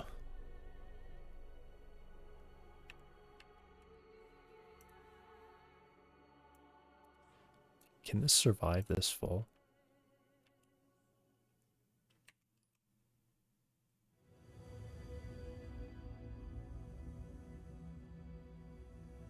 It does survive that fall.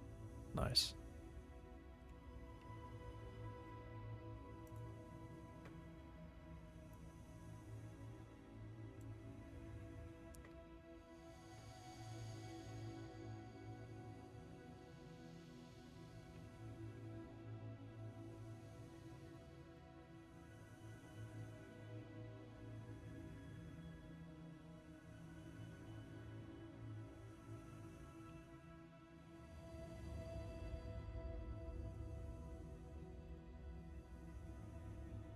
$500 is technically the limit that I can set.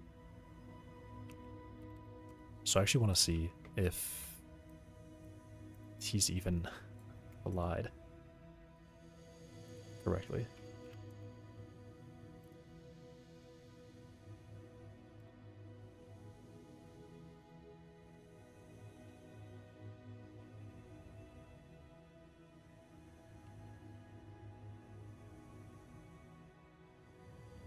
Wow. Okay. Oh wow. Okay. That is high speed.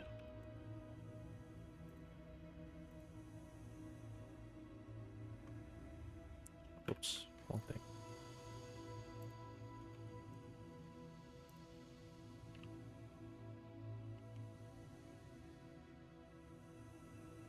They just like passed through each other, didn't they?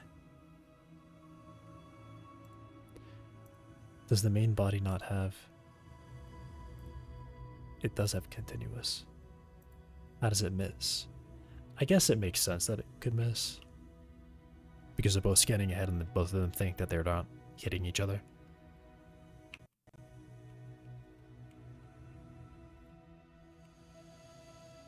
Yeah. Yeah, they both just think they're not hitting each other. But the joints all broke. Ah, this is too silly.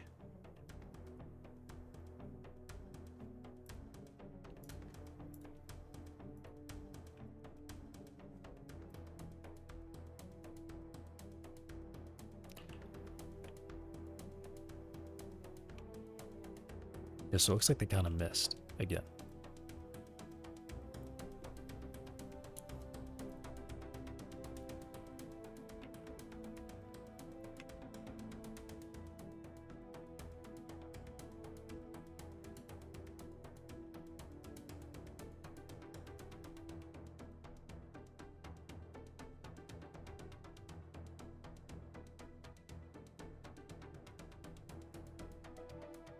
Three of them just got shoved through the ground. All their legs are left behind, though. They really break a leg just by walking into it.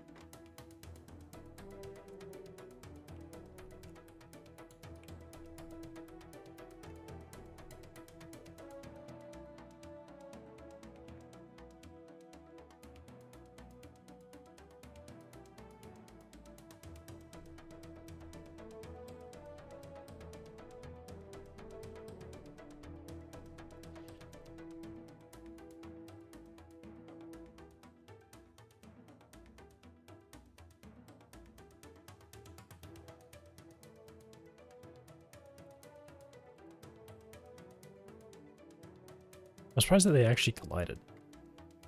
That's actually weird that they collided in the first place. I brought these way out here.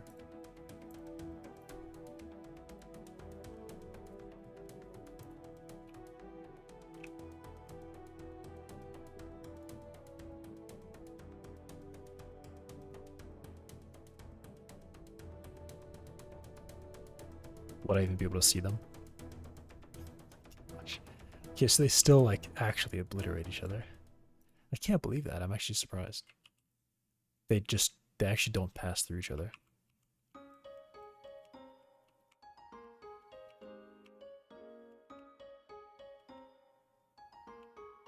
Interesting.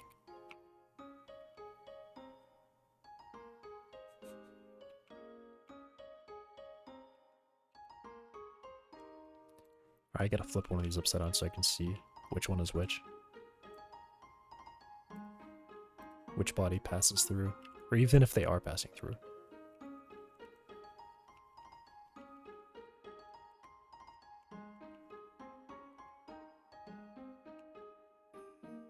Okay, they do, like, pass through each other.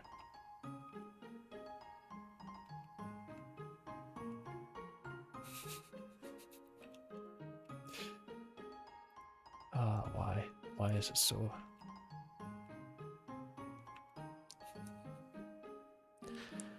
It's just like for one frame they're there, and then they fly apart. They're gone. At ridiculous speeds. Alright. Well, now I want to see what happens if I send one through a bunch of them. This is actually relevant to game mechanics, I swear, because I do have a weapon that will create... The purpose of it is that it creates shrapnel by obliterating, completely shattering the bodies and then sending them back at high speed. So... let's turn this off.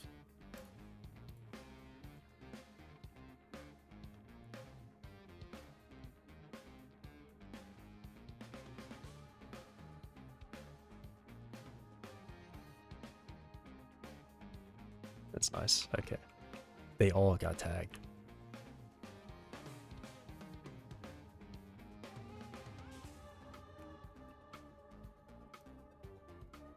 Right, what if it's... what if you got a silly rotation happening on the z-axis?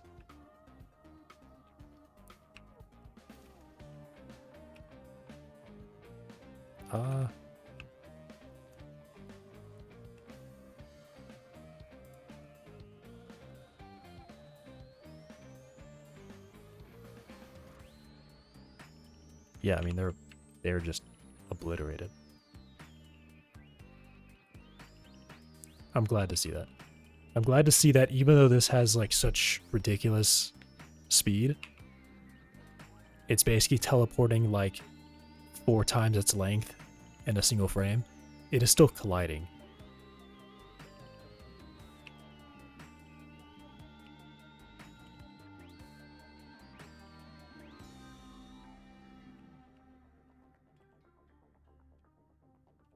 Creating a very big debris field. There's something in here that I was curious about.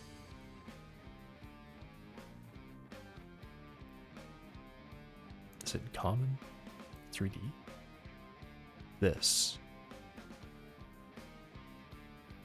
Does this even...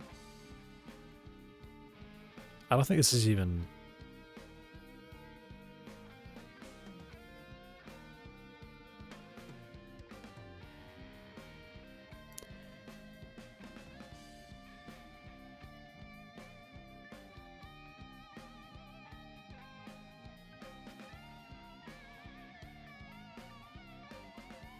Where would it be?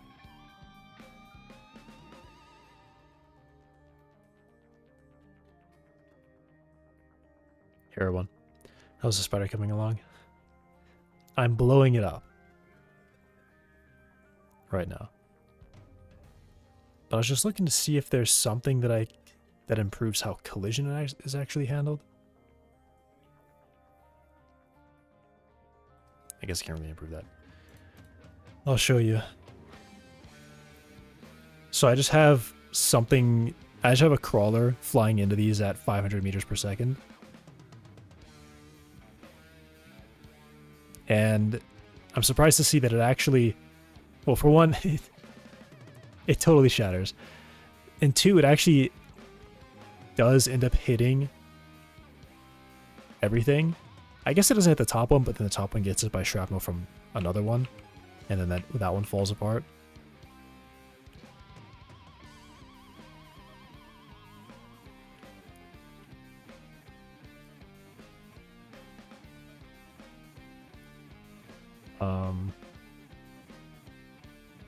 I've also got this ball that I was using just to run over these things.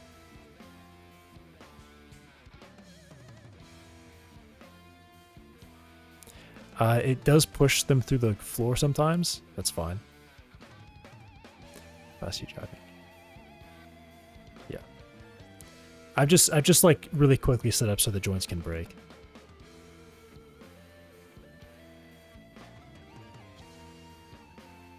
And if I can jump on them just right, I can break them myself. If I jump on them right.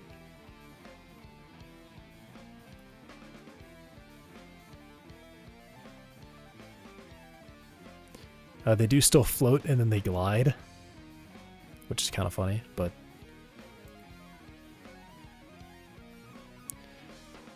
They don't quite yet understand that they're missing legs, so they still float there like they have their legs.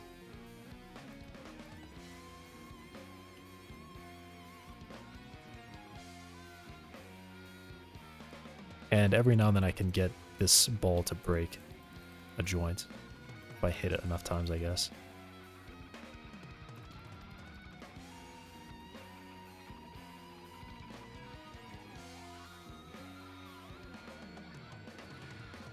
And if you decided to die deeper, make a Voltron Transformer design that breaks them apart and reassembles them. I don't even know. There is going to be a weapon that the effect of it is to turn the robots into... Okay, that still doesn't work. That's really annoying. That will turn them into shrapnel like that and then launch them at high velocity, with the point being that when it collides with another body, it'll act like another shot, so it will like totally break all the joints on the body and then send them back flying in other ones. And then there's this weird gyroscopic effect that's happening now. When a leg lands like this, it will just keep spinning like this forever. Yeah, today I've like actually just been playing around with this, and that's all I've been doing.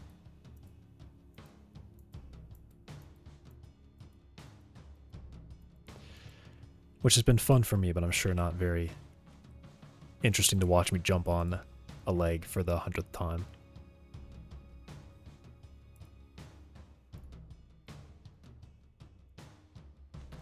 What does this look like when it lands?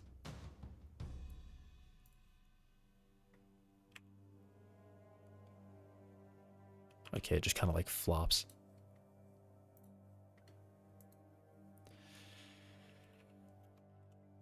What about that?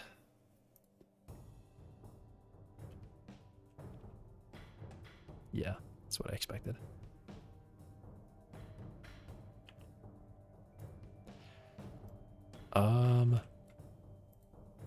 What if I sent a cube through them? It's just gonna look the exact same. Nothing's gonna be different.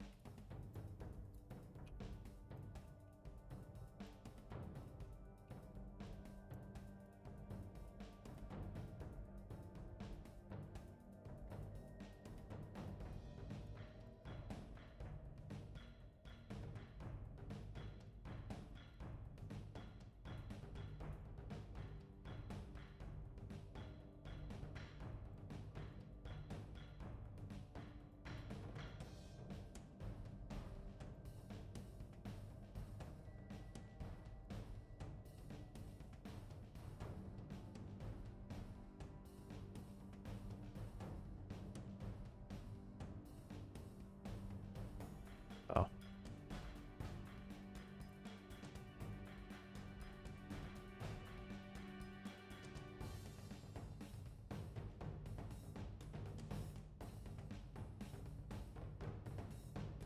I don't know. This is cool. This is cool. I think I'm right on having a weapon that does this, because I just think that's just a sudden wash of debris of things flying. Hey, Hack the Doc. Yeah, I've just been... This has just kind of been all I'm doing today. I'm just throwing things at these and seeing what happens.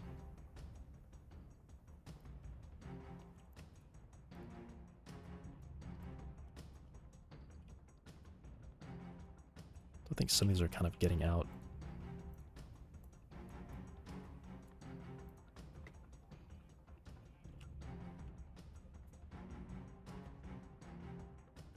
Might be a little too fast. Should probably make it slower.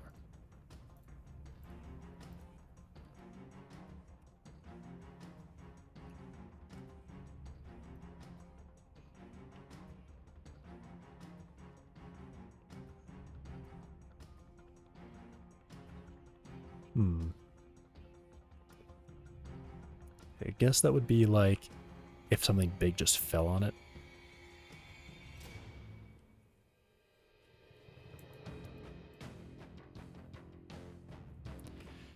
Yeah, I just made it today that they could actually, the joints could actually break at all. Though they don't seem to understand that they're missing legs, because they still stand perfectly fine without them. They also can't walk right now.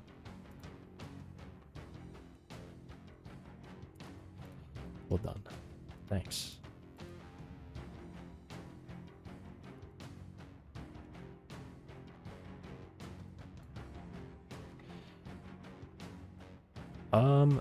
Let me see this.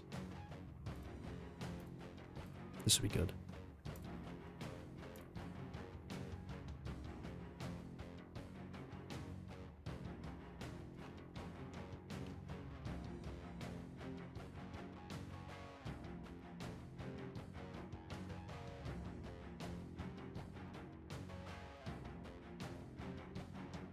So that's actually getting kind of close to the max.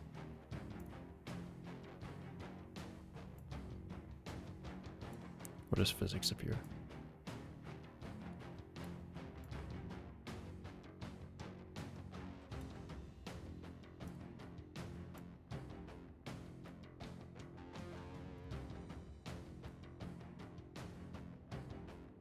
Wait, what? What was I saying? Oh, no, that was frame time. Oh yeah, this is a lot of free space there. This is a menagerie track. Yep. Hello, Bambit. I'm actually wrapping it up though. Because at this point I'm kind of just playing around too much. How are you? I'm doing alright.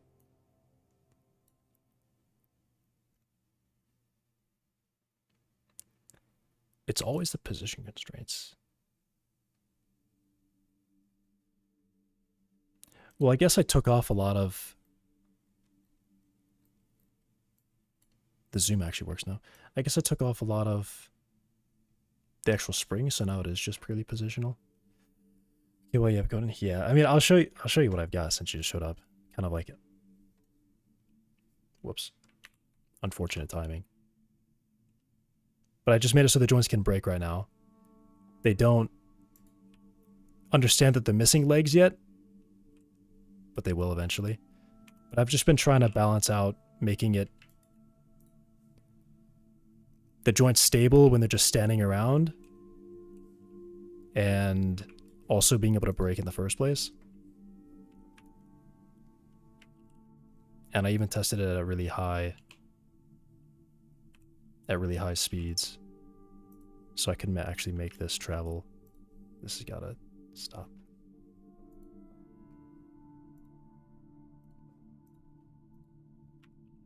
At the maximum speed that's possible.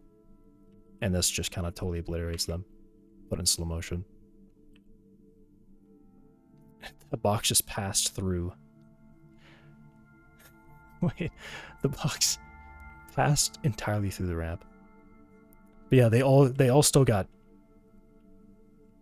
obliterated, which is good.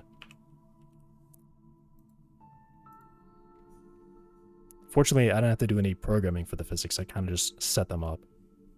And luckily, even insane values is still enough. There's enough time for it to collide. Need some more legs. I think 6 is the max. I don't think I can go much higher than 6. They're already missing a joint on every leg right now. So I'll be going from 18 joints to 24 joints. So 2 more legs I don't think is possible. More legs and more slow-mo. Yeah. There's going to be a weapon in the game that will do this. Not send a box, but it will turn these guys into shrapnel, and then that shrapnel will fly at like really high velocity to collide with other ones. So it's good that I can even set like 100. I don't think anything is ever going to travel that fast. But it's at least good to know that 100 is not impossible to do.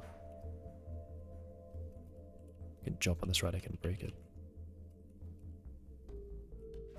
Or not.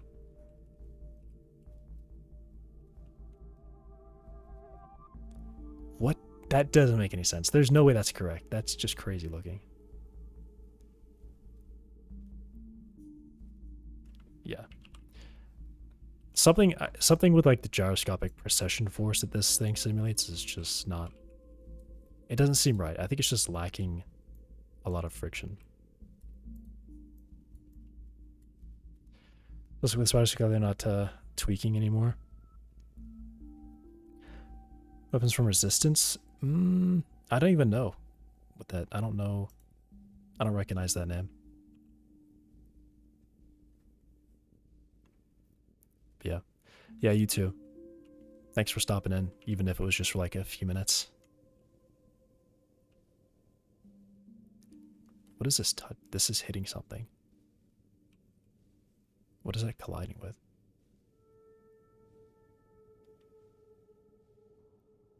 Something's just wrong here. I just don't believe it. Something's really weird.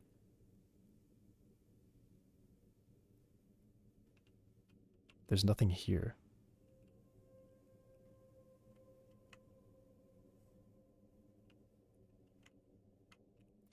Weird. These shapes are weird. Come back again next time. Yeah, thanks. Made by Insomniac. I do know Insomniac. Because I just don't recognize the name. Yeah, I gotta stop. I gotta stop here. That's gotta be it. Because I've just basically played all day. And I just keep watching the same thing over and over again. Okay, one more thing. What happens if I just have a cube falling and rotating really, really fast?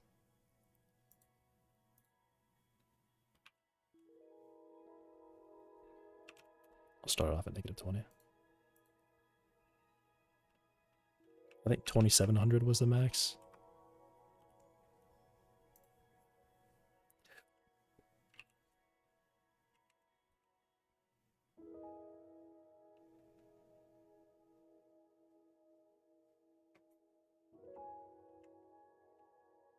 Nice. Okay. The giant ball came in.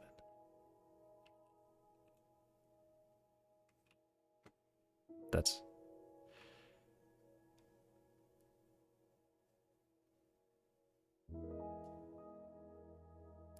Yeah, something's wrong with the gyroscopic effect. I can't believe that's right. I don't know what the mistake is, but it's just really strange.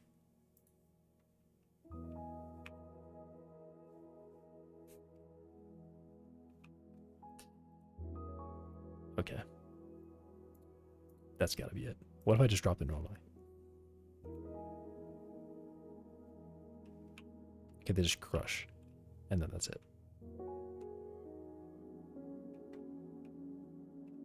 That's fine.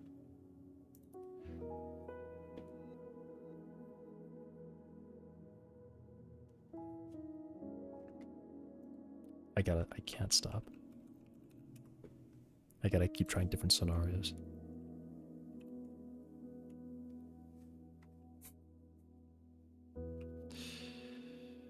Great. Okay. Alright, that's it. That's it. That's it.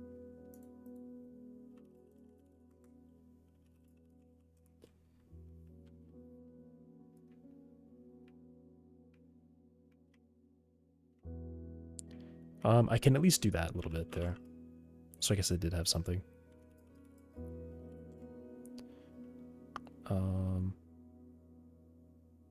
Add-ons, physical skeleton.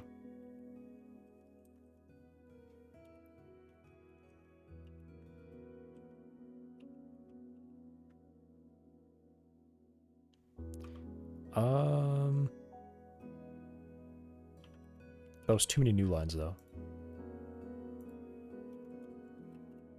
Just one too many.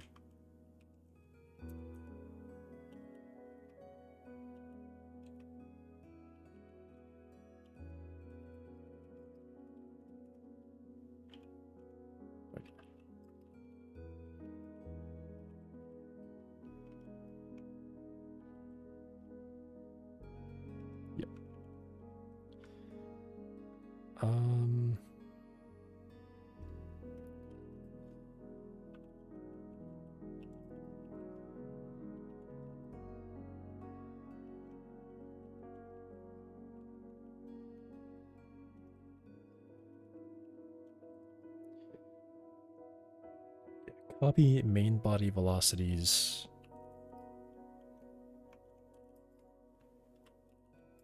to joint bodies.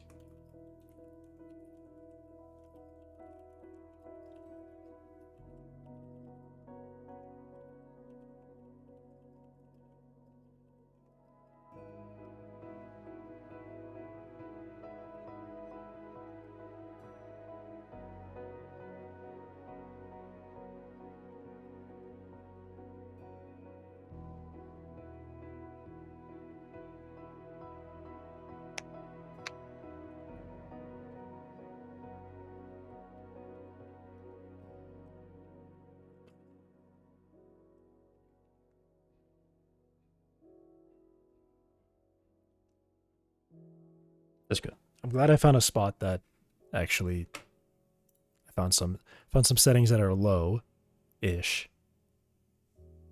and that I can still. I guess just the one thing that sucks is that I really am locked into that now. Well, I'm not locked into it until I start tweaking for gameplay what I think the joint strength should be. That's not even a parameter that I can set up yet. This is just hard-coded.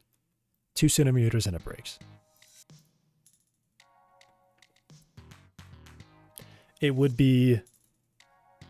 Probably what I would have to do is make these joints an additional type. I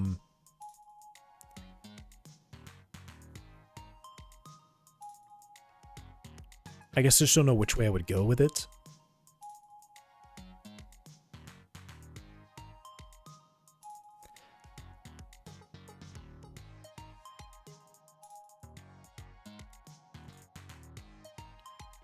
I guess what it would probably be is that the shared 6 degree of freedom joint would have a method that I can specifically add properties, which means I'd be able to create a class on top of this one that extends this one that says like breakable joint or something. And then